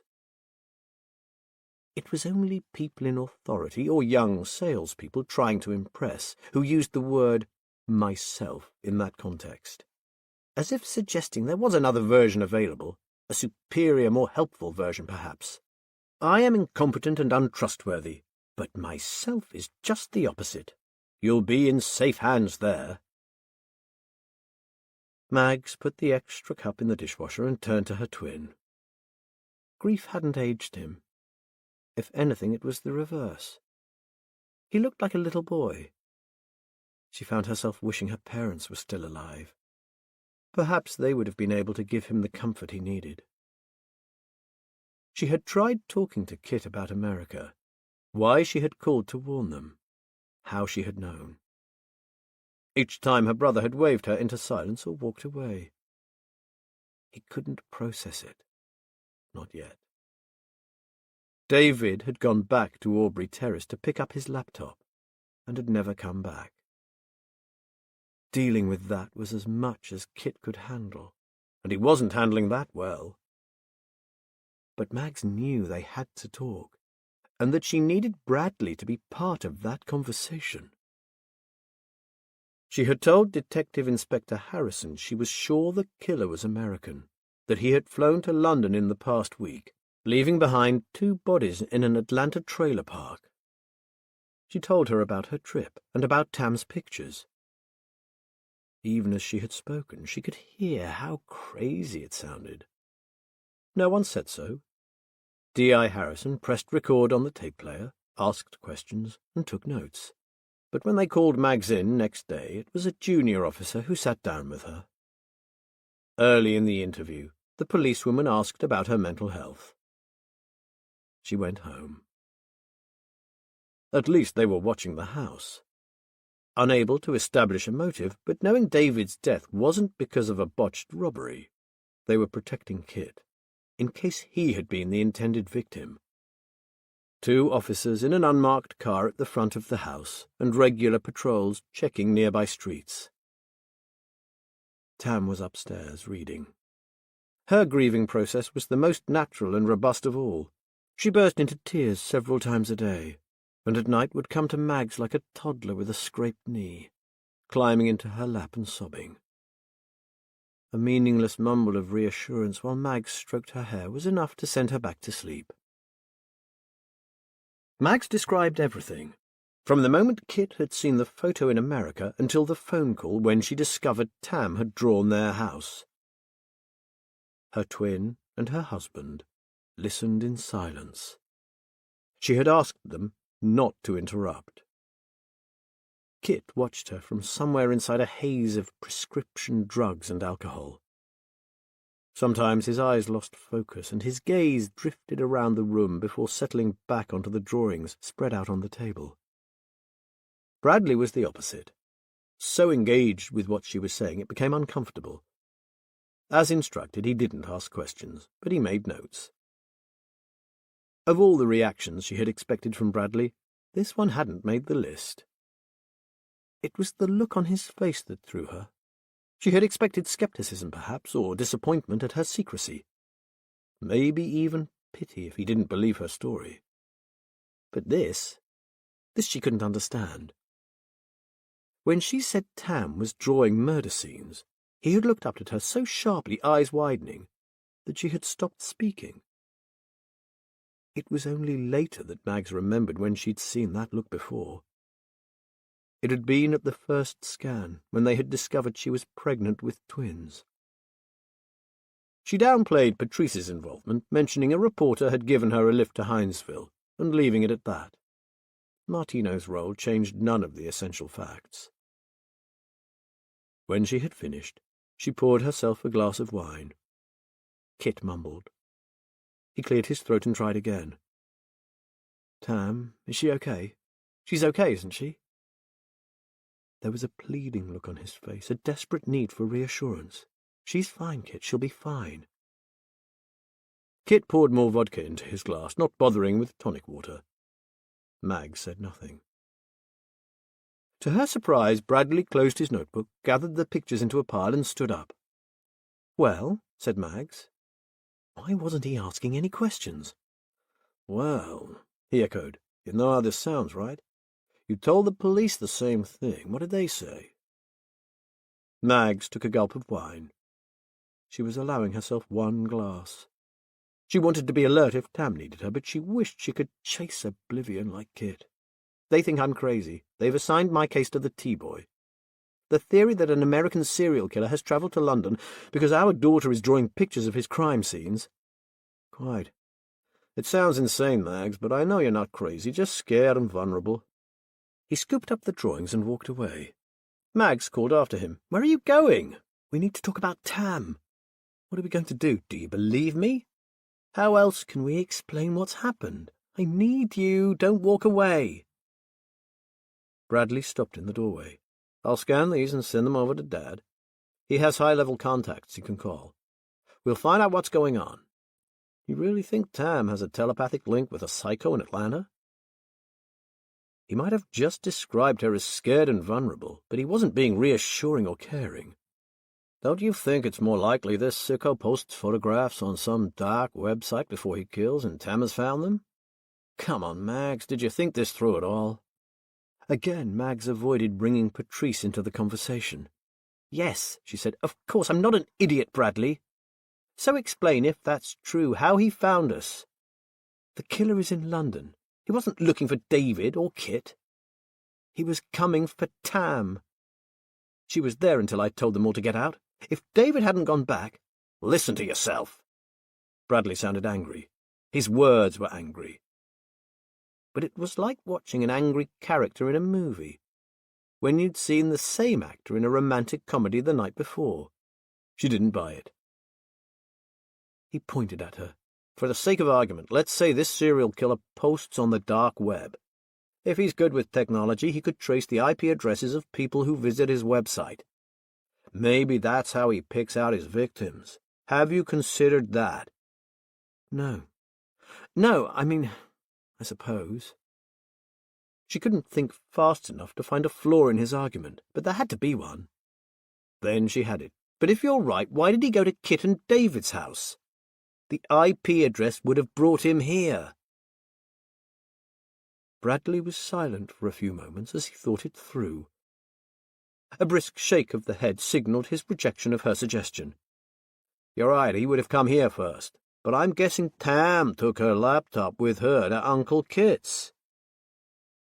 Mags felt her skin prickle. She took another swallow of wine. He was right. He must be right. She wanted him to be right because the alternative was too terrifying. But she couldn't quite bring herself to accept it. If you're right, we must take this to the police, she said. No. I'm calling Dad. If we give this to the local cops, they'll hand it to some underpaid geek on a trainee scheme. If they take us seriously, they'll need to contact the FBI or Homeland Security. They'll have to set up a combined operation, share intelligence, do everything by the book. How long will that take? No, Mags. EdgeGen has connections with the government and the military, and they owe us. If this sick bastard has a website, they'll find it and they'll trace it back to him. Once we have a name, we can find him. Mags knew EdgeGen was a successful, well-regarded company. But the influence Bradley was talking about was way beyond anything she had imagined. He had always been tight-lipped about his work, citing non-disclosure agreements and security concerns. But she had never guessed at anything like this. How? She began and stopped. She focused on one question and started again. Even if EdgeGen has these connections, what can be done that isn't already being done? The American police, the FBI, all those agencies. Surely they are already looking for the serial killer. What can you do that they can't? Bradley waved Tam's pictures at her. They don't have these, he said. I'm going to do everything to close this asshole down so we can all sleep at night. With an obvious effort, he softened his tone. Mags, I don't know why you didn't come to me straight away with this. I'm sorry you felt you couldn't. That's a conversation for another time. He held her gaze for a moment, kissed her forehead, then headed for the basement. Mags picked up the open wine bottle, put it down again, rinsed her glass, and went to bed. Regular glances at the bedside clock punctuated a restless night, alone in the double bed. 12:15, 2:04, 3:10. It wasn't until 3:45 that Bradley crept into bed, and she drifted back into an uneasy sleep. Chapter 25. Mags was awake at 5:30. Through an inch-wide gap in the curtains, she looked for occupants in the parked cars outside. Whether it was budget constraints or the police thought the threat had passed, their protection had gone. She looked in on Kit. He was asleep, twitching and mumbling, wearing one of David's shirts. Closing the door, she crossed the landing to Tam's room. Tam? Tam was sitting upright in bed, eyes open, her head moving from left to right. Tam? Honey? You awake? No response. Mags recognized the same expression she had seen the morning Tam produced the Atlanta drawing. If this was what absent seizures looked like, it was an apt description. Tam was there, but she wasn't there. Her body moved, her eyes looked around her, but she wasn't seeing what was in front of her. Scared to disturb her, but not wanting to leave her alone, Mags sat down and stroked her daughter's hair. "I'm here," she whispered. Tam didn't respond. Tam said it again. This time, Tam looked at her. Mags jerked backwards in shock. It wasn't her daughter. It was a stranger. "Mum?" The moment passed, and it was Tam again. Her heart palpitating, Mags took a second to reassure herself that her daughter was back. Was that how a mouse feels when it looks up at a passing shadow and a silent owl drops from the sky? "Tam, I'm sorry. Did I wake you?" In answer, Tam hugged her mother. She spoke into Mag's hair. "I was dreaming. It was different, like I wasn't here. I dreamed I was someone else." She shivered. "It's early," said Mags. Everyone else is asleep. Fancy a fried egg sandwich?" Tam straightened her shoulders and nodded. "Rather." My whole existence has led me to this moment. I am sorry for folk who go through life believing everything is random. I know better.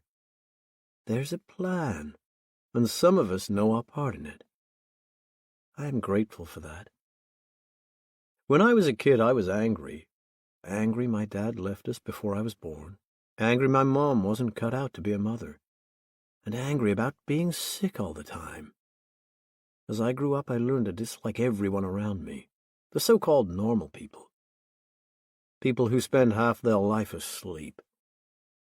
I tried not to resent my condition, tried to accept I would never experience proper rest. But it affected everything. At school, they said I had learning difficulties. That's what the teacher told Mom, anyhow. The kids used another word. They said I was retarded. They left me out of their games, didn't invite me to parties. So I hated them. I wasn't stupid, just tired all the time. And they were plain ignorant. Mom wasn't a churchgoer, but she had a Bible, and she watched hellfire preachers on public television. I read the Bible because the people on TV, the politicians, the actors at the Oscars, even the president, all quoted from it, all believed it. They thanked God for their success. I wasn't sure what to thank God for. I tried finding out more about what was wrong with me in reference books at the library. When I was older, I searched the internet. There were other people who struggled to sleep, but not many like me. Mom said I never slept for more than a few minutes at a stretch when I was in my cot. Nothing changed as I got older. In my 20s, browsing a forum for the sleep-deprived, I found a post asking for volunteers. A research company offering decent money for drug trials. Their website listed conditions that qualified candidates for their program. Sleep disorders were on the list. I called the number, I asked about money. The trial paid more than I made in 3 months pumping gas, so I packed my things and headed north. There were over 30 of us at first. We met in a hotel conference room. The doctors talked about new drugs. We signed forms. We stayed for the weekend, giving blood samples and filling out forms. On Sunday, everyone was due to go home. One of the trial doctors knocked on my hotel room door late on Saturday night. He asked about my sleep problems, but I could tell he didn't care about my answers. He was leading up to something. Finally, he asked if I would consider a more serious procedure, an operation. Experimental, but it might cure my disorder. There were risks. He named a figure. I did some calculations, figured I wouldn't have to work for a couple of years. Before I signed, he asked about family and friends. I told him Mom was drinking herself to death and I'd never had a friend. I signed. The next day they collected me in a private ambulance. They sedated me on the way to the hospital. Time passed. I don't know how long. That's a side effect of never sleeping normally, I guess. I can't tell how long I was unconscious for. When I woke up, the same doctor asked me how I felt. I remember touching the bandage on the shaved part of my head. The hair on that side was rough stubble. After a lifetime of not sleeping, I had been unconscious for over a day. But it wasn't the same. I wasn't rested. I didn't feel the peace I hoped for. They gave me the use of a small apartment. I'm sure they watched me. The doctor came by every day, ran tests, asked me how I slept. He asked me to be patient, said it would take time. He always had a list of questions. Some of them were plain weird. He wanted to hear about my dreams and asked if I ever dreamed during the day or saw visions. One day, weeks later, I decided it had all been for nothing. The operation had given me nothing other than the scar on my head. It was my lowest ebb. I imagined ways to end my life. That morning I got on my knees and prayed. I never had religion like Mom did, but it seemed the right thing to do if I was about to die. And that's when it happened. At the foot of the bed, hands folded, my left eye twitching the way it does at times. I mumbled words and phrases I remembered from the Bible. My prayers were dry, mechanical. I guess that's how it is for most folk, most of the time. I thought no one was listening. But someone was. I didn't hear a voice or no blinding light, nothing like that. It was more like something unfolding in my mind. A flower, maybe, petals opening, looking for the sun. The words I had been praying stuck in my mind during this unfolding, this new sense of another presence. I repeated the words, and they had meaning now. The peace of the Lord. The peace of the Lord be with you. I thought about the money, but only for a second. I had saved everything since they were feeding me and the apartment was rent-free. The research guys could keep the rest of their money. The operation hadn't worked, so I owed them nothing. I packed the few things I owned, left the apartment, took the first bus without knowing where it was heading. As I looked at the faces around me on the street, in the bus station, I saw pain. I saw exhaustion. They needed peace just as I did. The peace of the Lord. And I could bring them that peace. The bus headed south.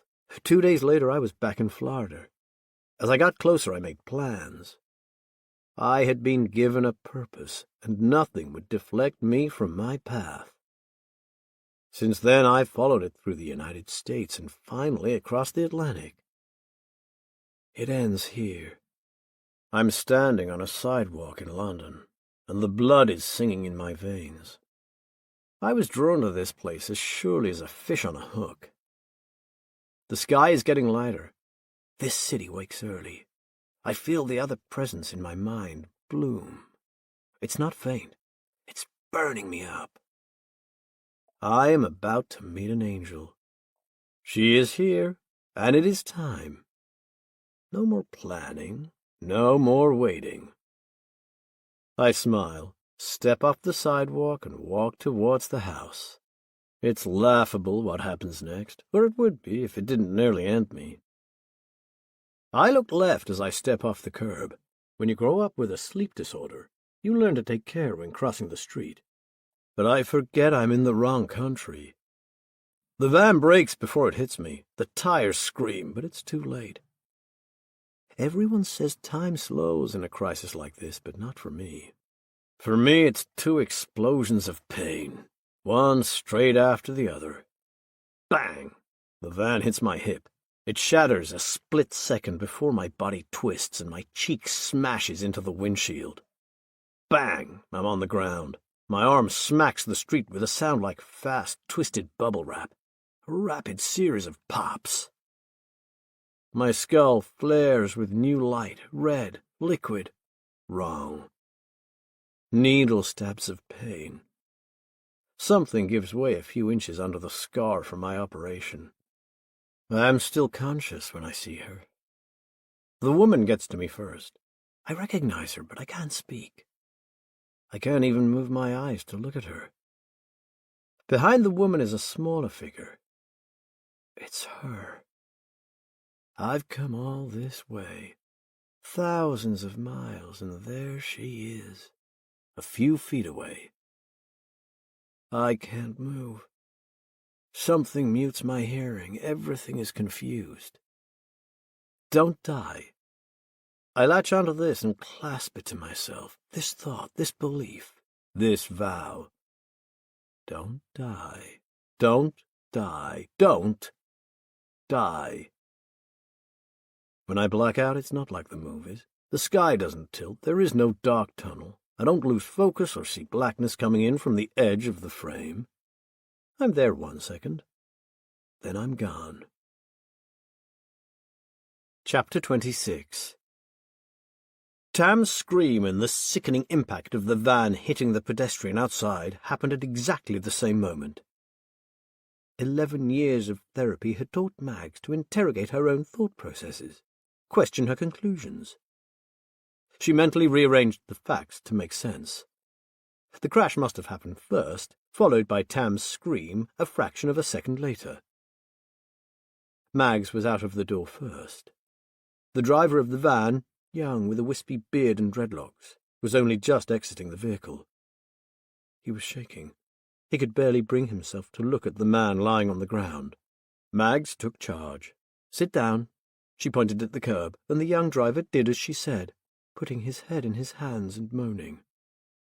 At first Mags thought the man was dead. His body was twisted, his jeans blooded and torn. One of his arms was bent the wrong way, and a piece of bone had pierced the skin just below the elbow. He had a head wound. Mags couldn't tell how bad it was, but blood was seeping from the back of his skull, matting his hair, glistening like an oil spill in the morning sun. When she got close, she saw his chest move. He was breathing. A bloody bubble emerged from one side of his mouth as he exhaled, and she couldn't help looking away when she caught sight of his ruined cheek. Then pity overcame squeamishness, and she looked back, kneeling in front of him. He was focusing on something behind her. There was a strange intensity in his expression, a tension around his eyes, as he clung to the last shred of consciousness. Mags looked over her shoulder. Tam stood there, in the middle of the road, staring, not moving, looking at the injured man. "Wake Dad up!" shouted Mags. "Tell him to call an ambulance. Bring a blanket." "Tam!" At first she wasn't sure Tam had heard. Her daughter was still staring. Then she blinked, looked at Mags, and moved, sprinting to the house. Mags turned back. The man's eyes were closed now. He was still breathing. Each breath brought with it a distant gurgle, like the water tank in their attic when she ran a bath. In this context, it was a shocking sound. Mags thought his lungs might be filling with blood. He must have internal injuries along with the obvious broken bones and lacerations. She leaned down and put her face close to his. He smelled of cheap shampoo mixed with the dark, pungent iron stench of fresh blood. "We've called an ambulance. You're going to be all right. Please, I don't know if you can hear me, but if you can, my name is Mags. You're not alone. You will be looked after. The hospital is close and they will take care of you." The gurgling sound was worse, and his lips, where they weren't wet with blood, had taken on a bluish tinge. Mags found part of his head that was uninjured and stroked his hair. There was an old scar there. She could feel the ridge of hard skin. Tam brought the blanket, and Mags covered his prone body. "Is he?" "He's still breathing. Is the ambulance coming?" As if summoned by her words, a siren cranked into life in a nearby street, sending a dozen hedge sparrows into the air from the privet outside number 28. Blue lights flashed in the windows opposite before the ambulance appeared. She stood up as the paramedics approached and let them do their work. Bradley came out of the house. While Mags answered questions and directed a paramedic to the van driver who was still moaning, her husband put an arm around her shoulder. One of the paramedics moved, putting her head flat on the road to examine the head injury. Bradley's hand squeezed Mag's shoulder so tightly she yelped and twisted away. She looked at him. His face was set, rigid. "What's the matter?" He said nothing, staring down at the broken figure. The shocking red splashes of red sprayed across the street. "Bradley, what is it?" He turned his back on the scene, put his hands on his knees. "Oh," he murmured. Mags led him away. She turned back to the paramedics. "Is it okay if I—" "Of course, my colleague will nip in to get your details in a minute." In the kitchen, she made Bradley drink tea with 3 sugars. Her mother had always insisted sweet tea was essential in a crisis. Bradley pulled a face, but he drank it. "You're the last person I'd expect to be squeamish," she said. "In your profession, I mean. Genetics, and your degrees in medicine." "One of the many reasons I didn't go into that line of work," he said. "The only time I see blood in the lab is when it's on a slide. It's hardly the same thing, is it?" When Bradley had recovered his poise, he retreated to his office. An hour later he emerged, took the car keys, and picked up his jacket from the back of a chair. Mag stopped him at the door. "Where are you going? What did your dad say? Talk to me." Bradley put a hand on her arm. We traced him. What? You traced him? Who is he? Have you told the police? Has he been arrested? I told you we would deal with it. I said our contacts would get results. They did, but I can't give you details. He opened the door. Mag slammed it shut with the palm of the hand. The fuck you can't? Tell me what's going on, Bradley. I can't. Officially, what I did asking Dad to use the company's contacts, it never happened. I don't even know everything myself. Trust me. Let me go check what I need to check. If I'm right, then Tam is safe. Now let me go. Safe? Safe? How can you say that? How can you know if she's safe? David is dead, Bradley. Murdered by a man who has killed at least 10 people in America. How is anybody safe from him if he's not locked up? That's what I'm trying to tell you. Mags felt the strength drain out of her, her shoulders slumping. He's been arrested? If the information is correct, then he is on his way back to America. They will arrest him before he gets off the plane. Bradley was giving her that confident, in-control, getting-things-done shtick. Mags knew it well. It had been attractive in her late 20s. Now she was nearer 40, she often wondered if it wasn't, sometimes, nothing but show and bluster. She'd tested the theory. I have a Google alert set up. I'm looking forward to seeing the news reports when they get him. Ah. Ah? Bradley's hand was on the handle. It won't happen like that, Mags. There's insufficient evidence for a warrant, but certain anti-terrorist laws are flexible enough to allow Homeland Security to bring him in. Not strictly legal, so you won't see it reported. Sorry, Mags. He'll be incarcerated. That's what's important here. We can relax. He left without another word. Mags went back to the kitchen. Tam put the kettle on when she saw her. Any news on that poor man, Mum? Will he be all right? I'll call the hospital later. Mags sat down, and while Tam bustled around the kitchen, Kit gave her something that almost resembled a smile. She smiled back, but her thoughts were elsewhere.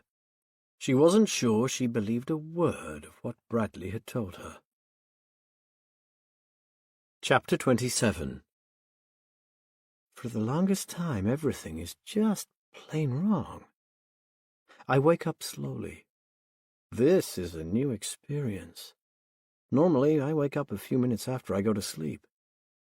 If sleep is an ocean, I've just been bobbing along on the surface all my life, rarely dipping my head under. When I had the procedure, the anesthetic let me dive under the surface. But this, it's like they sent me down in one of those little submarines you see on the Discovery Channel.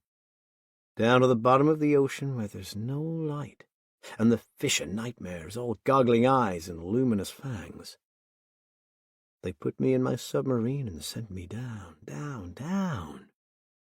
They left me there, just me and the nightmare fish, for days, weeks, months.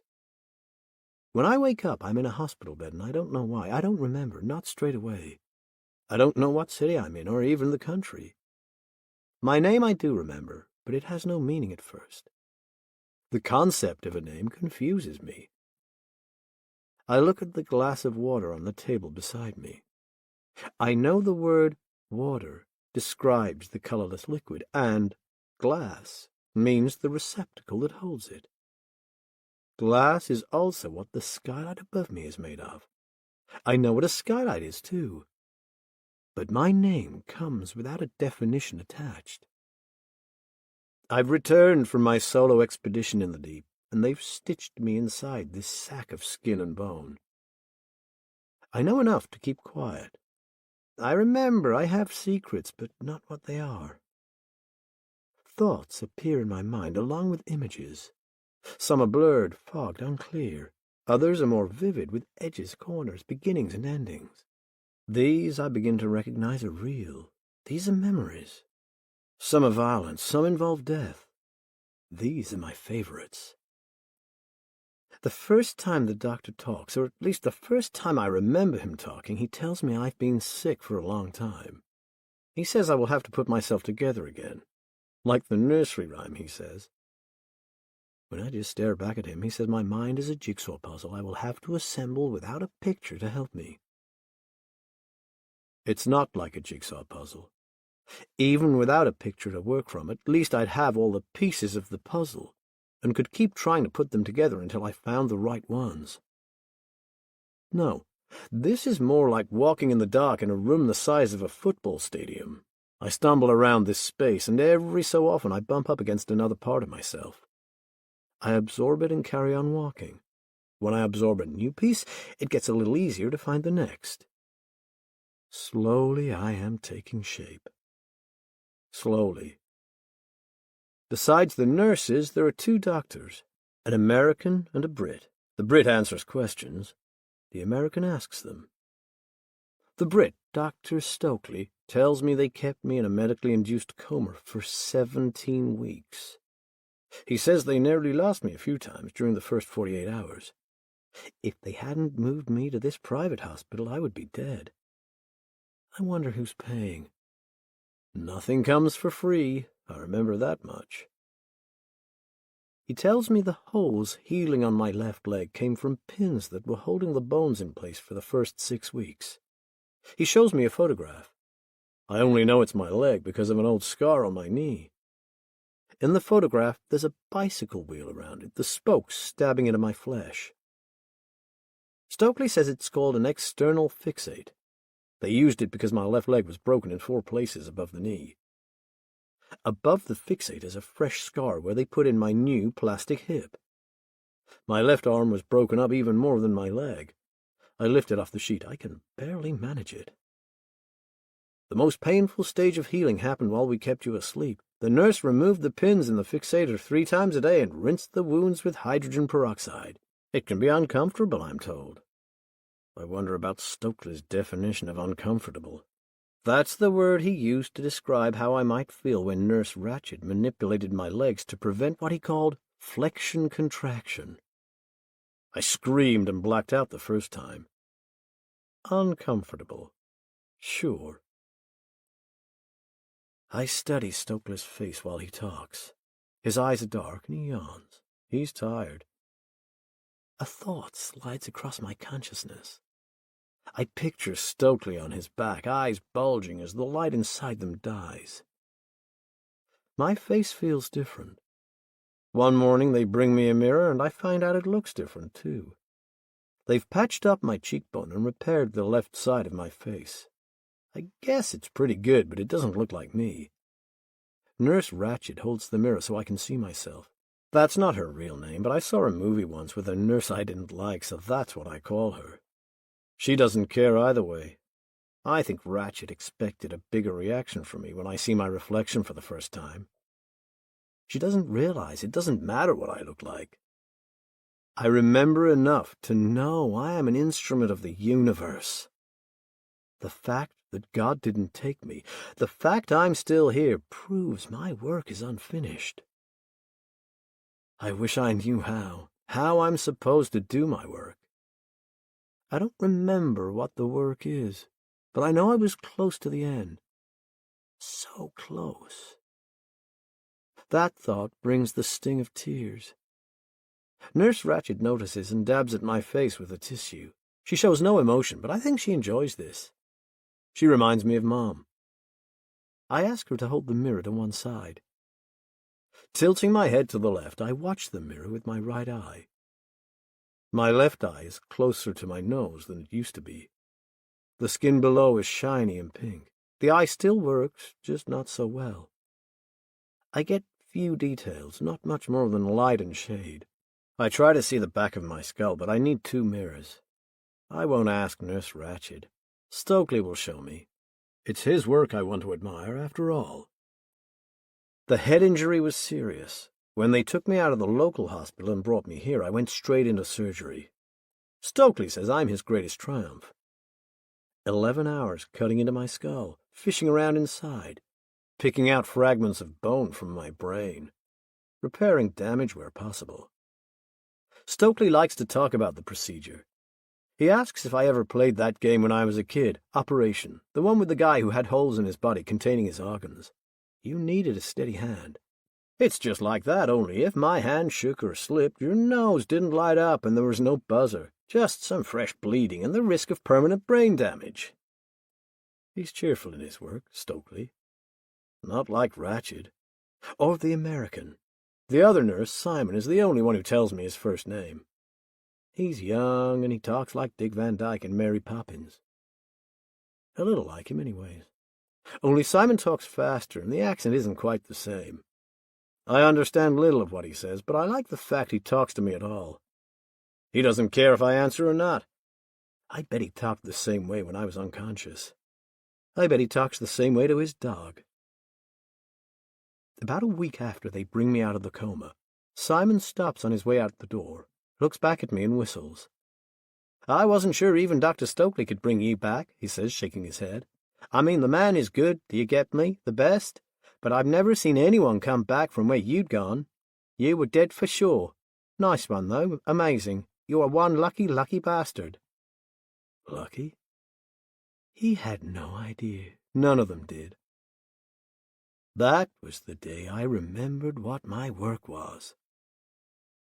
That afternoon, Stokely shows me the back of my skull. He takes a picture on his phone. Then he fetches the x-rays and shows me the damage and his repairs. I look hard, but I'm no doctor and can't see what he missed. I wish I hadn't come back. Should have stayed in the submarine until my oxygen ran out. Better dead than this half-life, this nothingness. When I see Stokely yawn, there's no urge to bring him peace. I can imagine it, but there's no passion. Nothing at all. There are no more signs. No guidance. The angel has left me. She isn't here. I am alone. The American sits in the only chair after dragging it closer to the bed. He stares at me, says nothing. I glance at him and look away. But that glance is enough. I know him. I've seen him before. I'm good at remembering people. I search the parts of my memory that have returned, trying to find him. Then he speaks and I have it.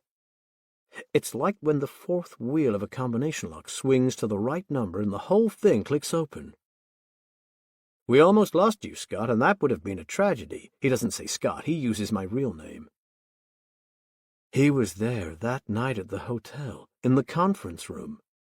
He was the one who told us about the drug trial before we were interviewed. He leaves the room, comes back with a large canvas bag. My bag. I look at the key on the table beside me. "You were in a coma for 4 months," he says. He pulls the device out of the bag, stretches the wire between his hands. I feel a dull ache of anger at that. It's not right that he should touch it. "Interesting choice of souvenir," he says, wrapping the wire back around the handles. "You're a riddle, Scott. We've been running trials for over a decade, and over the years we've learned how to choose the most appropriate subjects. We're better at performing the procedure. Only certain kinds of brains can accept the grafts at all. In the 3rd year of trials, when a graft held for a week, we threw a party. But the time we operated on you, our best subject had given us 3 months. You're here a year and a half after the grafts. You are a pioneer, Scott." I don't like the way he looks at me. Then he drops his little bombshell and watches to see how I will react. "I know what you did in Florida and Georgia, and I know why you came to London." Chapter 28. When they reconstructed my face, they had nothing to go on, no photographs. Not even the tiny photograph on the stranger's passport I stole at the airport. That's in the bag with a change of clothes, a sledgehammer, my Bible, and the device in a locker in King's Cross Station. The locker key was all I had on me that morning. Funny, I've lost everything that matters, but my memory of a locker number is untouched. The first few weeks after I opened my eyes, I wonder if I should kill myself. It would be difficult, but not impossible. I could make a noose from the tube plugged into my wrist. I think I could. But I know I must not. Simon brought in a Bible when I asked for one. I remind myself that prophets attested. Abraham almost killed his own son. Jesus himself had to spend 40 days and nights in the desert, and, on the cross, he thought his father had abandoned him. I will not give in to despair. I ask Stokely how badly my brain is damaged. The brain is still the undiscovered country as far as medicine is concerned, he says. He talks fast but pronounces every syllable, like listening to a tape running at the wrong speed. Take your brain, for instance, Scott. I said he could call me Scott. It's not my name, but it'll do. When I told the American to call me Scott, he gave me a nasty smile like he knew something I didn't. Stokely uses his fingers as he talks. He doesn't wave his hands in the air. He holds imaginary scalpels and makes precise incisions into the brains of invisible patients. There was significant trauma to the back of your skull, and the initial clean-up and removal of all fragments took hours. Current thinking still holds that parts of the brain do particular jobs. Decades of neuroscience tells us that the signals to sustain life are sent from the brainstem. Breathing, heart rate, body temperature, and so on. Even when to sleep and when to wake. I look up at him when he says this, but he shows no sign he thinks it's significant. The cerebellum controls muscles, coordination, balance. Yours was bruised, but I expect you to make a full physical recovery. Physiotherapy will help your cerebellum to restore those connections. It's the cerebrum which gives me more cause for concern. There was some bleeding. Your brain took quite a knock. However, there have been cases where the brain has circumvented a damaged area and duplicated its functions elsewhere. Or sometimes brain injuries have repercussions no one can predict. We will have to wait and see. That you have already undergone brain surgery makes your case even more fascinating. I'd never seen work like it. Pioneering. An experimental procedure of the nature. Stokely stopped talking. He looked over at me and apologized. Sorry, got carried away, not my place to... That is, shouldn't really discuss... Anyway, the important thing is that you're awake and there are, touch wood, no worrying signs of debilitating brain damage that might affect your quality of life. I almost laugh at this. I have no quality of life, not yet. But I must be strong. If I am to be God's instrument, forged in his furnace, then I must be prepared to be tested. Stokely is using an invisible saw to remove the top of an imaginary skull. People with your injuries used to end up with a metal plate in their heads. It's all much more sophisticated now. We use a mesh to hold fragments of your skull in place until they begin the healing process themselves. Wonderful apparatus, the human body. Whenever I peer inside a patient's head and see a living human brain, I'm reminded of a poem. We had to learn it at school. Can't remember the title now. In fact, I only remember 2 words. Which is why I pursued the sciences rather than the humanities, I suppose. Those 2 words sum up the brain for me. Fearful symmetry. That's what I was thinking when you were lying there, your scalp peeled back and your brain exposed. Fearful symmetry. Ironic, really, as the brain is asymmetrical. He chuckles, makes some notes on the chart hanging on my bed, and leaves. One way in which I am prevented from restoring myself is the fact I am awake during the day and asleep at night. This is the first time I have experienced this pattern. It's drug-induced. While my body is healing, they send me to sleep every night. For most of my life until my surgery, I wanted to be like other people. Funny. I looked at them and I assumed they were rested, alert, awake. Because they close their eyes every night and go somewhere I never go. I thought they lived at an elevated level of consciousness I would never experience. Shocking to discover how wrong I was. I sleep now from 10 o'clock at night until 7:30 in the morning. 3 times during that period a nurse checks me, changes my dressings. I barely stir, then I sleep again. And yet when daytime comes, signaled by a lightening of the square piece of sky beyond the skylight, I am conscious, but I would not describe myself as awake. I was more awake before when I couldn't sleep. Here I am always tired, a dull, spaced-out, staring weariness. I see the same in the face of Nurse Ratched, and in the American's movie star blue eyes. People aren't awake. They are sleepwalking. Maybe this is part of the test, showing me how it feels to live like others. Memories return of some of those I helped find peace. I am satisfied I have done good work. I wait. I don't count the days, so I don't know how much time passes between the end of my coma and the beginning of physiotherapy. I only know that after the first session, the pain is so great I pray for death. One evening, the American comes to see me again. The American brings in the pictures. My body is a torture chamber. Nerve-ending screaming, muscles spasming. He has Ratched help me sit down at a table. I grip the edge so I don't fall. It takes all my strength to stay upright. My head is full of rocks. My neck isn't strong enough to support it. He spreads the pictures on the table without comment. At first I don't look. The American smiles, leans back, and crosses one leg over the other. He knows the longer I sit here, the more painful it gets. I'm sweating already. "Nurse, do you have some painkillers for Scott? He appears to be in distress." He shakes his head as she approaches. "Not now, when he's back in bed. I have some questions for him first." "Yes, sir." I can't turn my head, but I hear her drop the pills next to my glass of water. I bet the sadistic bitch is smiling. "The pictures, Scott." I can already taste the bitter tang of the pills under their sugar coating, feel the numbness that will envelop my body.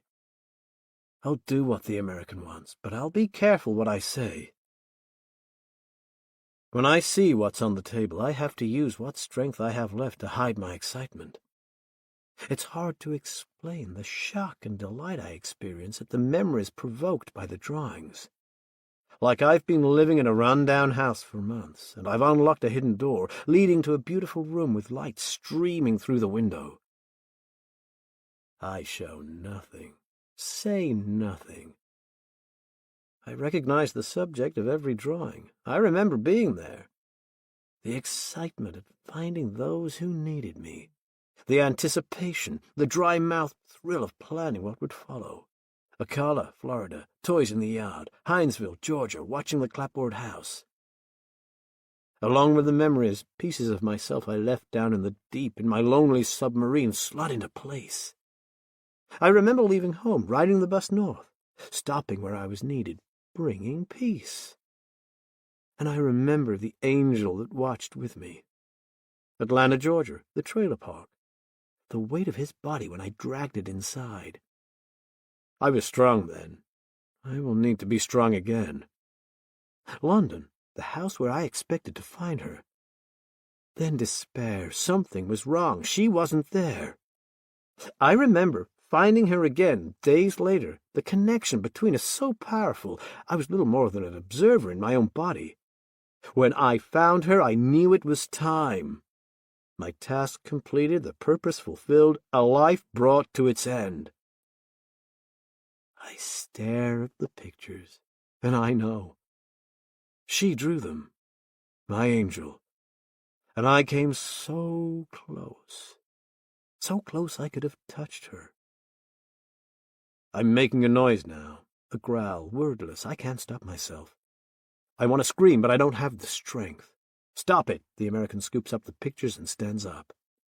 The noise keeps coming, a howl of frustration. It could have all been over. She was yards away from me, and I failed her. It could have all been over. The American leaves the room, and Ratched comes back with an orderly. They drag me over to the bed and hoist me onto it. She injects me with something. Seconds later, the room, the nurse, and the whole day fall away. The last thing I'm aware of is my own howl. Chapter 29. The human body is an amazing thing, as is the human will. I've seen documentaries. That guy who cut off his own arm to survive a hiking accident. Plane crash survivors eating the dead passengers and making it out alive. Some folk get lost in a forest somewhere and are dead in days. Others survive for weeks under the same circumstances. What's different about them? How can they, when others give up? Their bodies shutting down. I'm no scientist, but I think it's down to what you have to live for. Over the past few weeks, as Dr. Stokely has reduced my medication, I have returned to my usual sleep pattern. Well, my lack of sleep pattern. I tell no one. I stay quiet at night, close my eyes when they check on me. It's funny, but getting my sleep disorder back gives me hope. If I can be who I was before the accident, my time in the wilderness might end. 3 weeks after the episode with the pictures, the American comes back. It's 20 minutes since Ratchet watched me pretend to swallow the knockout pills. The American has someone with him. Another American. Older from the sound of his voice. I'm awake when they arrive, but my eyes are closed. The older American speaks first. What about the girl? Are you sure there's been nothing? No repeat of the absence seizures? No pictures? Nothing, not yet. It's possible the connection will manifest in a new way. You should be there. Our friend here is going nowhere. Interesting, the second American is senior to the first. I agree, says the younger one. I fly back tomorrow. Good. We can't wait much longer before we attempt surgery. No, it's too risky. He survived the first procedure. He survived being knocked over. It caved the back of his skull in. He's stronger than he looks. Perhaps.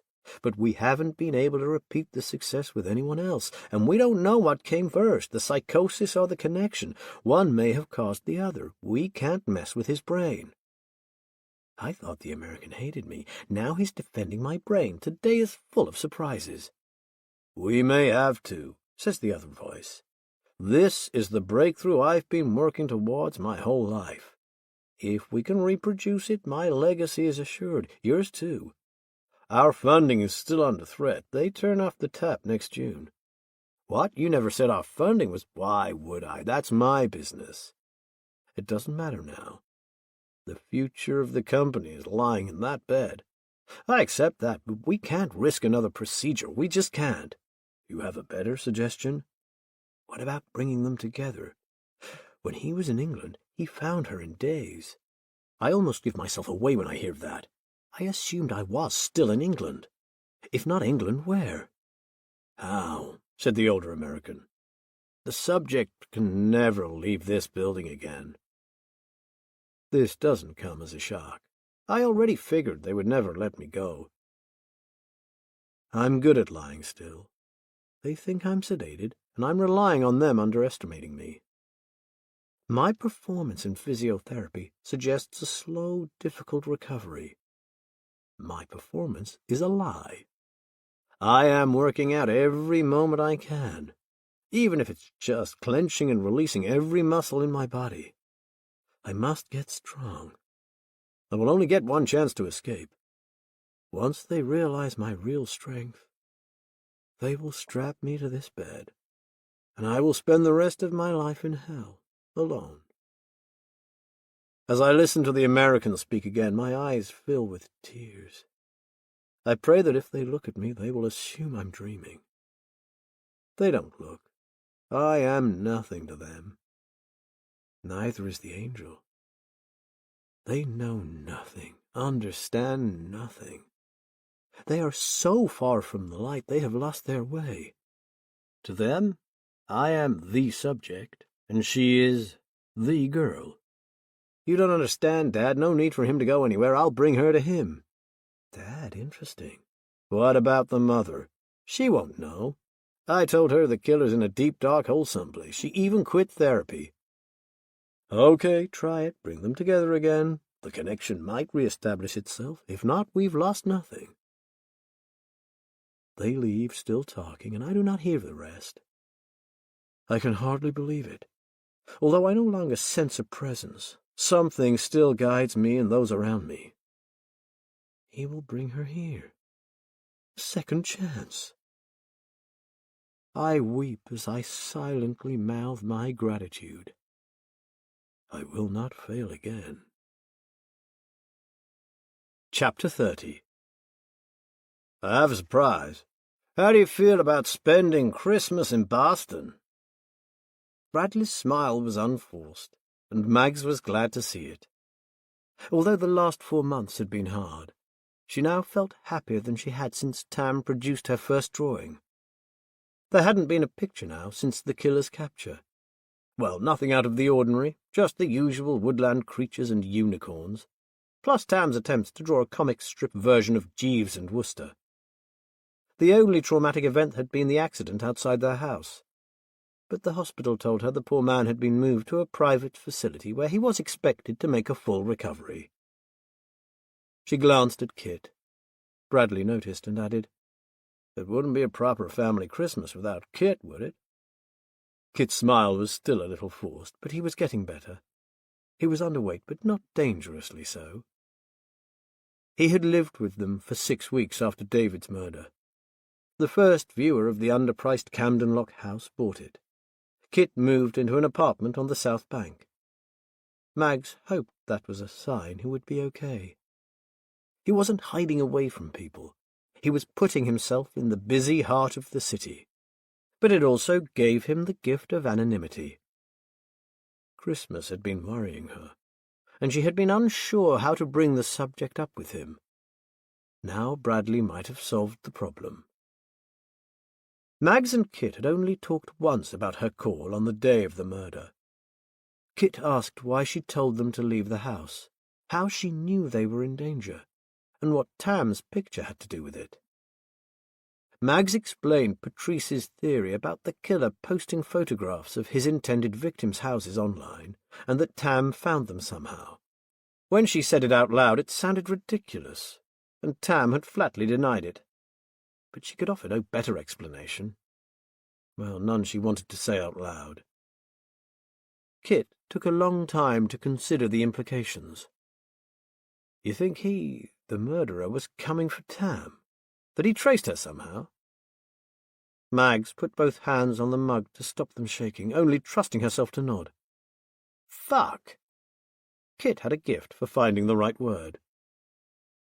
When Mags looked at him, he was crying. Silently at first, then crouching, his whole body convulsing.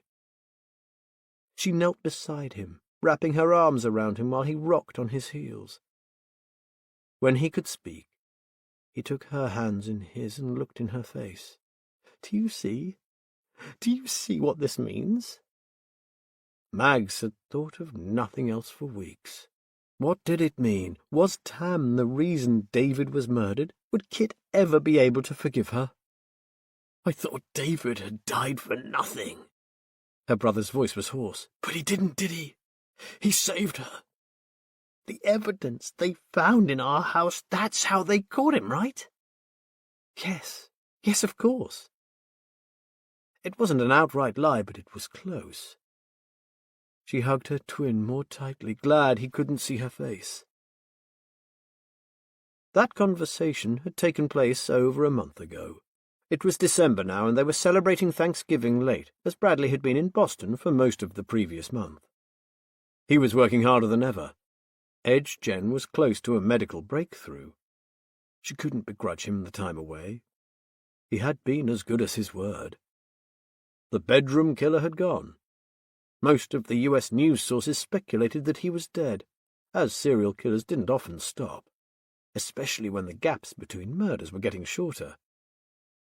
Bradley and his father had saved not just Tam's life, but countless others. Mags wouldn't forget that. She looked around the table. Tam was bouncing in her chair with excitement. Christmas in America, Dad! Brilliant! Can I learn to ski? You said you'd teach me to ski. Can you take me this time? It will snow, won't it? And you'll come too, won't you, Uncle Kit? I can't. Tam's face fell. Mags raised a questioning eyebrow. I was going to wait until the show was definite to tell you, said Kit. But, well, it's pretty definite. What is? Said Tam and Mags at the same time. Cheshire Cats. Tam gasped. No way! Wait until I tell Rhodes at school. I could text her if I had a phone. Mother, you are stifling my social progress. Cheshire Cats was one of the most popular shows on TV, starting as an internet series before being snapped up by an international production company. An addictive mixture of documentary and semi-improvised soap opera, it followed the lives of a group of young, glamorous, moneyed women. Mags tried watching it once, but 10 minutes in the company of the self-obsessed, self-important narcissists was more than enough. They're taking the show out to Germany for 6 months. Cheshire Cats in Alexanderplatz. It's huge there. Mags didn't doubt it. German toilets often had a display shelf built in so you could appreciate your own shit. Cheshire Cats, no doubt, fulfilled a similar purpose. Kit laughed at his sister's expression. You're not a fan, don't pretend. True, I'm not, but I'm happy for you. That's wonderful. They all toasted Kit's news. He'd be away over Christmas, helping set up the show for filming in January. Mags couldn't stop herself hoping her brother might meet a nice Berliner. Mags let Tam have the window seat, and her nose was pressed against the glass as soon as her belt went on. While the jet climbed above the clouds, banked west and headed towards the Atlantic, Mags took stock. This was a habit adopted during her years of therapy with Rhea. Sunday morning was the regular stock-taking slot, but this trip marked a significant moment at the end of an awful year, and she needed to recognize there were positives to be thankful for. The therapist had advised her not to ignore the negatives, but to acknowledge them alongside more life-affirming moments. She balanced a notebook on her knee and chewed the pen. Writing things down always helped. David's murder. It had been the worst moment of their lives. An unthinkable, unspeakable act perpetrated on a man they loved. Her brother lost a husband. Tam lost an uncle. Mags lost a good friend. But David had lived well and loved well. 18 years older than Kit, he had never been slow to point out how much he loved him. Kit admitted that David made him swear, should he die first, that after a 6-month period wearing black, wandering the streets of London ringing a bell, and reciting "Stop the Clocks," he would get back out there. Kit's temporary relocation to Berlin would help. Mags knew her twin. Bradley. Her marriage was in better shape than she expected. She could look back on the years of paranoia with fresh eyes. Logically, she had always hoped her darker thoughts, her suspicions about Bradley, were down to her depression and anxiety. Now the evidence supported this. It had all been in her mind. When she needed him, Bradley came through in the most convincing way possible. He protected Tam, and he protected her. Over the months, the familiar distance between them returned, but Mags wasn't threatened by it any more. She and her twin were huggers, quick to show affection. In her teens, she assumed the same intimacy would go along with marriage. That it didn't was not a bad thing, just an indication she shouldn't judge everybody by her own limited experience. People showed affection in different ways. Bradley showed it by making his family secure, financially and otherwise. Writing that down made it sound cold, but their passionate encounter on the kitchen floor hadn't been a one-off. There had been 2 or 3 more occasions since. She had suspected him of planning that spontaneity, then pushed the thought from her mind. It might not be the most exciting, sensual relationship in the world, but it was solid and worth working to maintain. Bradley was a good man. The picture on the fridge. That was how Mags labelled Tam's frightening few months. There was no easy psychological answer for what had happened to her. Mags researched the subject as thoroughly as an amateur with an internet connection could. She also asked Rhea. The absent seizures common to some forms of epilepsy fitted the bill. When Tam drew the pictures, she phased out. She wasn't there. Tam was as surprised as anyone by the drawings. The mystery of where Tam had seen the original pictures was never cleared up. Early on, when Kit moved out and life was returning to normal, Mags broached the subject. She did it circumspectly, watching her daughter for signs of distress. It was clear that Tam, with the natural resilience of a child, had moved on. She preferred to forget all about it. After some thought, Mags couldn't help but agree. Healthy daughter, solid marriage, Kit on the road to recovery. Yes, it had been a terrible year. Mags had always found the expression, "time is the greatest healer," trite at best. In the early days after Clara's death, it sounded cruel. She never wanted to forget her baby, never wanted to stop thinking about her daughter. As the months stretched into years, she saw she had been wrong. Time didn't bring forgetfulness. It brought ways of dealing with unimaginable pain. That was how it healed. The pain would always be there, but it was woven into her being. She carried Clara with her. She could never forget her. The same for David. They all carried David now. The captain's announcement broke into her thoughts. 7.5 hours to Boston. Bradley had booked club class. A frosted panel blocked her view of Tam. As Mags closed the notebook, there was a tap on the glass. Yes? The panel slid down, Tam holding the button on the other side. They smiled at each other as their faces came into view. Mags felt a wave of hope as she looked at her daughter's face. "Do you want anything to drink, honey?" "What a delightful idea, Mother." Tam still sometimes spoke like a Woodhouse character. "A mint julep would hit the mark nicely, don't you think? Be a sport and order one for me, won't you? Thanks, old chap." As the glass slid up again, they both snorted with laughter. Mags pulled out her phone and made a note on her calendar. After this trip, she would call Rhea and cancel her future therapy sessions. Maybe send her a bunch of flowers and a bottle of wine. Everything would get better from now on. Chapter 31. Mags had expected Boston to be cold, just not this cold. She'd visited 6 times, but this was only her second winter trip.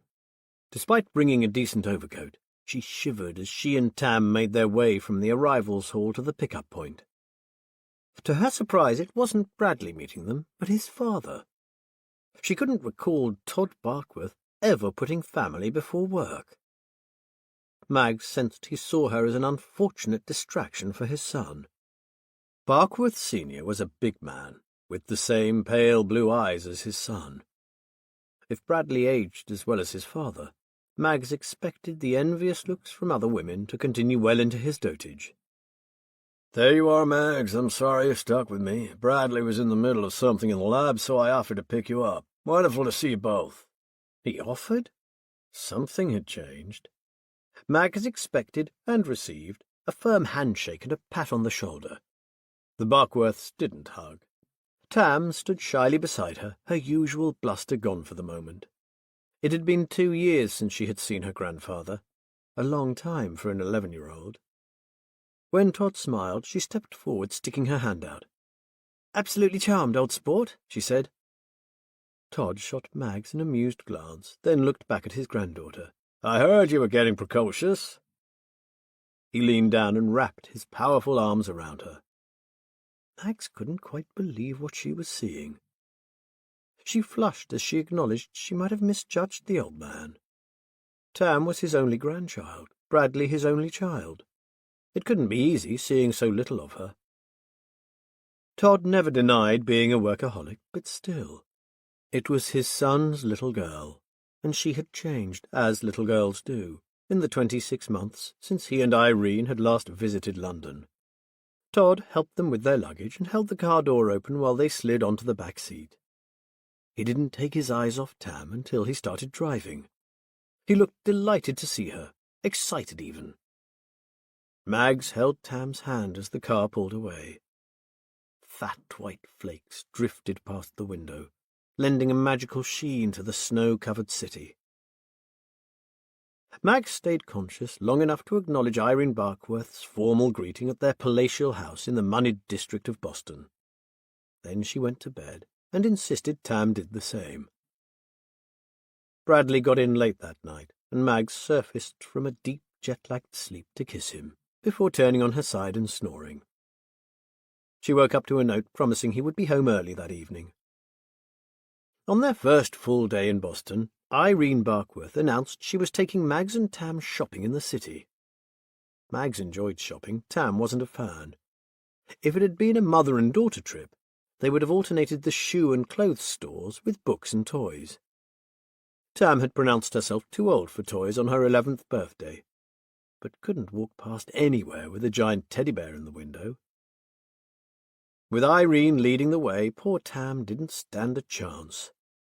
Irene was a stick-thin, brittle-haired woman whose dark, even tan was far too good to attribute to Boston summers. She and Mags had little in common, and their conversation was amiable, stilted, and tedious. Irene had appointed herself tour guide for the day, but her commentary was weighted towards which fashion outlets had opened, moved, or closed in the last few years. As the morning wore on, Mags had to stop looking at Tam, because every time she caught her glance, her daughter would go cross-eyed or slump as if falling asleep. Despite knowing how bored Tam was, Mags couldn't help herself stopping in wonder outside a window which displayed the biggest selection of upmarket shoes and boots she had ever seen. "Mom," Tam warned. Mags knew how much of a cliché it was for a woman her age to be obsessed with shoes, but she couldn't pretend she didn't enjoy buying them. She was a feminist through and through, but no one could deny the absolute pleasure of slipping on a pair of slingbacks, objects of beauty untouched by human hands since their manufacture. She could admire the elegance of their design, couldn't she? Feet were not the prettiest part of a body, but Jimmy Choo could fix that in no time. Well, in an hour or two and a few $100 time. She felt a hand tugging at her sleeve. "Mum!" Tam's voice was louder and carried a tone of mock horror. "You're not thinking of... Oh, God, it's too late, isn't it? You're beyond help. Please, Gran, help me drag her away before she spends my college fund." Irene Barkworth looked from daughter to mother.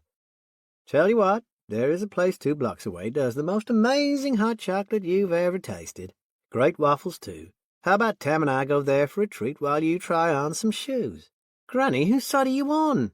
We must try to break Mum's cycle of shoe buying, leaving said shoes at the back of wardrobe, then taking them to a charity shop a year later. She needs help, can't you see? Medical help. Hang on, did you say waffles?" Tam took her grandmother's arm. "I release you, Mother. Run free, if it's possible to run in heels." "I'll join you in an hour," said Mags optimistically. "Don't eat all the waffles. Shoe shopping makes me hungry." She watched them turn the corner, Tam chatting with her grandmother. It was a rare talent, putting members of any generation at ease. Maybe she'd grow up to be a politician. Hopefully not. When Mags turned back to the shoe shop window, she collided with a passer-by, the man in a dark brown overcoat and scarf, a battered hat on his balding head. "Excuse me." "Mags, how are you?" She gaped at him in disbelief. Patrice Martino smiled and removed his hat. He wasn't dressed for the weather, his only concession a thin scarf. Mags folded her arms, making an effort to recover her equilibrium. "Mr. Martino, you look well." "As to you, Mags, as to you. And please, it's Patrice." "I think I'll stick to Mr. Martino, if you don't mind." "I'm guessing this is no coincidence?" "You're guessing right." "Mr. Martino, there's a reason I stopped replying to your emails. To be honest, I don't even open them anymore. It was a terrible time, but we've moved on. The serial killer has stopped killing. Dead, probably. Whatever happened with my daughter is over. I don't want to drag any of it up again, ever. Please understand." She frowned. "How on earth did you know I was in Boston?" Patrice Martino shook his head. "Not here. There's a coffee shop around the corner. I'm buying." Mag shook her head. "You didn't answer my question." Martino spread his arms in a gesture of surrender. "One coffee, please. I wouldn't ask you if it wasn't important." I'll explain how I knew where you were. Come on, Mags, I'm freezing my ass off out here. Mags thought of that drive to the airport in Atlanta, and the way Patrice Martino had talked her down from a panic attack. 1 coffee. Chapter 32. The coffee was good. It had to be. No one would dare serve substandard coffee in Boston. Bostonians were caffeine connoisseurs, and they liked it strong and flavoursome. Martino took a sip and sighed his appreciation. "Now that's what I'm talking about," he said. Then he shook his head. "I never understood that expression. I assume it first came into use as a reference to something under discussion. Not anymore. It's become standalone, and it makes little sense. I'm sorry, I'm talking too much. I do that when I'm nervous." Mags didn't ask why he was nervous. Patrice Martino had emailed her several times in the months after David's death. As the press never connected the Camden Lock murder to the bedroom killer, Martino hadn't known about it. He wrote asking what happened after Mags left Atlanta. Mags lied. She hadn't felt good about it, but the truth would lead to more questions. Answering those questions risked exposing Bradley's part in removing the killer from the scene. Not information Mags wanted to hand to a journalist. She didn't trust herself to speak to him on the phone and ignored his calls. She wrote one email telling him that Tam's picture, the one that sent her rushing back to London, was nothing out of the ordinary, that there had been no more pictures, that the killer was probably dead. For a few weeks the emails stopped, and she thought Martino had moved on to a new story. Then they began again. She only read the first. Martino was following a lead on EdgeGen Technology, Todd Barkworth's company. He had uncovered some scandals in the 1970s and 80s, when the company were pursuing a secretive line of research funded by the US military. He mentioned cover-ups and out-of-court settlements, and promised to send more information. Mags wrote back asking him not to bother. Any unethical business practices in Todd Barkworth's past had no relevance to her family now. And she couldn't condemn Todd Barkworth's connections if they led to the capture of David's murderer. Mags sometimes wondered what had happened to the bedroom killer. He had never seen the inside of a court of law, never had a fair trial. When she thought of David, she decided she could live with that. When Martino's emails kept coming, Mags moved them into her trash folder unread. She blocked his number on her phone and hoped she had done enough. His surprise appearance in Boston suggested she hadn't. "You said you'd tell me how you found me," she said. Patrice dropped his hat onto the chair next to him and squeezed the bridge of his nose. Mags remembered the gesture from the day in Hinesville. "I bribed someone at the airport," he said. "When your name popped up on the passenger list, she called me." "That's an outrageous violation of privacy," she said. She stood up, but Martino grabbed her wrist. "Mags." She looked down at him. Her reluctance to hear him out wasn't that she didn't trust him. It was because she did. "Sit down, please. It's important." He released her. She sat down. "You haven't read my emails, have you?" "Mr. Martino," she began. He gave her a look. "Patrice, I'm not ungrateful for what you did in the summer. I don't know what I would have done without you." Patrice offered no modest rebuttal. He didn't even shrug. His expression was level and unreadable, and I know you're a good journalist and a good man. I have nothing but respect for you. But for Tam and for me, it's over. No more pictures, no more murders. She's doing well at school, she's happy. She's growing up too fast, but every parent thinks the same, don't we?" Patrice still made no response. Now he was in front of her. He seemed reticent to speak. Mags felt as if she were on the back foot, having to justify herself. She stopped talking, met his gaze. "If you have something to say, Patrice, you might as well say it. It's too complex to blurt out over a cup of coffee." Mags looked down at her half-finished cappuccino. "I have to get back to Tam." Patrice took a piece of newspaper from his jacket pocket, putting it on the table in front of Mags. It was faded yellow, the edges brown. 1983, said Patrice. Edgen have never been much for publicity, but they couldn't avoid it when they built their new lab in Boston. Some of the money came from local politicians. They posed for the whole cutting the ribbon bullshit. And this was the only photograph of the research team I could find. Mag studied it, the mayor of Boston shaking hands with a much younger Todd Barkworth, who looked so much like Bradley she did a double take. Patrice pointed. Second from the left at the back. There were 6 people lined up behind Todd and the mayor. The caption identified them as research scientists. They wore white lab coats with the Edgen logo embroidered above the breast pocket. Todd wore a suit. Second from the left was a small woman, unsmiling, not looking at the camera. The scientists were unnamed in the caption. Ava Marston. She had been working there 3 months when that photograph was taken. He put the clipping in his pocket. So? Mags took another mouthful of cappuccino. She wanted to find Tam and forget this had happened. She didn't want Patrice to keep talking, but he did. I just wanted you to see her face and know she is who she says she is. She was a scientist at your husband's company. Why should I care who she is? Because I want you to meet her, Mags, tomorrow morning. Mags finished her drink. I made it clear I'm not interested. You may consider me naive, turning a blind eye to the fact that my father-in-law's company was involved in some shady business deals decades ago. Maybe I am. But if this year has taught me anything, it's that family is everything. I won't do anything to jeopardize that. She stood up. Patrice Martino closed his eyes. His head dropped a few inches. When he looked at her again, she saw such pity there that she wanted to grab her bag and run before he said another word. Instead, she waited. Patrice put a business card on the table. I guess you blocked my number.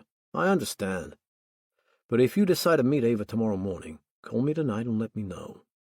I've already told you I'm not interested. Now, if you'll excuse me, I have a question for you, Mags. It may upset you. I don't expect you to answer right away. If I'm wrong about this, it will mean nothing and you can forget this conversation. But if it means something, you need to call me and you need to meet Ava. Because I'm not sure your family is safe at all. He paused. When he spoke again, his voice was flat and colourless. The words came at Mags like the heavy tolling of a distant bell. She had a curious sensation of being alive and enmeshed with the present moment, while looking at herself as if out of her body, far away, disconnected and numb. Is Tam your only child? Mags willed her legs to move. She couldn't look away from Patrice's face. Did she have a twin? Mags didn't remember leaving the cafe, but she found herself outside, walking past the shoe store in the direction Irene and Tam had taken. She didn't remember picking up Patrice's card either, but it was in her hand, squeezed between thumb and finger like a crucifix to ward off vampires. In the first clothes store she came to, she picked up a jacket 3 sizes too big and walked through to the fitting rooms, pulling the curtain behind her. She sat on the hard bench under the harsh lights and she wept. Patrice was a good journalist. When their lives had dovetailed in Atlanta, she had handed him a thread of a story. Since then, he had pulled that thread and begun to unravel her life. Oh, God, what am I going to do now? The question was rhetorical. Mags knew exactly what she would do. She would meet Ava Marston. Chapter 33. Mags wasn't sure how she would get through the rest of the day, but somehow she did. She made conversation, laughed at Tam's jokes, asked Irene about her charity work. At dinner she listened to Bradley and his father, noting they never mentioned their work. She wondered what Martino had uncovered at Edgen Technology. Several times during dinner she thought of Patrice's words and fell silent, only rejoining the conversation with an effort. Soon after Tam had said good night, she blamed a persistent headache for an early night. When Bradley joined her later, she feigned sleep. She passed a restless night, waking well before dawn. Using the light from her phone, she picked out some clothes without disturbing Bradley and crept downstairs. At 5:45, Mags called Patrice. "All right. I'll meet her." Patrice sent her the address and zip code of a neighborhood on the far side of the city. Mags took the keys to Irene's SUV. Her mother-in-law had said she could borrow it, never expecting Mags to take her up on the offer. She scribbled a note and left it on the kitchen table. "I have some errands to run and I couldn't sleep. Borrowed the car, back for lunch. See you later, Mags." The sat-nav in the SUV was programmed for Barkworth Ski Lodge on Mount Sunapee. Mags punched in the new zip code and drove away. The display showed an outside temperature of -12. She was glad of the heated seats and the snow tires. The sky was an ominous slate grey. The blue line on the sat-nav drew her northwest, and the time to her destination ticked down. Ava Marston's house was a detached brick building in Burlington, a small town just outside Boston. Patrice answered the door when she rang the bell. Mags followed him through a hallway into a larger kitchen diner. Pill boxes and pharmacy bags covered the table. Mags had expected a younger woman. Ava Marston had been in her 20s in the photograph, but the woman sitting in front of her was surely in her 80s. Her skin was sallow and lined, her hair wispy. Her eyes, when she raised them to look at Mags, had a yellow, jaundiced tinge. As if reading her mind, Ava Marston took a sip from a glass of water and cleared her throat. "It's not just my liver." Her voice was as dry and cracked as her skin. "Lungs, lymph glands, stomach, and in the next month or so, brain. There's no elegant way of treating cancer. In the very early stages, we zap it with radiotherapy or poison it with chemotherapy. If that fails, we grab a knife and slice it out. But if we're not quick enough, we miss our chance, and cutting out the diseased cells would kill the patient. Many doctors would consider that outcome a failure." She nodded towards the pharmaceutical display on the table. "We can prolong life and we can help with pain, but we're pissing into a hurricane." Patrice pulled out a chair for Mags before sitting down himself. After a moment's hesitation, Mags joined him. She didn't know how to respond. She could say she was sorry, but Ava Marston's humourless smile suggested she wasn't fishing for sympathy. "I get tired and I can't speak for long. Mr. Martino called me back when I could still take a shit without someone wiping my ass for me. We recorded the interview and I let him transcribe everything I said, as long as he did it right here, sitting at my computer with the Wi-Fi turned off." Ava popped a pill out of a blister pack and swallowed it. "I gave Mr. Martino a hell of a story. They can publish it when I die, after EdgeGen pays out. I never had children myself, Mrs. Barkworth, but my sister did. Good kids. I can be their fairy fucking godmother. I like that. When they have the money, Mr. Martino can publish and name me as his source. They'll deny it, but this time some shit will stick. After we finished the interviews, Mr. Martino told me about you." The house was too hot. Sweat pooled at the base of Mag's spine. Her mouth was dry. "Me?" "You.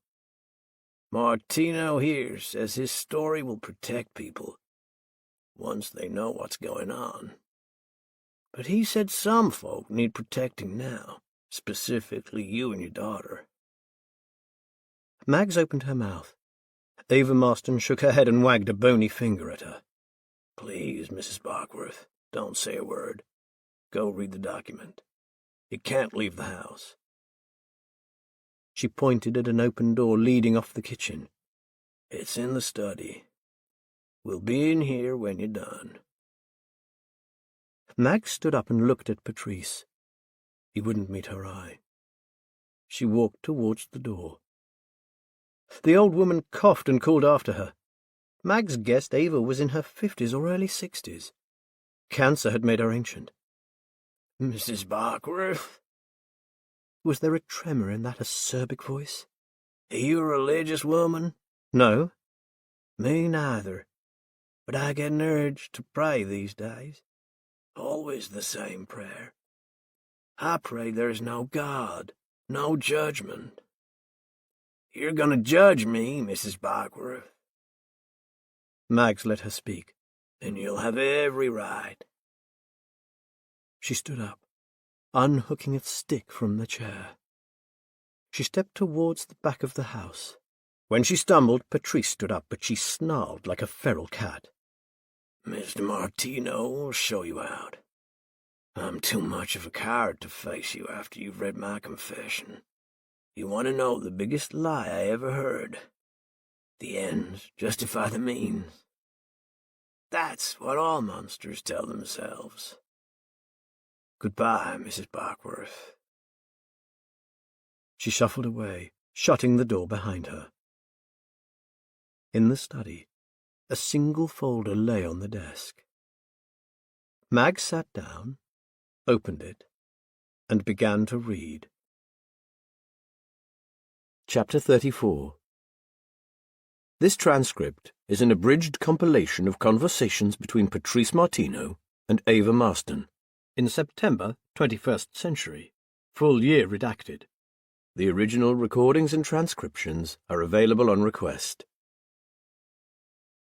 Patrice Martino. "Miss Marston, when did you join EdgeGen Technology in Boston, and when did you leave?" Ava Marston. "I joined when the new lab opened in 1983. I worked there until 2007. When I joined the team, I was a junior research assistant, fresh out of college. By the time I left, I was a senior researcher. They offered me management positions, but I was only happy in the lab. Maybe happy is the wrong word." Ava, when we first met, you mentioned EdgeGen's military contracts.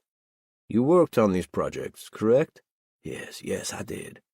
It's no secret these days that the CIA and U.S. military were interested in psychic phenomena during the 1960s and 70s. Folk laugh at it now. Different times. I remember some Texan millionaire flew that Israeli metal bender over. Paid him a fortune to find oil. If telepathy, clairvoyance, or telekinesis were real, the government wanted to be the first to find it. Remember, this was during the Cold War.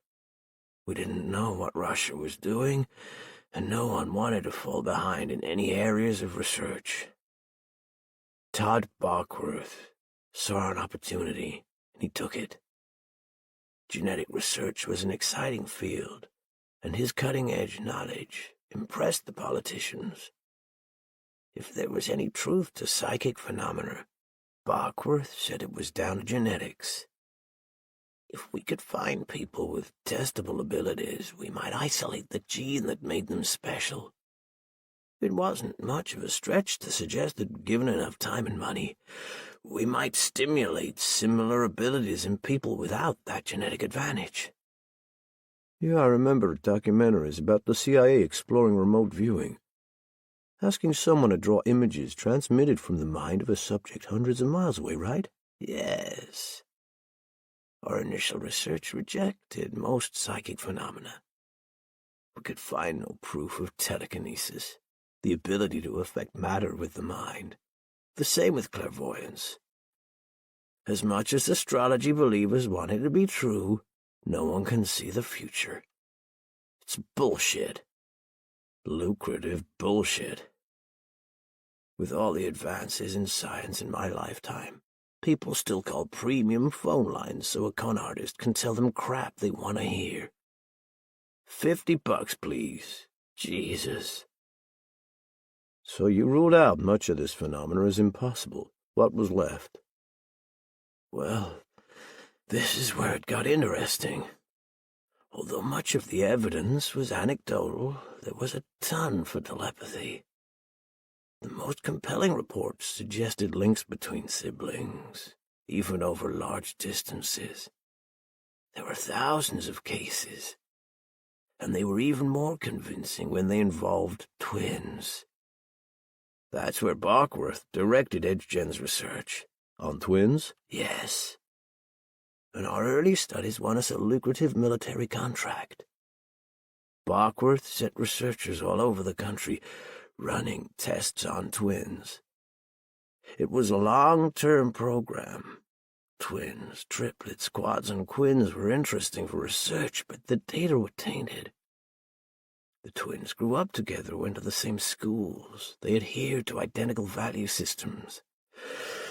Their genetic heritage and their environments may have produced a decision-making process so similar to their siblings that it seemed like telepathy. Like I said, much of the anecdotal evidence was compelling, but it was just that, anecdotal. There was only one area of research where laboratory condition results were above average. And that was? Remote viewing. With one sibling kept under observation and the other sent into the field with an EdgeGen observer.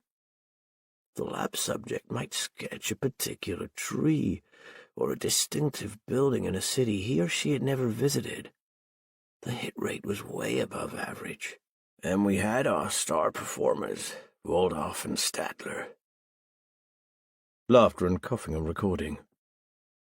That wasn't their real names, but even Barkworth called them Waldorf and Statler.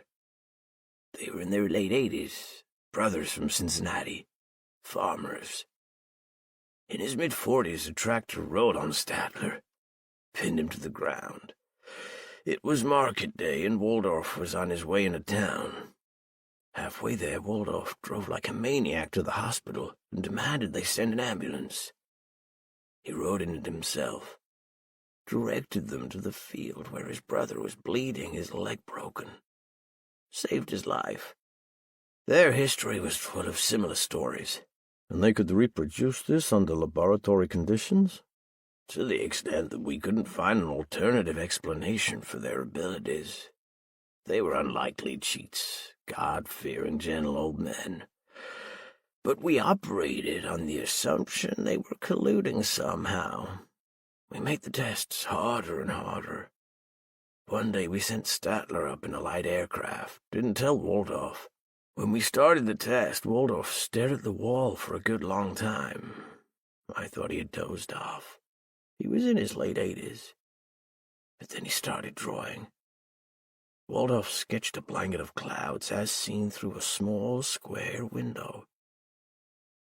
Todd Barkworth brought in a bottle of champagne that night. The military contract was extended, and we had a few visits from men in suits who didn't introduce themselves. We got a raise. Barkworth moved to Beacon Hill. The atmosphere was febrile. We were pioneers. Half the team was sleeping with the other half. It's hard to explain how exciting it was. God, I should have left then. I was too caught up in it. What went wrong? Statler died. We knew it was going to happen sooner or later. Guess we were banking on later. Neither of them were in great health. That's one reason they helped us out. We gave them the best medical care. But when it's your time, it's your time.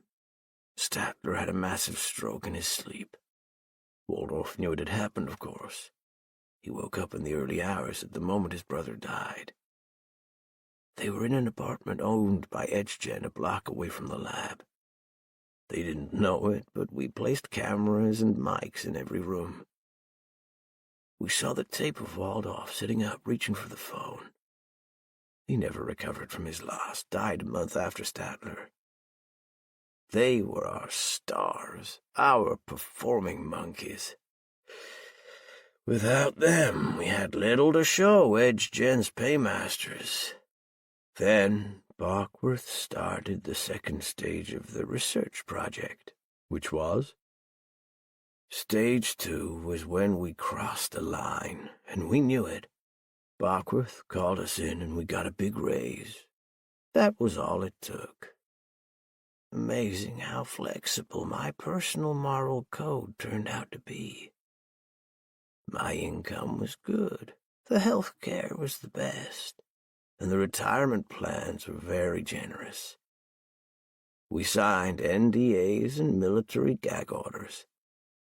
The government was involved, and a scary Washington lawyer flew in for a day to explain our new contracts.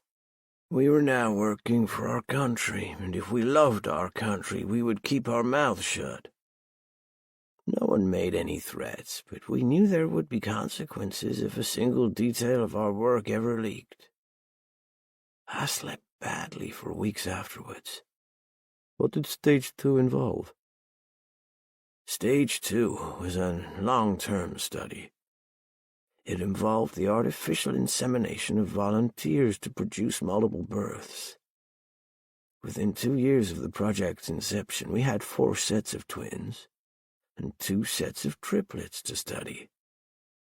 We separated them after birth, placing them in foster homes all over the United States. No one was told they were siblings. They never met their brothers or sisters? It would have interfered with the integrity of the study. By separating twins and triplets, we could ensure they were brought up in different environments. Some foster families were religious, others were atheists. While none were dirt poor because of the payments from HGen, there was still a large discrepancy in income across the families. One of our boys had a senator for a foster mother. Another had an alcoholic ex-con foster father who'd never held down a job. And how often did you study the children? If they were spread across the country, it must have been a huge project. It was. We used local researchers. Told them it was a nationwide psychological study of children in foster care, paid for by the government. They filmed the subjects and recorded interviews asking questions we provided. As the children got old enough to draw, we began the real tests. We make sure the twins or triplets were interviewed on the same day, even if they were thousands of miles apart. At a specific time, one twin would be shown a photograph chosen from a selection by the researcher.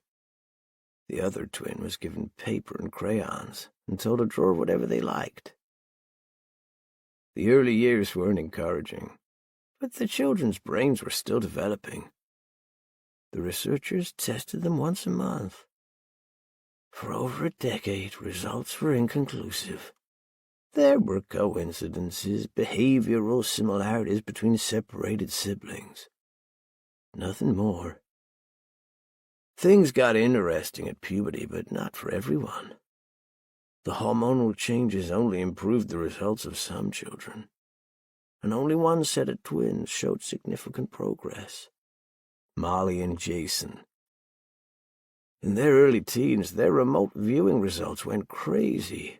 They scored a hit in over 80% of tests. I can't tell you how exciting that was. It was 12 years since Waldorf and Statler's successes. Our military and government backers had signed up for the long haul, but that didn't mean there wasn't pressure. They wanted a return on their investment. For years, Bockworth had nothing to give them, so we latched onto the twins as our ticket for future funding. The problem was, none of our other subjects showed any abilities like Molly and Jason's. If it wasn't for our star twins, we would have had nothing. Did you find out what was different about Molly and Jason? Why they showed psychic ability and the others didn't? Yes, we did. It was a priority. We brought in those poor kids and ran every test we knew on them. Bockworth told the foster parents that a rare genetic disease had been found in their birth parents, and the children might die if they weren't treated. Molly went to a private hospital in New York. Jason was in Los Angeles. I was with the team assigned to Molly. Hair, saliva, and blood samples, lumbar punctures, angiographies, brain scans, biopsies, EEGs, ENGs. If we could think of a test, we ran it. If we could take anything from their bodies to examine, we took it. And we found nothing out of the ordinary. We sent the kids home after 3 weeks and ran more tests on every sample. Still nothing. Bockworth was as close to despair as I'd ever seen him. He knew we were onto something. We all did. But one positive result from multiple case studies wasn't enough. If we couldn't pinpoint the reason he were special, we were finished. Then we found the correlation. It changed everything. A junior researcher had been looking into the family histories, comparing the twins' birth mother and sperm donor to those of every other subject. It was a long, tedious piece of work. When she brought me her findings, I checked and double-checked them before going to Bockworth. The correlation was the surrogate mother. We had chosen the mothers for their physical and mental health. We checked their family history to avoid common genetic abnormalities. But the junior researcher discovered Jason and Molly's mother was the only surrogate who had a history of natural multiple births in her family. She was a twin. Her mother was a twin, as was her grandmother. Mag stood up, resting her hands on the desk. When her fingers started to ache, she realized she'd clenched her fists. She walked to the window. The last thing she wanted to do was read more. Not only was she a twin, but so was her mother, grandmother, and great-grandmother. Mags looked outside. The winter sun bounced off the snow-packed street, making it hard to look at. 3 black cars slowed as they approached the house. Mags moved away, not wanting a neighbour to see her. Back at the desk, she put her phone where she could see it and turned the page. How much worse could it get? Chapter 35. There's a camera in my room, pointed towards the bed. The chair in the far corner where visitors sit is out of range. That's where I work out. I've developed my own circuit training over the weeks. I get out of bed, making sure I look weak and unsteady as I walk around the room, and I head for the chair. Once I'm out of view, I start my first set of dips, using the arms of the chair. I kneel to do bicep curls, lifting the chair by its armrest. Push-ups are next. When I started, it took all my willpower to manage one. Now, even with my toes on the headrest, I managed 3 sets of 30. They trust me to take their pills. I rarely see a needle these days. At first, I took the pills, then I kept them under my tongue, flushing them away later. Whatever they are, they keep me slow, confused. I keep up the act. They take my dazed condition for granted, and they're getting sloppy. Good. Today, something unexpected upends my routine. Something glorious. Something so beautiful it makes me ashamed of my doubts. After today, I know I am not alone. The universe has not deserted me. I am part of a greater plan. The pills they give me this morning are the strongest. Yellow, oblong, bigger than the others. Last time I took them, I was unconscious for over an hour. So I know what to do. 5 minutes after pretending to swallow them, I let my head slump against the pillow and close my eyes. Ratchet comes in. Simon is with her. She seems nervous. Hard to tell, but there's a tightness in her voice, and she's double-checking everything. Her behavior, plus the strongest sedative, puts me on my guard. "Check him," she says.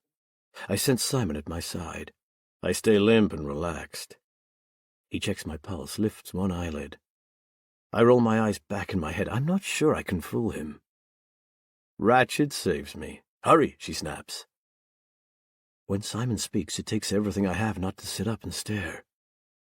I don't think he'll be breakdancing any time soon, the drugs he's on.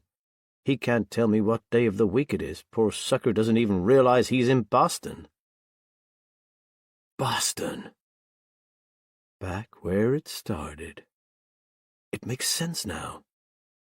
This is where I came for the drug trial and the procedure for my sleep disorder. So the American didn't come to me. I came to the American. And his father. I'm probably in the same building where they operated on me. And they know who I am. Those pictures, the ones she drew. They know I'm the bedroom killer. That's what the TV guys call me. They can't understand that what I do is not killing. Nobody understands it. I have to get out. Ratchet and Simon leave me. I'm still holding my breath, so let it out as softly as I can. If I am in America, how can I reach her? How will I get back to England, to London? I have no answer. It's the lowest I've felt since the connection broke. I lose my last hope. Then it happens. At my worst moment, when I'm on the brink of giving up. The door opens. I don't dare open my eyes even a fraction of an inch. I cannot let them discover I'm not taking their drugs. It's the American. He is not alone. His voice is different. He's talking quietly as if not wanting to disturb me. This considerate behavior is new. It's for the benefit of his companion, not his father. Who then? I assumed the American's father was in charge. Was I wrong? Is he here with the real boss?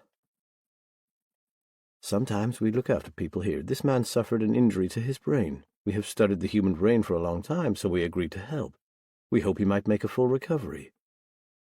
A second voice, a child's voice. What is a child doing here? Is he asleep? We give him special medicine to help him sleep, honey. He won't wake up, don't be shy. Let's take a closer look. Honey? Was this his daughter? But her accent was wrong. She sounded British. Footsteps, then her voice again, closer. Dad, I know him. He's the man from the accident outside our house. I fetched a blanket for him. A van knocked him over. Mom called an ambulance. It's him. He looks like him, doesn't he, Tam? I thought the same at first, but it's not. That poor guy's in London. I checked on him a few times. Last I heard, he was out of hospital and expected to recover. How odd. He really looks like him. Uncanny, what? Sure, Tam, uncanny. I hardly hear what the kid is saying. My life is being turned upside down. She was there, the kid, at the accident.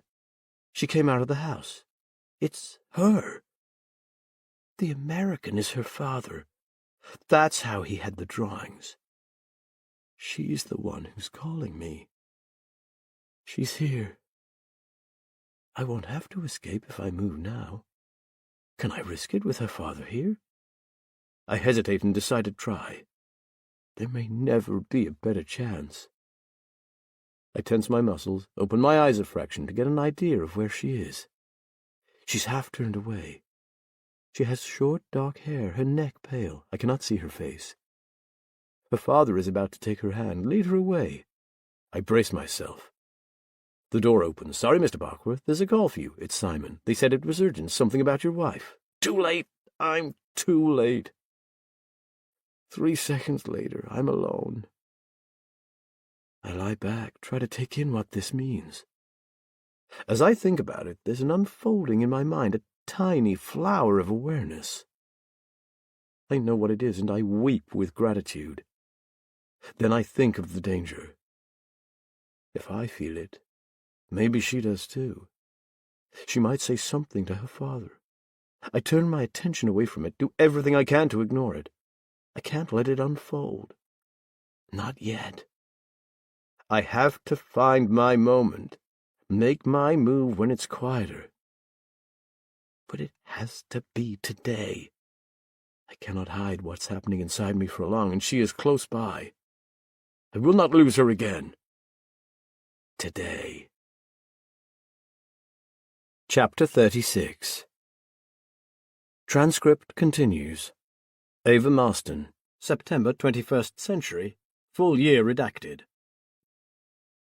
When we discovered the link with families who produce twins naturally, Bockworth jumped on it.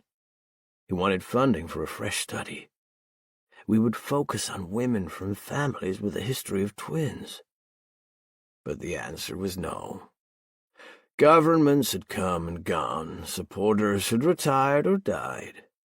There was no more money available for a project which had become a joke in Washington. We expected to be closed down. What changed their mind? Luck. One lucky break changed everything. Jesus. I still think of what happened as a piece of good luck. I never considered what it meant for Jason. Poor kid.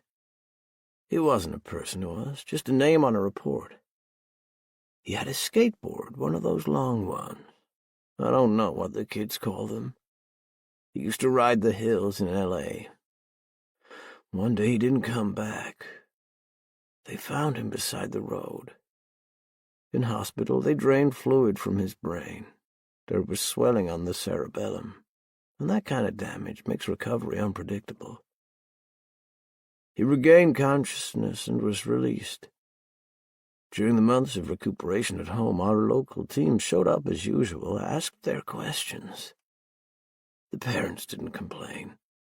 They still believed we'd saved him from a fictional genetic disease. In the remote viewing part of the interviews, Jason failed every time. It didn't matter if he was the sender or receiver. The ability had disappeared. We had scans of his brain before the accident and compared them to the scans afterwards. Bockworth had one of the country's best neurologists working at EdgeGem by then, and they pored over the data together. They identified damage to a specific part of the brain on the right hemisphere. Bockworth was convinced he had identified the area of the brain that provided the telepathic connection with Molly. That was when we moved, on a stage 3. Crying sounds. Miss Marston, Ava, do you want to take a break? Here, let me hold on a sec. Here you are. I have tissues. Would you like something to drink? A glass of water, please. I'm sorry. It's just, I persuaded myself it was justifiable. I let myself drift into it. We said stage 3 was in the interests of science and progress, the greater good. What a fucking joke. You okay to go on? Yeah, sure, I can go on. 20 years too late, but I can go on. Stage 3 moved from theory to practice, from observation to interference, from interpretation of data to playing God. Bockworth reminded us of the contracts we'd signed. Then he tried to inspire us, talking about the next generation of scientific research, the new frontiers we could explore. We were the architects of the next stage of evolution, he said. Stage 3 of our research would pave the way. He didn't sugarcoat it, there was no point. We were all scientists, we all spoke the same language. Experimental surgery, that's what was next. Not to heal anyone, but to reproduce Molly and Jason's connection.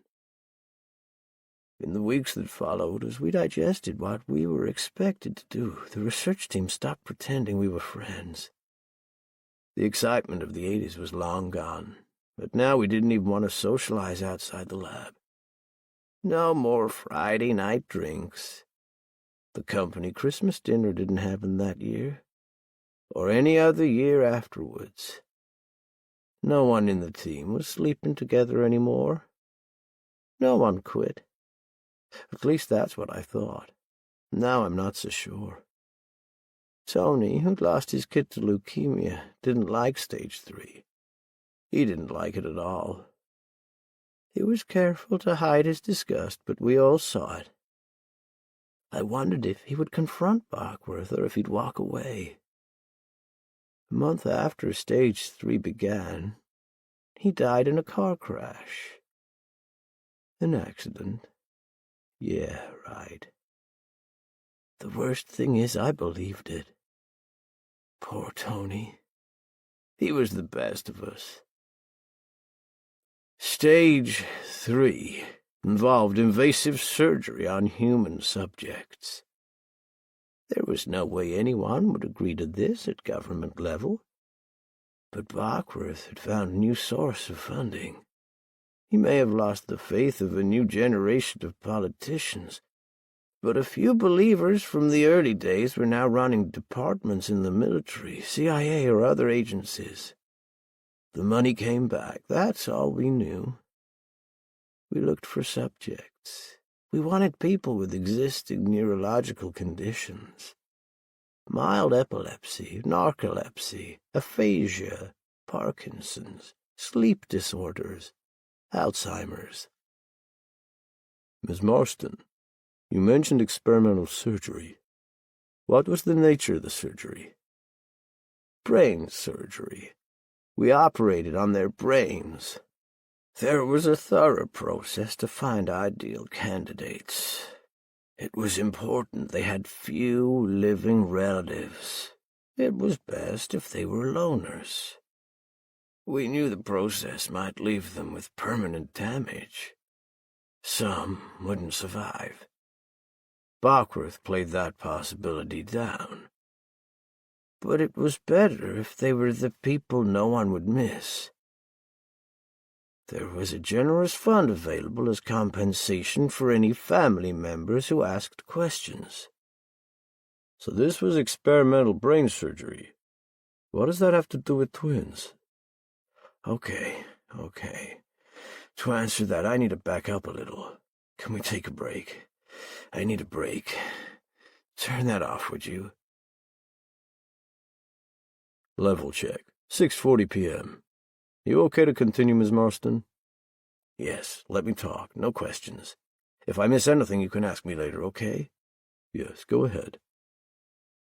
Bockworth and his neurology team developed an experimental brain graft procedure.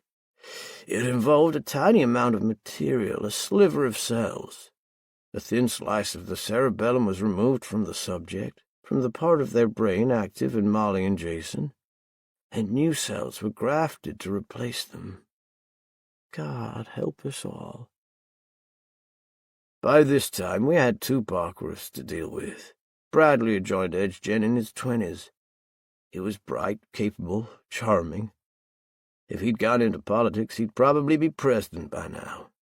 But he was in the shadow of his father.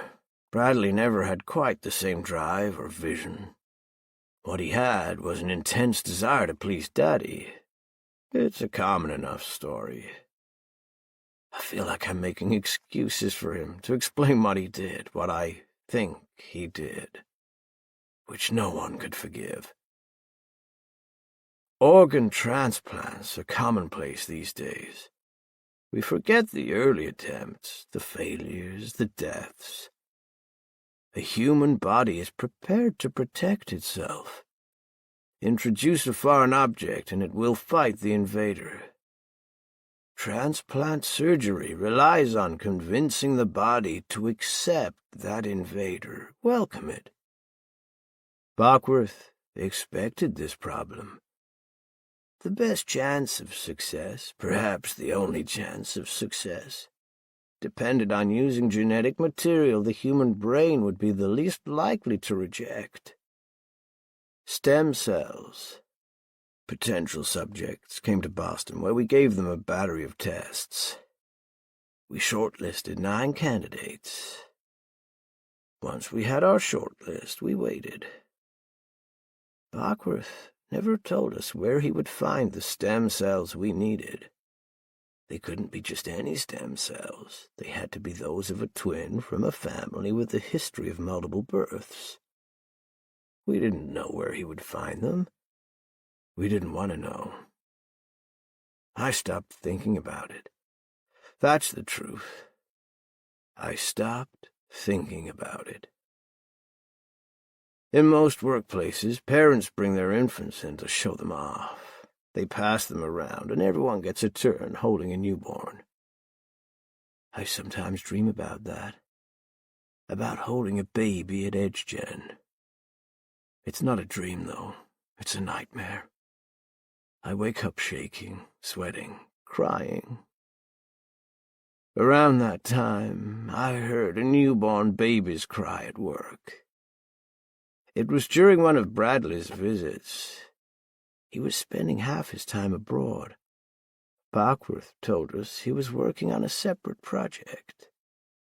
Nobody minded. As charming and good-looking as he was, there was something I didn't like. An emptiness. Maybe I'm projecting. If I can make him more evil in hindsight, can I make myself less complicit? No, I don't think so. Too easy. It was so short, that cry. Tiny, piercing, unmistakable. I was in a corridor near the operating theater. I stood still, hoping to hear it again, dreading to hear it again. I told myself as I stood there that I'd imagined it. I counted to 10, but there was no second cry, so I walked away. I walked away. But I know what I heard. There was a child in the theater that day. The first procedures took place a week later, 3 over the course of a week. Every procedure failed. The brain rejected the graft, or it accepted it with no discernible result. No one could have predicted how the brain would react. It was a setback, but Bockworth scheduled in the remaining 6 candidates anyway. Their procedures took place over the next 2 years. We learned a little more from each one. Stage 3 was put on hold while we examined what we had learned from the subjects. The neurology team improved the procedure and made suggestions for the selection of future candidates. After the initial failures, Bockworth was cautious. 2 or 3 procedures a year, and we kept the subjects under close observation. Bockworth was convinced the procedure would work with the right candidate. He was right. Subject 22, S22, was in his late 20s. He was fit, but he suffered from a rare disorder, meaning he had never snatched more than a few minutes' sleep in his life. He also suffered from delusions, probably because of the sleep disorder. Many of his delusions were harmless, but he had a fascination with death. He envied those who could sleep, and he thought of death as the deepest, most peaceful sleep of all. His childhood had been troubled. That's an understatement. Never knew his father. Mother was an alcoholic who committed suicide when he was 13. Hanged herself with fishing line. He was the one who found her. He talked about her as if she were still alive. I remember there was some debate whether to accept him as a candidate, but Bockworth insisted. The procedure went well. We transferred S22 to the EdgeGen apartment after his initial recovery period, and watched him through hidden cameras as the weeks went by. His physical recovery was faster than any of the others, and we became optimistic. No one saw what was coming. We were paying well, and he was not a wealthy man. But one day he disappeared, walked out, never came back. We told him he needed to see us for drugs essential to his recovery, but he ignored that. We spent months trying to track him down, but he was a drifter and he knew how to exist under the radar. We never saw him again. The atmosphere in the team changed afterwards. Or maybe it was just me. Barkworth pressed ahead with new candidates, but he was furious. According to him, S-22 was his golden ticket. We weren't so sure. Okay, if the graft held, what then? If he was trying to duplicate the connection between Molly and Jason, he needed 2 subjects with functional brain grafts. Who was the other candidate? If anyone in the team found the answer, I never heard about it. A year after S-22 disappeared, my annual medical came back with some anomalies. 2 biopsies later, and I was given the prognosis. Funny. It was a relief, karma, punishment. I'm tired. I need a break. You can ask me questions later. Have I given you enough to bring Barkworth down? I hope so. It's the only way to stop EdgeGen. Make it public. Take this to the police and they'll bury it. They'll bury you too. I wish you luck, Mr. Martino. I told you I'm not religious, but sometimes in the middle of the night, the pain driving me crazy, I wonder if there's a higher power. But if there is a God, a heaven and a hell, then I know where I'm heading. And hell will be familiar. It will be the cry of a baby. Only this time it won't stop. It'll go on. And I'll be standing in the EdgeGen corridor, not doing anything to help. I'm going to bed. End the transcript. It was strange, but when she discovered all her worst fears were true, Mags could handle it. Maybe it wasn't the same for everyone, but she surprised herself with her reaction. For a while, she could barely bring herself to read what was in front of her. The sickening dread that built as she read on was physical, a weight settling on her shoulders. But not inanimate. Worse. The weight was alive, clammy, cold and moist, sliding its heavy limbs over hers, wrapping dark, sinuous tentacles around her shoulders, chest and stomach, entering her body like black smoke, swimming through her bloodstream, whispering a message of death. Then, with a cold splash of clarity and decision, she refused to yield. The weight lifted, the monster evaporated. Mags could not afford to lose her mind, to surrender to the horror. She was a mother, and her daughter needed her. The future narrowed until she could only see a chain of events, a sequence to follow. Find Tam, drive her to the airport, leave. For now Mags couldn't see beyond that. But it was enough. Get Tam, get away from the Barkworths, go home. She closed the folder and stood up. The small study was just as it had been when she first walked in, other than the angle of the sunlight slanting in through the small window. With no idea what she would say to Patrice Martino, she opened the door and walked into the kitchen. The man sitting at the table looked up. It wasn't Patrice Martino. It was Bradley. Chapter 37. "Where's Patrice?" said Mags. "It doesn't concern you any more, Mags. Forget about him." Bradley stood up. His expression, as ever, was hard to read. "Come on, I'll drive you home." Mags looked at her husband and saw a stranger. "Not until you tell me where he is." Bradley stood up. "Give me the keys." She shook her head and gripped her bag. "No one's gonna hurt him, Mags, but he can't publish his story. Sooner or later he'll see it's best to drop it. Sooner would be better for him." A man and a woman, both wearing suits, walked through the door Ava had used earlier. They stood in the middle of the room, their posture reminding Mags of a documentary she'd watched about animal predators. They looked relaxed, bored even. Their arms hung loosely by their sides, legs planted in a wide stance, and their eyes never stopped surveying the surrounding space. She swallowed. "The keys," repeated Bradley. The woman moved, took a step towards Mags, and held out her hand. Mags gave her the keys, and the woman tossed them over to Bradley. "Come on," he said. She looked back at the strangers. They were entering the office. The man paused on the threshold and looked at her.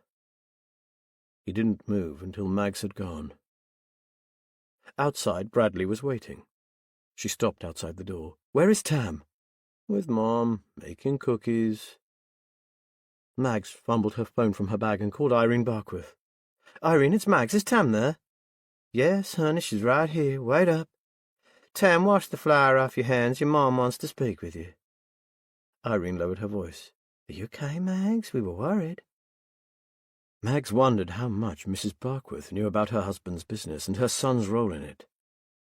Irene Barkworth's whole demeanour was that of a woman who had stopped asking questions a long time ago, if she ever had. She had a lifestyle many would envy. Prying too closely might jeopardize that. Tam was on the phone. Mags pressed it to her ear. Her daughter's voice reminded her the world wasn't all darkness and despair. "Hi, Mum. We're making peanut butter cookies. They smell divine. Where are you? I missed you." "I missed you too. I'm coming home soon. Save some cookies for me." "I will. Did Dad come to get you? He said he would. Did he tell you where we went this morning?" Mags glanced at Bradley, then away again. She focused on her daughter. "No, he didn't. Where did you go?" Tam sounded excited and more than a little proud. "He took me to work with him. I had a tour of the whole lab. They've got fridges with test tubes in them and microscopes and loads of computers. And there's an operating theatre just like in a real hospital. It's amazing, Mum." Mags felt her stomach lurch. Tam had been to EdgeGen Technology, while she had been reading Ava Marston's confession. Her daughter had been walking those same corridors.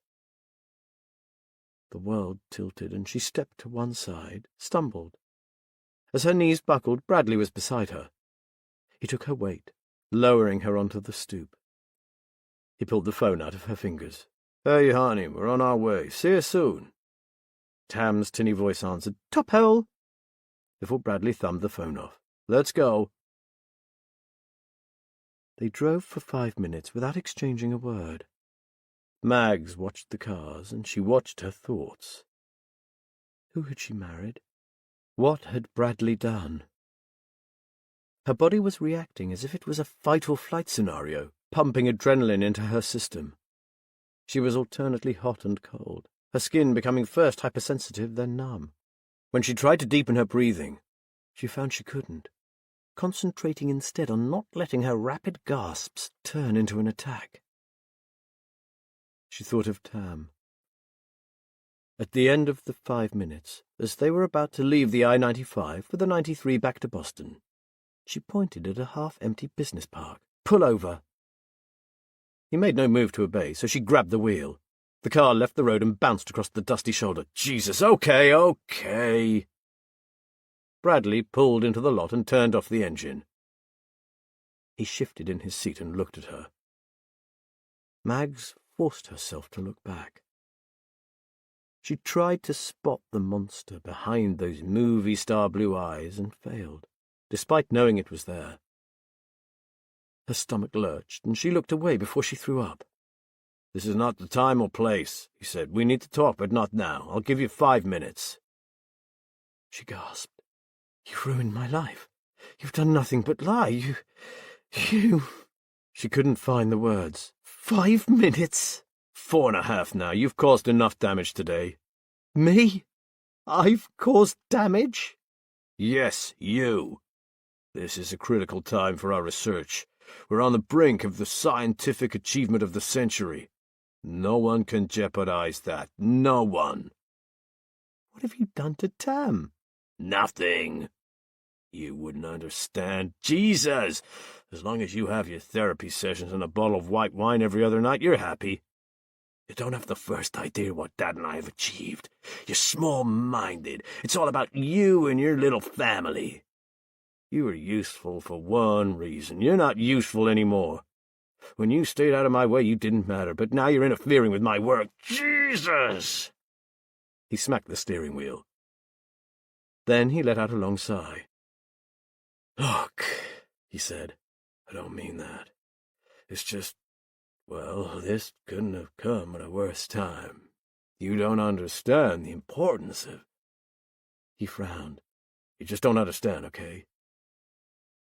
Mags looked out at the parking lot, the snow, crusted with ice until the next fresh fall, reflecting the low sun.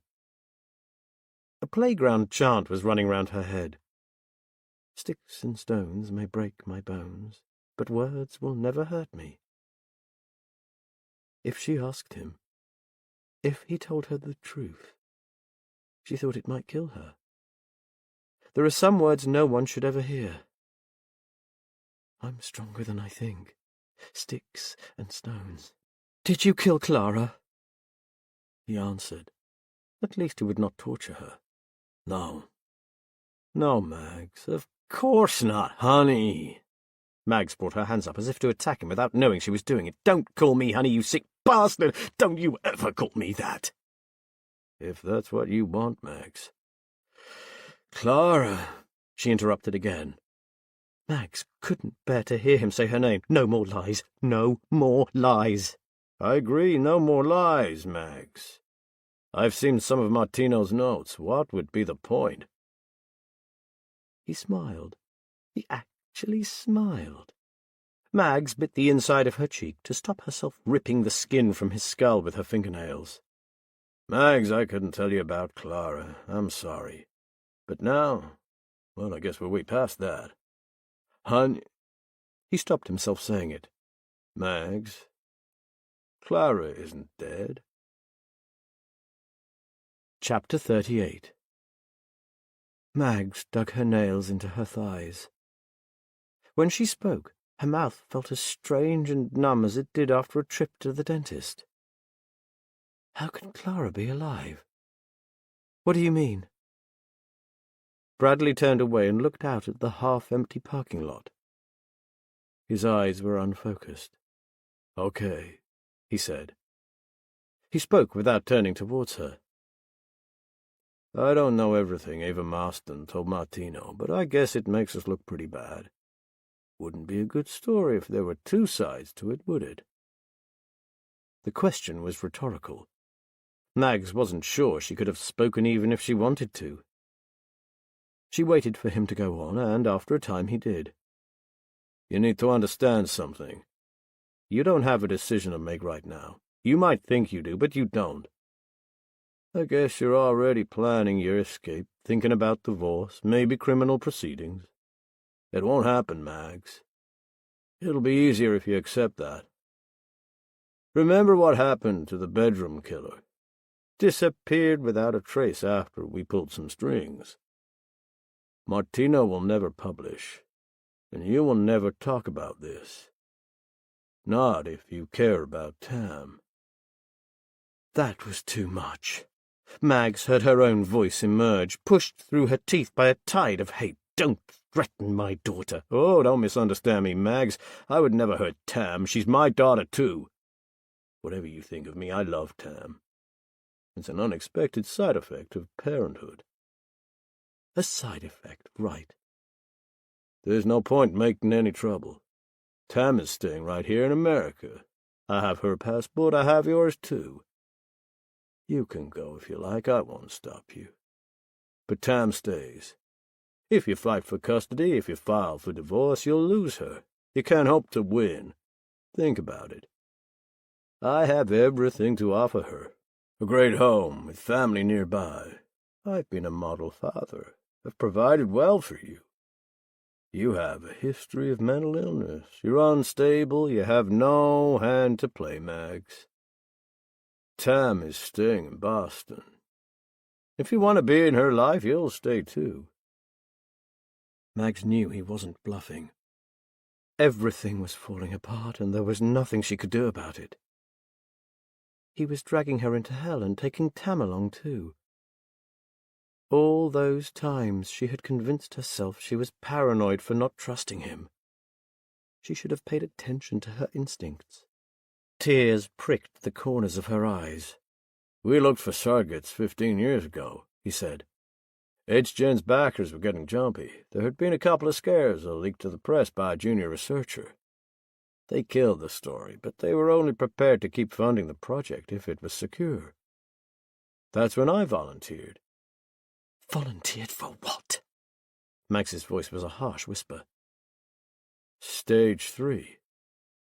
We looked for women with twins and triplets in their family, but not in America. We concentrated our research on Britain and Australia, English-speaking countries. I admit I pushed hard for Britain when the initial results came back. I always liked London. 12 candidates came back as possibilities. We eliminated 5 of them because of their age. 2 of the remaining 7 were gay. Of the other 5, only 3 were acceptable. Acceptable? Bradley smirked. I rejected 2 of them because they wouldn't have looked right dating me. I'm good-looking, Max. People would have asked questions. Even you were borderline. Sorry, it's the truth. Another piece of paranoia confirmed as a fact. He had been out of her league all along. Kit had been right. I dated 3 of you. 1 didn't work out. We weren't compatible. There's only so much pretending I can do. The relationship was never going to work. I still tried to get her pregnant, but I guess she wasn't very fertile. That left you and Joanna. He looked across at her as if waiting for a reaction.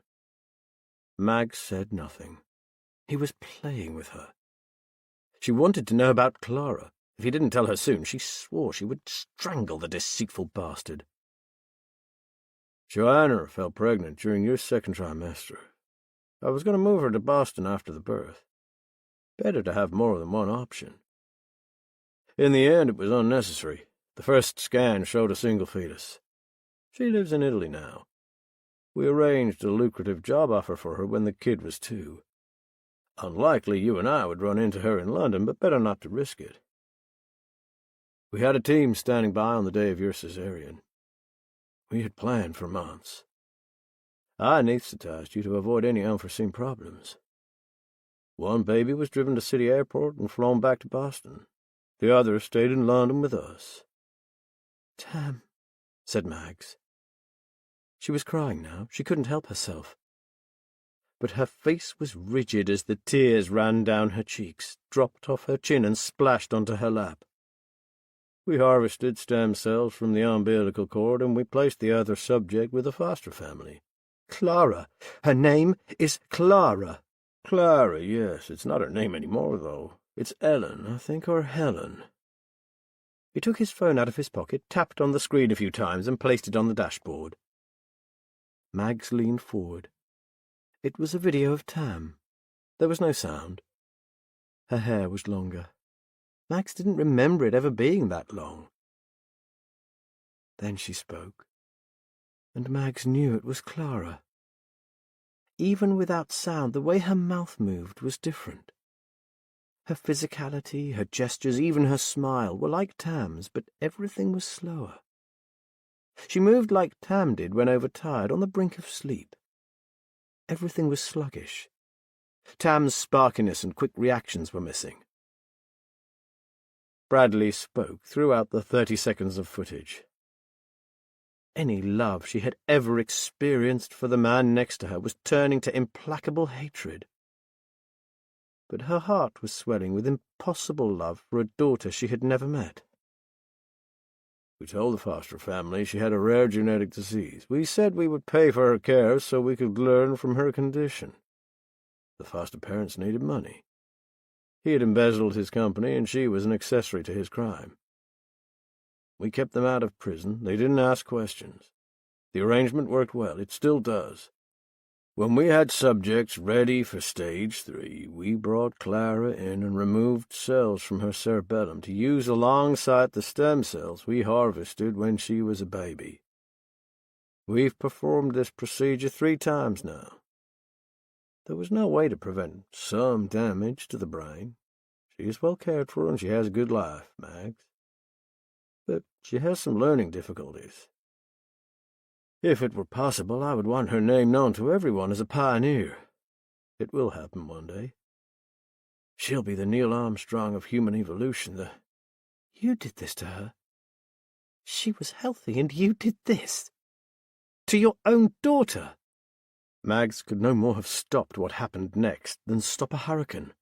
She pummeled Bradley's face with her fists, screaming, punching, reaching for his throat. She wanted to destroy him. There was no room in her mind for a single rational thought. In that moment she was more animal than human. Something hit the side of her face, and she slumped in her seat. For a long moment reality paused, and she heard a high-pitched whine.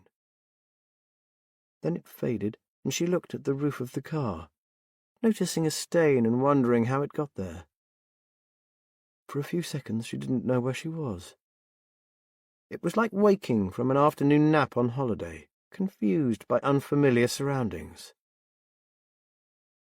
For a blissful second and a half she looked at Bradley and knew he was her husband, nothing more. Then her cheek throbbed, and she remembered. She brought her fingers to her mouth and winced. It was already tender, and the skin was swelling. Her teeth felt loose, and she could taste blood. I'll break your jaw next time. Try me. Bradley started the car and headed for home. He didn't speak again. Mags fought to keep her focus on Tam. If she thought about the enormity of the lie she had lived with Bradley, of how she had been used, she wasn't sure she would be able to stop herself wrenching the steering wheel away from him and putting them both into the path of a truck. What was she going to tell Tam? How could she live with the monster who had used his own children as experimental subjects? But if leaving him meant leaving Tam, what choice did she have? Chapter 39. I make my move at the end of Simon's shift. I'm sorry it's him. He has been good to me in his own way, but I will do whatever I have to. If there was any other way, if I could escape without killing him. But there's no use thinking like that. My best chance comes after physiotherapy. The nurses run these sessions in the room next door. There's only one other door on that corridor, and I hope it's the nurses' station. I'll find out soon enough. I cut the physiotherapy session short today, faking a problem with my leg. A strained ligament after trying too hard. I've been underplaying my physical recovery for weeks, and Simon has become relaxed around me, thinking I'm weak. He helps me back to my room and onto the bed. The adrenaline is making me sweat, but he puts it down to pain from my leg. You need some painkillers? I nod. As soon as he leaves, I jump out of bed and I go to the IV stand in the corner. I reach up to the dangling plastic bag and snap the tubing away. Moving as fast as I can, I wrap it around my hands and pull, testing it for strength. It holds. The door opens. Simon takes 2 steps inside before he realizes something is wrong. He stops, confused by the empty bed. Before he turns, I'm on him. I jump, looping the medical tubing around his throat, pulling it taut and wrapping my legs around his chest. He's a big man, but it's no real advantage when your opponent is clinging to your back. Given his situation, the blood can no longer flow to and from his brain, and he is losing consciousness. He thinks fast and falls backwards. He's hoping to crush me under his weight. I react, letting go with my legs. As he hits the ground, I jump onto his chest and continue pulling. Blood vessels burst in his eyes, and he makes jerking motions with his head. Then he is still. The doors open with an electronic key fob. I unclip Simon's from his belt, open the door, and look outside. Everything is quiet. I duck back into the room. Simon was wearing a thick canvas belt, far better than the tubing. I undo the belt and pull it through the loops, snapping it tight between my hands. Later I will make a new device. For now, this will do. In the corridor, I hurry to the door I spotted before. The key fob beeps and it opens. Inside, an automatic light flickers on. My guess was right, it is the nurse's station. There's a table and chairs, 3 lockers, a coffee machine, a water cooler, and a TV screen showing my room. Simon's body is clearly visible. I could go back and move it. For a moment, I'm frozen with indecision. Then I gasp as the petals of connection unfold in my brain. She is not far away. I know I can find her. Speed is important. More important than covering up the body. A white jacket hangs behind the door. I take it and open the nearest locker. Lucky first time. I pull on a pair of sweatpants, a t-shirt, and a hoodie. The shoes are too big, so I'm stuck with the hospital slippers. I put on the white coat over the hoodie. I find what I hoped for on the wall, a map showing the fire exits. The building is on 2 levels. The top level, where I am. The lower level has more rooms, offices perhaps. There are car keys in my pocket. I study the map again. The parking lot is on the lower level. At least it's at this end of the building. I memorize the route, pull the coat tight around me, put my head down and walk out of the room. I walk as if in a hurry, but I don't run. If someone sees me, I want them to see a nurse on duty. The corridor turns left, then ends in front of a large door. I hold the key fob to the panel and it clicks open with a beep. I step through and turn right, entering the stairwell. No one has seen me. I jog to the bottom and the lower level. It's a long exposed corridor with doors leading off on both sides. The parking garage is at the far end. I estimate the distance and count down the yards in my head as I walk. 20 yards. 15. 10. A door opens behind me. I keep my pace steady and don't look back. You there, stop! I recognize the voice. I think fast. If I run, get outside, I have to find an unfamiliar car, get to the exit and leave, by which time he will have raised the alarm. If the authorities know the car I'm driving, they might stop me. I turn around. The man facing me is the American's father. Chapter 40. By the time they arrived at the Barkworths' house, Mags appeared calmer. She wasn't sure how long she'd be able to keep up the act, but for Tam's sake, she hoped she could manage until bedtime. She needed time to think. There must be a way out of this nightmare. Surely she wasn't condemned to stay with a man who sacrificed his own daughter after separating her from her mother to further his scientific career. She used the car's mirror to apply foundation, cover the bruising on her face. It wasn't perfect, but Mags hoped it would be good enough to avoid awkward questions. She wasn't sure she could hide the horror of her day from Tam, but she had to try. Later. She could think it through later. She repeated it to herself like a mantra. Bradley's phone had been buzzing for the last 5 minutes of the journey, and the display showed 6 unanswered calls from his mother. She probably burned the cookies, he muttered. Mags didn't respond. As their headlights swept across the front of the house, the front door opened and Irene Barkworth ran out. Her immaculate hair was in disarray and she was shouting. Bradley and Mags opened their doors at the same moment. Mags was nearer to the house, so it was her arm that Irene grabbed, pulling her out. "It's Tam," she said. "Is she hurt?" Mags felt fresh pain lance through her. No, nothing like that. Well, I can't get through to her. She can't hear me, and she's... Well, come and see. Help me, please." Inside the house, Irene dragged Mags to the dining room. A strange sound reached them from inside, a squeaking and scratching. Mags heard Bradley hurrying to catch up. She walked into the dining room and stopped. Tam stood facing the wall. In both of her hands she held Sharpies. The cream-painted wall was now a canvas for Tam's drawing. Mags put her hand on the nape of her daughter's neck. "Tam, can you hear me, sweetheart?" Just as she had feared, there was no response. Tam hadn't heard. She was somewhere else. Her eyes stared straight ahead, not seeing the wall in front of her. Mags looked at Tam's hands in disbelief. They moved independently, filling in details of the pictures. She had just begun a 3rd drawing. Her body obscured it, so Mags stepped back and looked at the rest of the wall. At the far end, the 1st drawing showed a hospital room.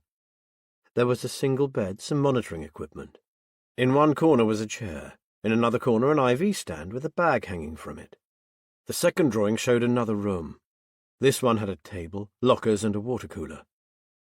The most detailed part of the picture was a diagram on the wall, like the ones you find in hotels showing the fire exits.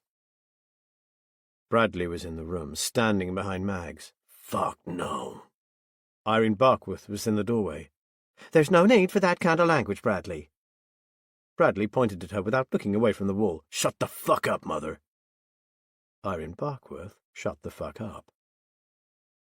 Bradley looked over Tam's shoulder at the third drawing.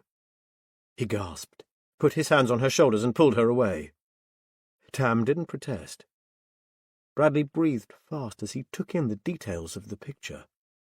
It was an office, a luxurious office with furnishings that exuded status. There were certificates on the wall, a huge desk with a large leather chair, long shelves lined with books, 3 large computer monitors. Max had never seen it before, but Bradley had. "Dad." The word was a whisper. He ran from the room. Seconds later he was back. He tossed the SUV keys to Mags, who caught them looking at him in surprise. Tam was back at the wall, both hands moving. "He's escaped," Bradley said, his face haggard with fear. "I'll take my car. Take Tam to the lodge. The address is in the sat-nav." Mags ran after Bradley as he left the house, heading for his BMW. The cold air was a slap in the face. The temperature must have dropped 5 degrees since they had arrived. Snow was falling from a silent yellow sky. "Wait!" Bradley ignored her, getting into the car and starting the engine. She ran over and yanked the door open. "Who's escaped?" Before Bradley spoke, she knew the answer. Her knees buckled and she braced herself against the roof of the car. "The bedroom killer!" Bradley slammed the door shut and Mags stumbled backwards as he accelerated away, the back of the car sliding on the icy drive before the tires bit into the road. Chapter 41. He might be old, but he's fast and he thinks on his feet. That moment in the corridor when I decide to kill him, he sees it in my eyes. He runs back to his office. I sprint, covering the distance between us before he can shut the door. He slams it in my face with his weight behind it. It's almost enough to keep me out. I lose momentum, and by the time I'm in, he's thrown himself over the biggest desk I've ever seen. Paperwork goes flying, so does the phone, but he wasn't reaching for the phone. He lands badly on the far side of the desk, falls and cries out. He fumbles for a drawer, pulls hard at the handle.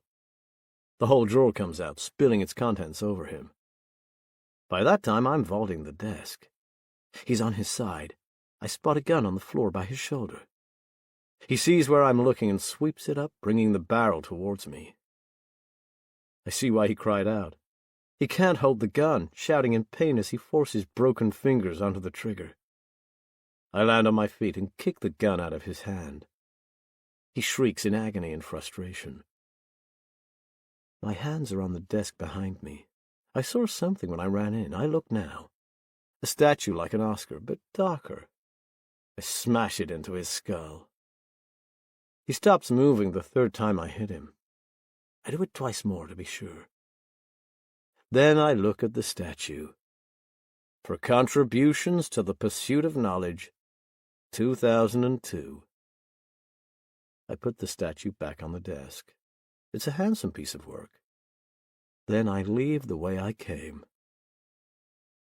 No one challenges me this time, and I make it to the parking garage. There are only 4 cars in the place, and when I press the key, the lights of a small Honda flash. I get into the car. There's a remote control for the garage door and the cup holder. I'm about to start the engine when the shutter rolls up. I duck as headlamps roll across the windshield of the Honda, then straighten up again. A BMW rockets across the space and comes to a tire-squealing stop next to the door into the building. The American gets out and runs inside. I sit in the car for a few seconds. I guess he will check on his father. When he finds the body, he'll call 911. If he doesn't do it from the office, he'll call from the car as he goes back to protect his family. His family. His daughter. I put my trust in God's hands, cross the garage, and slide into the rear seat of the BMW. Then I wait. Mom, I don't feel so good. Tam dropped the Sharpies a few minutes after Bradley left. Irene Barkworth opened the good scotch and sat at the dining room table, drinking, facing away from the newly illustrated wall. Mags put the back of her hand on her daughter's forehead. Are you sick, honey? Tam, always pale, was as white as the ploughed snow at the side of the road. No, it's not that. It's like a headache, but not a headache. More like something pushing inside my head. She rubbed the side of her skull. Mags brushed Tam's dark hair back and stroked the side of her face. She sent up a silent prayer to whoever atheists were supposed to pray to. Whatever Bradley had done to her daughters, she reminded herself, please don't let it be permanent. At the thought of Clara, a surge of love and rage threatened to burst through, and she pushed it away hard. There was no time for it now. She pulled Tam into the kitchen, took down her coat from the peg, and put it on her as if she were a toddler. Tam didn't protest, holding Mag's hand as they went out to the SUV. They made good time out of Boston and headed north as a fresh snowfall began. In the car, Mags thought fast. She was confused, betrayed, and terrified. She and Tam were in the car alone. They were not far from the Canadian border. Bradley was certainly capable of following through on his threats, but his world might be about to come crashing down. This was their chance to escape. Even if Bradley and his father covered up their involvement with the bedroom killer, and she didn't know the extent of that, she had to make the most of this opportunity. What was the alternative? Canada was a 4.5-hour drive away in normal conditions. In a snowstorm, it might take double that. Her hands tightened on the steering wheel. Tam moaned and slumped in her seat. Tam, what's wrong? No response. Tam, please answer. Mags was looking for somewhere to pull over when Tam sat up, staring ahead. Mags recognized the expression in her eyes. She was seeing something else. That was why the diagnosis of absent seizures had been so compelling. It was as if Tam had gone. But there was a difference this time. She wasn't drawing. Tam's eyes widened and she slumped again. Mags indicated, slowing the car as they pulled into a lay-by. Tam was awake, and it was Tam. Where was I? Where did I go? What do you mean? You were right here, honey. Tam shook her head. No, I was in another car. I was waiting for something. It was dark. What's happening to me? If the drawings meant Tam could see through the eyes of the bedroom killer, what on earth had she just seen? Mags was exhausted already. She brought up the map on the car's touchscreen and changed their destination to Montreal. The live map was littered with red triangles and warnings to the north. It looked as if the weather was conspiring against her. The snowflakes which had drifted slowly in front of her as she drove out of Boston were coming thick and fast now. Visibility was dropping by the minute. We're not going to the lodge, Tam. We're going as far away as we can get. She looked up at the sky.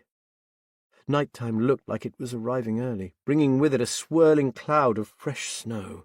Shit! Mags accelerated and the SUV slid sideways before the tires found purchase and bumped back onto the interstate. Tam wasn't asking questions. That was unusual. She hadn't even asked about her father. Mags looked at her. She was asleep. Mags twisted the windscreen wipers to their highest setting and drove on. I don't have long to wait. I picture the American running along the corridor to his father's office. Imagine him throwing open the door, seeing the body. I allow enough time for him to check the pulse and discover he is too late. A few moments of confusion, perhaps. But the American is a decisive man. If he doesn't come back through the door of the parking garage in the next 10 seconds, then I've made the wrong choice. He might be calling the police right now. My hands tighten around the belt. I'm grinding my teeth. I haven't done that since I was a kid. Even though I'm expecting it, I jump when the door to the garage bursts open. I duck behind the driver's seat and wait. The car moves as he drops into the front seat. He guns the engine and we move forwards. He brakes sharply in front of the shutter. I have my heels braced on the floor to stop me knocking into his back and betraying my presence. He waits until the shutter is halfway up, then skids out onto the street. I see Boston for the first time. It's snowing. When he comes to a halt at a stop sign, I make my move. I sit up and loop the belt around his throat and the headrest, pulling it tight. His hands go to his neck, and I lean forward until my mouth is an inch from his ear. Put your hands on the steering wheel. I loosen the pressure. Able to breathe again, he sucks in the air desperately. He's listening. Take me to her. I don't know what you mean. I prevent him lying by reminding him there's a thick canvas belt across his windpipe. I control whether he lives or dies. The girl, your daughter, take me to her. He doesn't answer. He's thinking it through. I try to imagine what factors he might be considering, but I can't. It's something I've never been good at. That expression, put yourself in my shoes, never made sense. How can I? How can I know what it's like to be someone else? How can anyone? All right, he says, don't hurt me, let me breathe. He's trying to trick me, of course. He knows who I am, and he knows what I've done. He thinks I will kill him whatever he does, so he's planning something. Drive, I say. It takes 10 minutes to get to the interstate, and we head north. Where are we going? I ask him. Sunapee, we have a lodge up there. That's where they'll be. Who? My wife and my daughter. Take me there, and don't do anything stupid. I tighten the belt for a second to remind him who's in charge. We drive on. The conditions were getting worse by the second. Mags had never been a confident driver, and she hated the way the car skittered, the steering vague on the slippery surface. She slowed to 40 miles per hour, then 30. There were very few cars around them. At each junction, people were leaving the interstate to find shelter. The snow came thick and fast, swirling hypnotically in the headlights. Tam moaned and shifted in her seat. She'd fallen into a restless sleep. Mags checked her forehead again, but there was no sign of fever. Tam muttered to herself as if in the grip of a nightmare. For 20 minutes Mags stared grimly ahead, picking out road signs as they loomed from the swirling storm, keeping her vehicle in its lane, squinting into the narrow cone of light. Tam sat up, opened her eyes, looked at Mags and said, "He's coming." She only took her attention off the road for 2 or 3 seconds, but it was enough. "What did you say?" Tam repeated her words. "Mum, he's coming." Then she looked out at the storm and screamed, "Mum!" Mag snapped her eyes back to the road in time to see a huge truck, stationary, its bulk blocking their path. It was on its side. The heavy vehicle must have jackknifed, its trailer pulling the cab after it as it overbalanced. All Mags could see at first was wheels, 12 of them looming out of the white and black night. They were still spinning. The accident must have only just happened. Mags did precisely what drivers are advised never to do in icy conditions. She stamped both feet onto the brake and jerked the steering wheel hard to the left. Such a manoeuvre in a car manufactured when she had first passed her test would have been her death sentence. But the modern SUV had sophisticated computer-assisted safety features. Anti-lock brakes began a rapid series of actions and reactions. As soon as the tyres slid on the ice, the brakes released their hold for a few hundredths of a second before applying again, more gently this time. The rapid cycle of releasing, releasing, and braking communicated itself to the vehicle's occupants as a violent juddering. Precious speed was scrubbed off in those few seconds, but nothing could stop the slide initiated by Mag's jerk of the wheel. The back end of the SUV swapped places with the front. There was a loud metallic bang as the rear corner of the SUV hit one of the truck's enormous tyres. The air inside the tyre absorbed some of their speed, and the SUV bounced away, shuddering. It came to rest parallel to the underside of the truck. "Tam, are you okay? Are you hurt?" The look in her daughter's eyes was a mixture of shock and fear. But it was nothing to do with the accident. She gripped her mother's hand. "He's coming, Mum." A figure in fluorescent clothing walked round from the front of the truck, materializing in their headlights like a ghost. On seeing their car, he broke into a jog. Tam's fingernails dug deep into Mag's palm.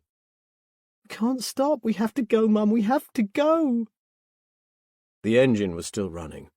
Mags pressed the accelerator and the car lurched forwards, all four wheels fighting for grip as it built up speed. The driver of the truck waved his arms over his head. He was shouting. Mags could just make out his words over the noise of the engine. "Stop! It's too dangerous! You'll get yourself killed!" He stepped away from the truck and into their path. Mags pushed hard on the accelerator and leaned on the horn. She flipped the headlights onto full beam. The man's face went slack with shock. He dived out of the way as they passed him.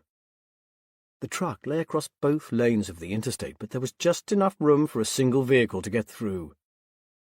Mags breathed in as the side of the SUV scraped the front of the cab, a cloud of steam rising from its punctured radiator. She was shaking. As they pulled back onto their side of the interstate, the car developed a worrying clunking noise. Within the next 30 seconds, Mags almost lost control twice, despite keeping her speed under 20 miles per hour. When the sign for the next exit came up, she almost missed it. She slowed to a crawl as another sign appeared. Motel. There was a motel half a mile away. Tam whimpered. Mags held her hand. "We have to stop, Tam. I can't drive in this. I'm sorry. It'll be the same for anyone who tries to follow us. No one knows where we are. We just need to lie low until the snow eases off, okay? Okay." Mags risked a quick look at her daughter. Her voice sounded flat. "What is it?" Tam's voice was as emotionless as before. "It doesn't matter what we do. He's coming now. Nothing can stop him." Chapter 42. At first, as he drives, the American tries to make conversation. My guess is he heard about this somewhere, that it's a good idea to talk to someone who is threatening you, get them to see you as a human being, establish rapport. I make it clear it won't work with me. Every time he talks, I tighten the belt. He gets the message. He's a smart guy. After we've been driving for just over 2 hours, he holds up his hand for permission to talk. "Forget about it," I say. "Pee in your pants if you have to. We're not stopping." He shakes his head. "Okay, what do you want?" I tug on the belt to warn him. "We're coming up to the Sunapee exit," he says. "Our lodge is on the mountain, so we need to head west and skirt the lake, but the roads in these conditions... Look, I'm not sure we can make it. I'm already having a hard time keeping it on the road." He isn't lying. We've had a couple of slides. But I can't stop now. Not when I'm so close. I can't let her get away again. I have a second chance, and I'm not about to blow it. "You let me worry about that," I say. He nods, and a few minutes later we leave the interstate. That's when I feel the change. Since leaving the parking garage, the whole time we've been driving, I'm like a fish on a hook being hauled in. No effort from me. I just relax and let myself be taken to her. Not now. There's something wrong. Pain blossoms in the part of my mind where the new flower unfolded. It's all wrong. Stop the car. He does as he's told. He tenses as we pull over. I know he is thinking about making his move. I say, pulling hard enough to close his windpipe this time. He gasps when I release him. "Keep it down, I need to think." He wheezes more quietly. Keeping my grip tight, I let my attention return to that unfolding, that new awareness. It's her. This is the wrong direction. The pain began when we left the interstate, and it's getting worse as we sit here. I'm losing her. "Turn around," I say. "Get back onto the interstate. Head north. Drive faster." He raises his hand to speak again. I jerk his head back against the headrest. "Yeah, there's a blizzard, I get it. If you drive too fast, you might crash. You might get killed. The thing is, if you don't drive faster, I'll lose control and you will get killed. Do as I say. He does as I say. The moment we turn onto the interstate, I'm back on the hook. Everything is right again. I'm being reeled in. I see the problem before he does. Flashing red and blues. The American takes his foot off the accelerator and we coast towards the police car. The road is blocked by a truck on its side. A cop has pulled up alongside it. The cop is out of his vehicle, waving to turn approaching drivers around, sending them back the way they came. A pickup truck U-turns in front of us. The cop holds his hand out, palm facing us. The American tenses again. Turn around, I tell him. We'll use the smaller roads. Do it now. The cop watches us approach. He acts like he knows something is wrong. One of his hands goes to the butt of his gun and stays there. The American moves his hands on the wheel. I think he is about to obey, and I relax. Only a little, but enough for him to seize the moment. He accelerates, then slams on the brakes. I am thrown forwards, taking the pressure off his neck. He reacts, diving to his right, fumbling with the glove box. It drops open. I see a gun. At that moment, the car, which has been sliding sideways ever since the American hit the brake, reaches the truck.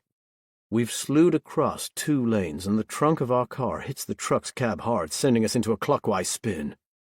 I pull hard on the belt. The American jerks and flails. I don't know what we hit next, but there's a bang. The world tips, and the roof of the car is an inch under my knees. The American is wearing a seatbelt, and the airbag has exploded, pinning him to his seat. All my weight is on the belt as I hang there. It doesn't take long for him to die. I drop onto the roof, still trying to get my bearings. There's shattered glass everywhere. When I put my hand to the side of my head, it comes away wet. My vision blurs. You okay? Yell if you can hear me. The cop, he's coming over. I blink, screw my eyes up, shake my head, hunt for the gun. I don't see it anywhere. Glass fragments bite into my palms as I stretch into the shadows, panicking. The cop is close. I see boots, black pants, the holster on his hip. Are you hurt? Something cracks my shin and I reach under my leg. The gun is underneath me. I pick it up, wipe blood out of my eye, and brace the gun with my other hand. Help is on the way! He's so close I can see a streak of mud across the top of one boot. Glass crunches under his feet. The safety, I thumb it off. I don't even know if it's loaded. The cop bends down. He has green eyes and a brown mustache. I shoot him in the face. Chapter 43. The motel owner was bemused by the sight of 2 new guests turning up in the middle of the worst storm of the season. She looked up from a Sudoku book and brushed cookie crumbs off her chest. You folks sure picked a night for it. Tam clung to her mother's hand in a way she hadn't for years. Mag squeezed her hand in mute reassurance. Her gaze darted around the hotel lobby, as if the bedroom killer was hiding in the shadows. Under different circumstances, Mags might have found the motel lobby amusing. Tam would have commented, "Jolly festive, what?" Something like that. Something carefree. Something a bright, happy 11-year-old would say. The walls and ceiling were dark wood, the floor lighter, covered in thick rugs. There were 2 Christmas trees, one on each side of the desk, behind which was a plump woman wearing a Santa hat. Someone had covered every available surface with tinsel, baubles, or other festive decorations. Max had forgotten it was nearly Christmas. Come in, I guess you didn't book any port in a storm, eh?" From her accent, the hotel owner was Canadian. As Mags approached the desk, she saw room keys on a rack behind the smiling woman. Only 2 keys were missing. Business wasn't good. Mags forced a smile and waggled her cell phone. "I have no signal. Could I use yours?" "Sure." The motel owner pushed the phone across the desk. Her name badge said Teresa. She smiled at Tam. "Hey, honey, cold enough for you? How does a hot chocolate sound?" Tam stepped back, eyes wide. She nodded a tiny movement of the head. "Great, I'll be right back." As Teresa pushed through a door at the rear, Mags hesitated, the phone at her ear. Who should she call? The police? And tell them what?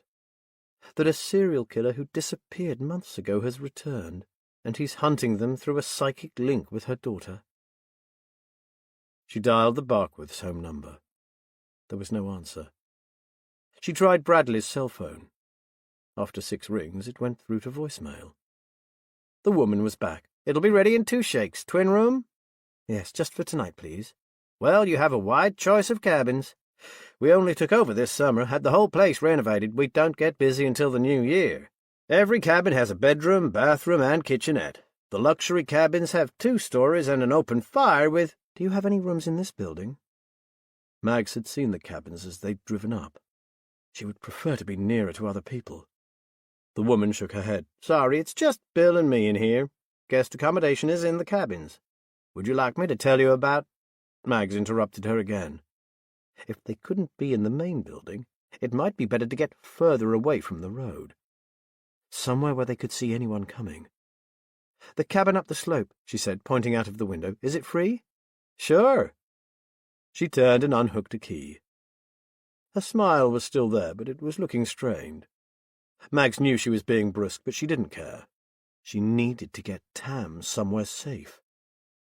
Maybe she'd even get some sleep. She handed over her credit card. "Is there somewhere to park the car round the back?" "There's an overflow parking lot back there, but you can leave it out front. It's no problem." "I'd prefer to leave it round the back."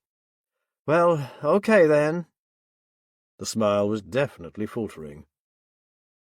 Mags walked away, Tam still holding her hand. The woman called after them. "Don't forget your hot chocolate." She handed the steaming mug to Tam. Mags burst into tears at this simple display of human kindness. Teresa's expression softened. "Man trouble," she said in a conspiratorial whisper, laying her hand on Mag's arm. "Something like that." They parked the SUV behind the main building, where it couldn't be seen from the road. From the car park they walked up the slope, staying behind the cabin. No footprints would betray them in the snow at the front. Mags didn't believe this killer could find them, but a primal part of her brain screamed at her to take precautions. What harm could it do to listen to it? And Tam was terrified. There was a log pile in an open-sided wooden building at the back of the cabin. An axe hung on a hook. Mags lifted it by its rubber grip, feeling the weight in her hand.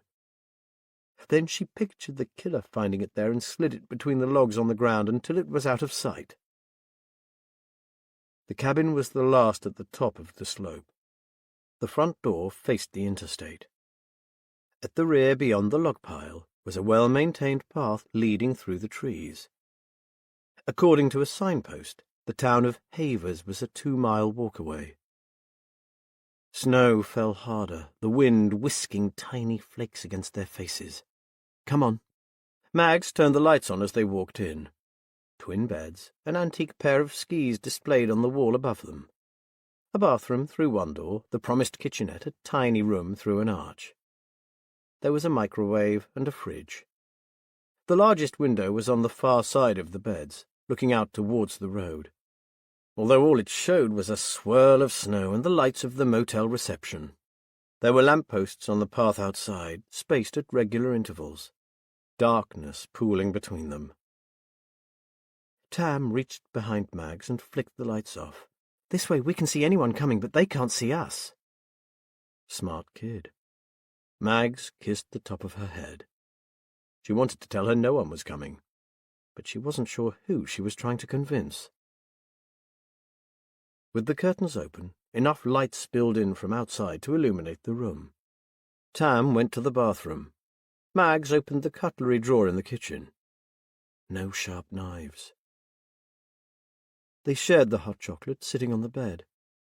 It was a long time since either of them had eaten. Mags could hear her stomach complaining, but she wasn't hungry. Food could wait. Everything could wait. Their lives contracted to one small room, somewhere between Boston and Montreal. Time meant nothing. There was only tonight. Mags watched the wind lift great swathes of powder snow from the road in the fields. sending it skittering across the horizon. Tam had been quiet for a while, her body pressed up against her mother's. I can feel him. In my mind. Tears ran down Tam's cheeks. Mags grabbed at a crazy idea. Can you block him? Think about something else. Shut him out? Tam, miserable with fear, shook her head. I tried. In the car, I tried everything. I can't. He keeps looking for me. It's all he wants, Mum. He's coming. Tam shivered. Mags pulled a woolen hat out of her jacket pocket and put it on her daughter's head. She could find no words of reassurance. They sat close, arms wrapped around each other. They looked out into the night, and they waited. Chapter 44. The cop has a heavy jacket on. I take it, and his gloves. I take his car keys and go back to his cruiser. I look at the key ring. It doubles as a bottle opener. It's in the shape of a fish and has "Gone Fishing" printed on it. I wonder. I drop the gun into my coat pocket, go to the trunk, and unlock it. It pops up to reveal 3 fishing rods and a couple of plastic boxes. I pop open the bigger box, and there it is. 4 reels of sea fishing line, the strongest kind. It's even the same brand I used for my first device. I find wire cutters and cut it to length, wrap it around my gloves multiple times before pulling it taut. The gloves are thick. The fishing line glints, reflecting the lights on top of the car.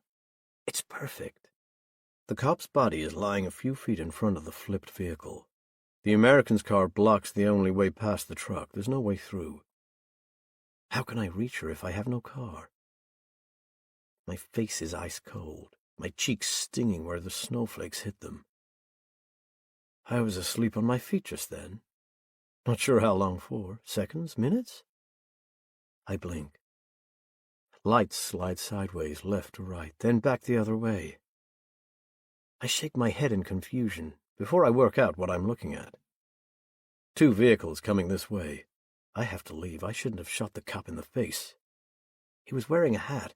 If I'd shot him in the chest, I could have taken it. I can't think straight in this cold. The lights come closer. The snow in front of me glows blue, then red, then blue again. The cars are heading towards the flashing lights of the cop car. I'm standing next to it like a fool, blood on the side of my face where my head hit the car door. The gun is in my hand, and the dead cop is a few yards away. Then, like an answered prayer, I taste chocolate. I'm not sure what it is at first. Warmth, sweetness, a powdery aftertaste. I have her. She's there in the unfolding, a hidden room in my mind. I am not finished yet. That direction. I walk away from the cop just before the cars arrive. At the edge of the interstate, I don't hesitate, striding off the road and into the snowy fields. I dodge around the truck and keep to the fields, following the road north. Even in this coat I am cold. After a few minutes trudging through the snow, there's a strange warmth in my feet. I look down. The thin hospital slippers have fallen off, maybe when the car crashed. I'm walking in bare feet. But there's a numb warmth. Frostbite. If I don't get warm soon, I'll lose some toes, maybe even my feet. I don't care. She's ahead, drawing me in. It ends tonight. When you have only one goal, life becomes simple. I keep going. I think I'm back in Florida, or in the hospital in Boston. When I remember where I am, I become fascinated by my feet. They don't look like my feet anymore. They're swollen, and there are patches of dark skin. The numbness is spread into my calves. My knees creak, and there's a distant ache in my legs I know is dangerous. My body is failing.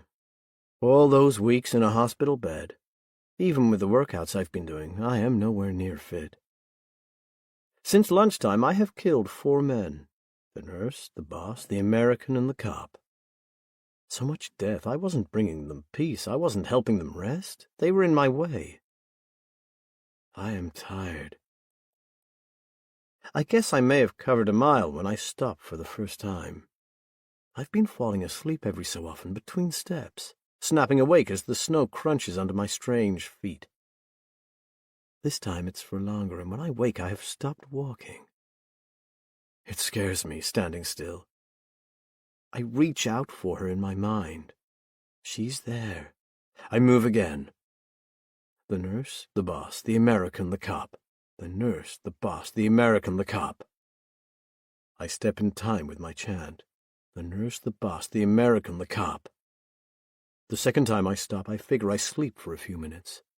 It's hard to get started again, real hard. My body protests. My legs are numb, but my hips, my arms, my chest, and my face are alive with pain. The nurse, the boss, the American, the cop. The nurse, the boss. I remember some Hollywood writer I saw on TV. He wrote dramas, thrillers, horror maybe, I forget. But I remember this. He said great drama needed 2 ingredients. Only 2. Intention and obstacle. I grabbed this idea. It makes sense. My intention is to reach her. The obstacles are many. The storm is an obstacle. My frostbitten feet, like wearing roller skates 3 sizes too small, are obstacles. The distance between where I am now and where I need to be is an obstacle. My body, the way it wants to shut down, is an obstacle. The wound on my head is an obstacle. I take off a glove and touch my face. The frozen blood is like plastic. There is no pain. My fingers still feel something, but the skin on my face doesn't. Not good. Intention and obstacle. The nurse, the boss, the American, the cop. I reach the top of a slight rise. The interstate sweeps left from here. A small road forks right. I follow it with my eyes and see lights not far away. There! The snow is easing off now. The clouds above drifting away to reveal the moon. I draw a mental line between where I stand and the cluster of buildings less than a mile away.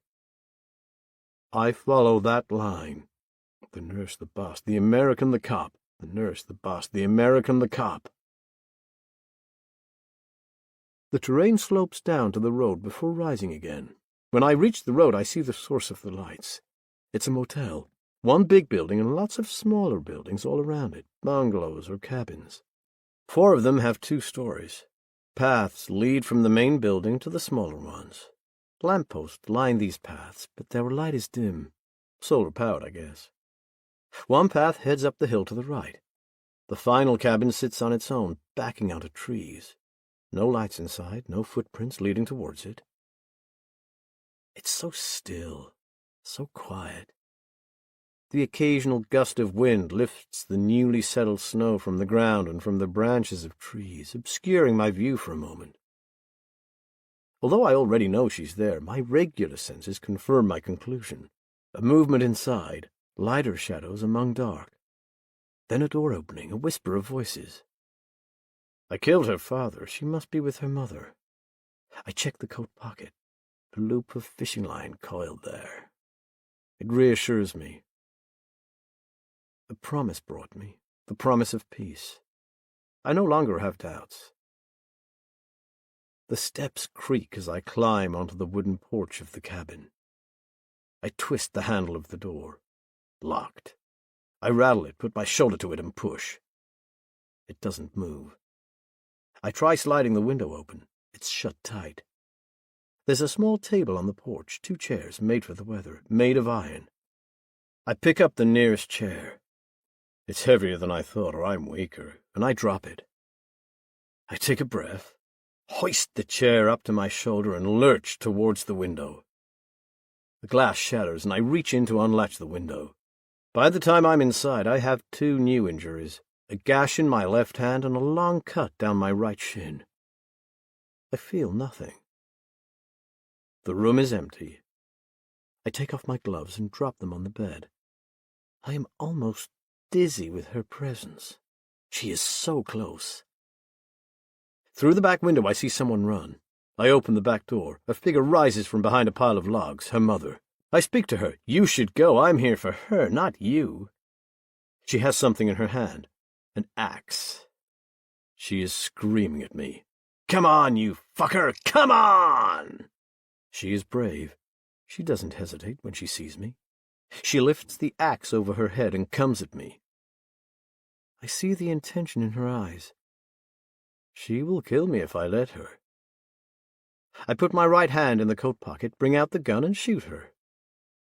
She pirouettes like a dancer. An arc of blood, black in the moonlight, sprays onto the snow. The axe drops to the ground, and half a second later she joins it face down. A needle of agony stabs my brain. The gun drops from my fingers. I hold both hands to my head and stagger into the cabin. The pain disappears as I slump onto the bed. And there it is. A final unfolding of the flower in my mind. I take out the fishing line and lay it beside my gloves. And I wait. Chapter 45.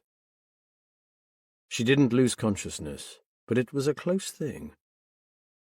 Like many people, Mags had wondered how being shot might feel. Like most people, she had assumed she would never find out. Unlike most people, her assumption was incorrect. Being shot was a very similar sensation to being flicked by a wet towel, which is something Mags had experienced at school swimming lessons. An older girl, Fiona O'Toole, she remembered, despite not thinking about her for years, was an expert, often leaving marks on other girls' skin that lasted days. Fiona had once caught Mags with an expertly placed flick that made her scream in shock. Being shot was no worse, not at first.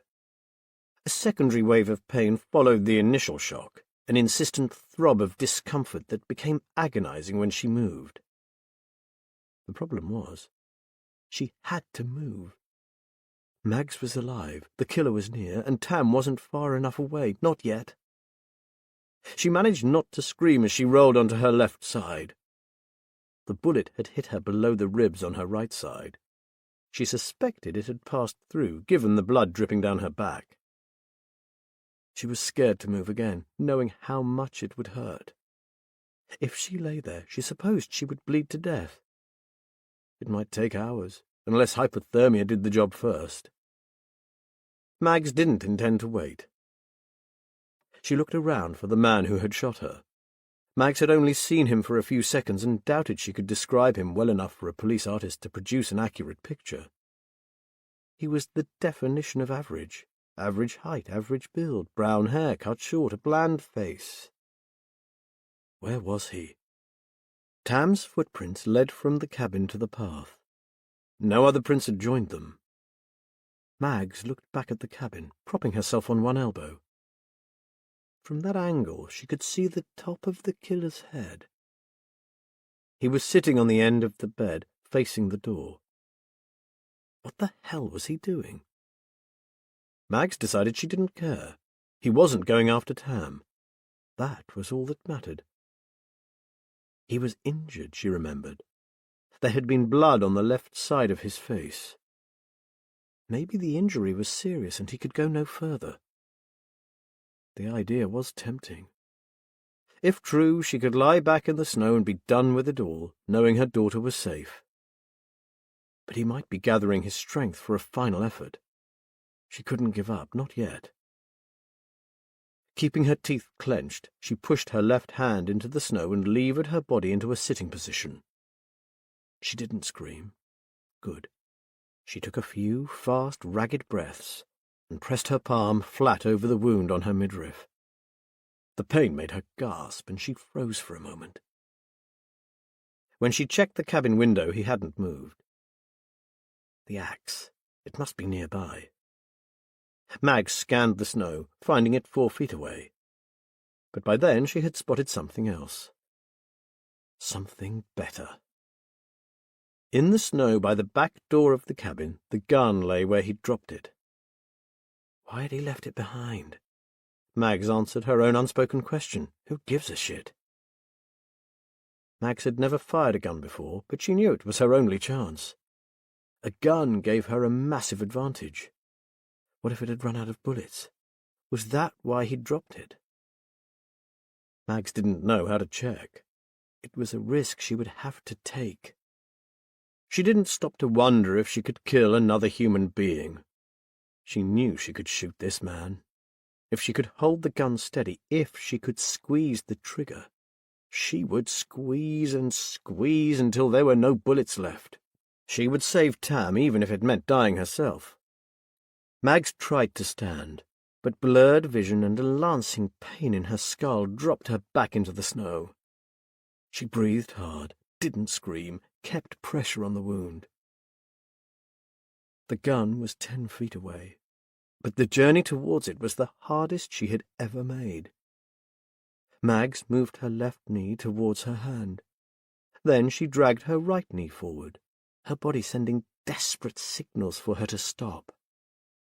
Mags ignored the signals, lifting her left hand from the snow, planting it a few inches in front of her head. Progress was slow, but she was moving. When Mags reached the gun, she couldn't pick it up. Her right hand still covered the bullet wound, and her left hand was all that stopped her tipping face forward into the snow. If she did that, she might not get back up again. She considered crawling with the gun in her left hand, but feared she might accidentally fire off a shot. However badly injured the murderer was, she doubted he would ignore that. Mags stared at the gun with a kind of dumb fascination. When the solution came to her, she realized how hard her body was working to keep her alive, leaving few resources for rational thought. She was wearing a jacket with pockets. Pushing herself into a kneeling position, she picked up the gun and dropped it into a pocket. The cabin door was half open. Mags was now 6 feet away. She mentally rehearsed what came next. Crawl forward until behind the door. Kneel without making a sound. Take gun from pocket and hold it ready, pointing towards the room beyond. Remove right hand from bleeding stomach. Push the door open. Use both hands to support the weight of the gun. Fire, putting as many bullets as possible into the serial killer sitting on the bed. It wasn't a complicated plan, but there was one serious flaw. Mags was already much weaker than when she had started crawling towards the gun. By the time she reached the door, she would be weaker still. Would she have the strength to push open the door and squeeze the trigger? Her body wanted her to remain still.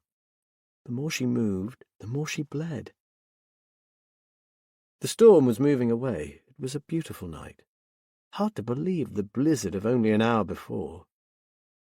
So peaceful, not a sound.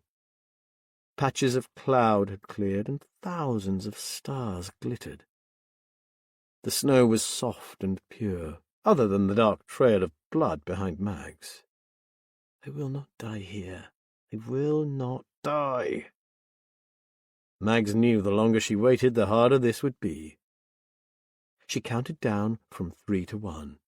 That's what she'd done with Tam the first time she'd jumped into the swimming pool, or the day she'd gathered the courage to plummet down the steepest slide in the park, even blowing out the candles on a birthday cake.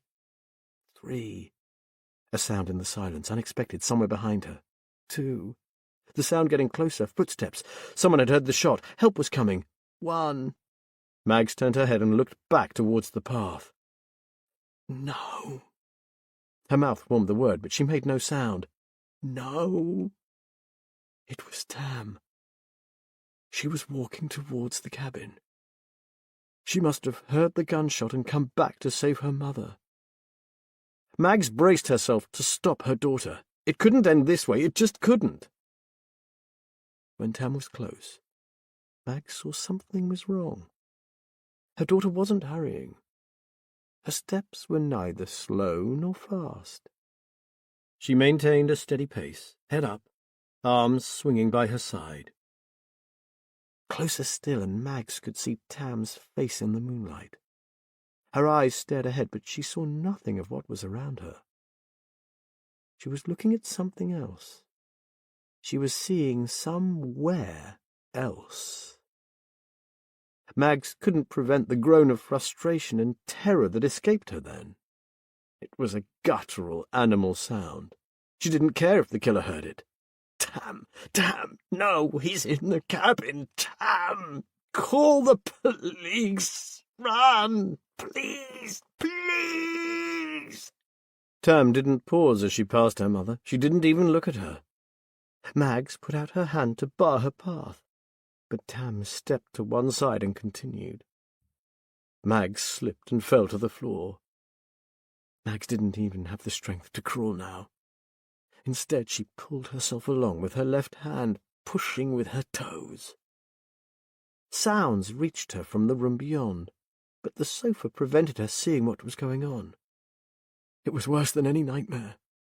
She whimpered, tried to move faster, and succeeded only in falling hard, the side of her face smacking the floor. After a few seconds of silence, the sounds began again. At first they made no sense. Material brushing against material, like someone pulling on a sweater. A creak from the bed as the killer shifted his weight. Another creak, then more silence. The yelping breaths were next, wheezing, desperate. A staccato series of muffled shrieks. A memory of her with Kit when they were kids, on the BMX bikes, the noises she had made when winded, the panic. This was worse. Instead of the strangled gasps being followed by a return to normal breathing, the attempts to draw breath decreased in frequency. At first, half a second between each breath, then a second, 3 seconds, 5 seconds, 10. The yelps grew quieter until they were hardly audible. The silence that followed was the worst of all. Mags used her legs to push herself past the sofa, her face sliding along the polished wooden floor. When she could see the room, her eyes filled with water. She struggled to make sense of what was in front of her. At first, the shapes were only suggestive outlines of reality. She blinked away the tears, looked again. One figure was kneeling in front of the bed. Another squatted behind the first.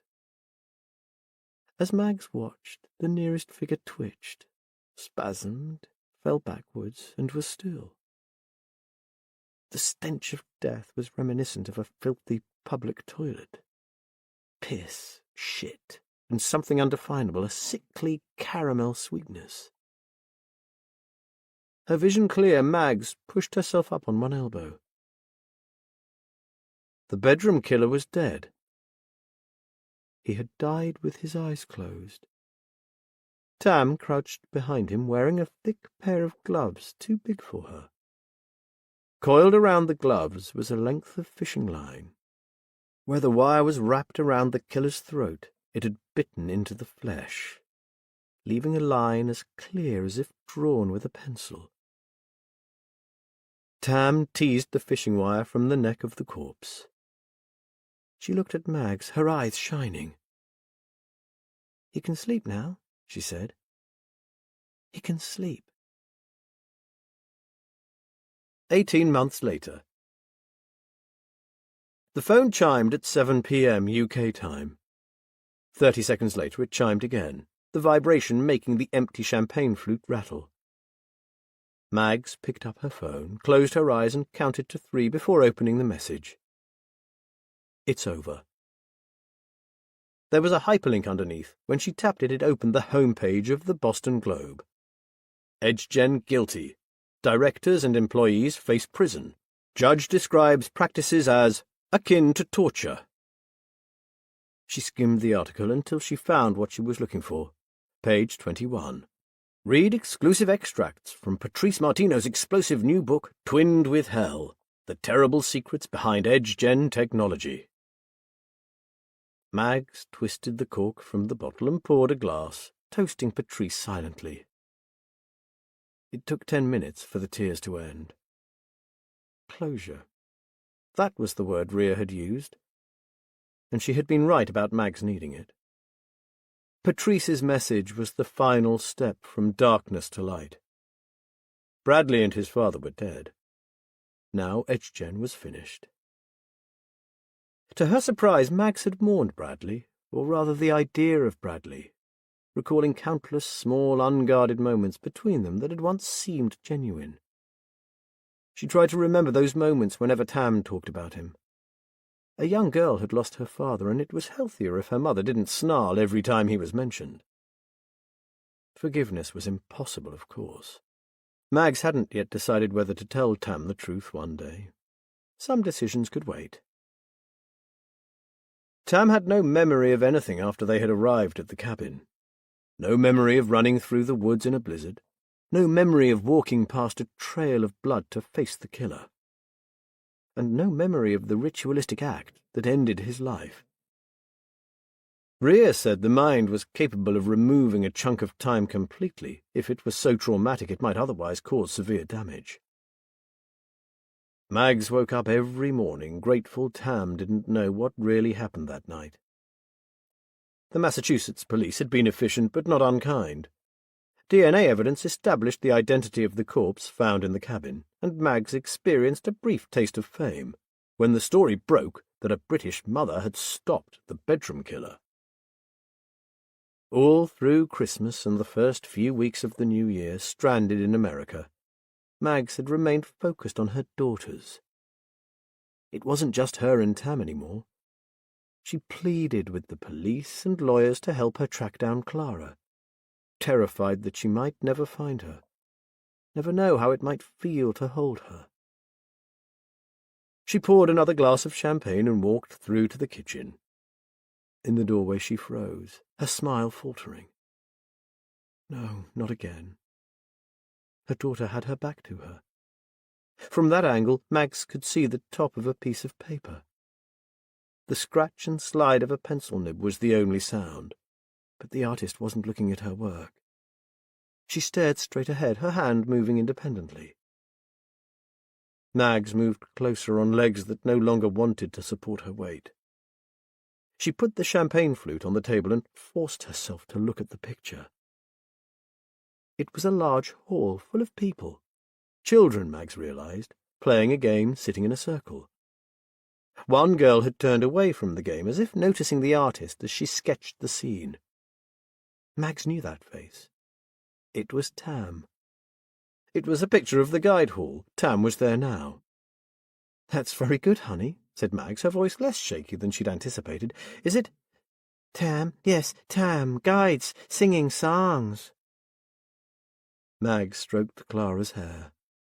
Her foster parents had promised to visit every year, but Mags wasn't convinced they would, and Clara barely mentioned them. All three of them felt the same, she knew, that they belonged together, that they completed each other. Despite the horror of the previous year, Mag's anxiety had lifted like sun-warmed dew, her spirits rising with it. This was her family. She bent down, kissing Clara's cheek. With eyes shut, inhaling her daughter's scent, she couldn't tell the difference between the twins. "Are you happy, Clara?" Brown eyes fixed on hers. A small nod. A bigger smile. "Tip-top, Mom." This concludes The Picture on the Fridge by Ian W. Sainsbury. Narrated by Matthew Lloyd Davis. Copyright 2019 by Ian W. Sainsbury. This unabridged audiobook is published by arrangement with Ian W. Sainsbury and was produced in the year 2019 by Tantor Media, Incorporated, a division of Recorded Books which holds the copyright thereto. Please visit tantor.com for more information on our growing library of unabridged audiobooks.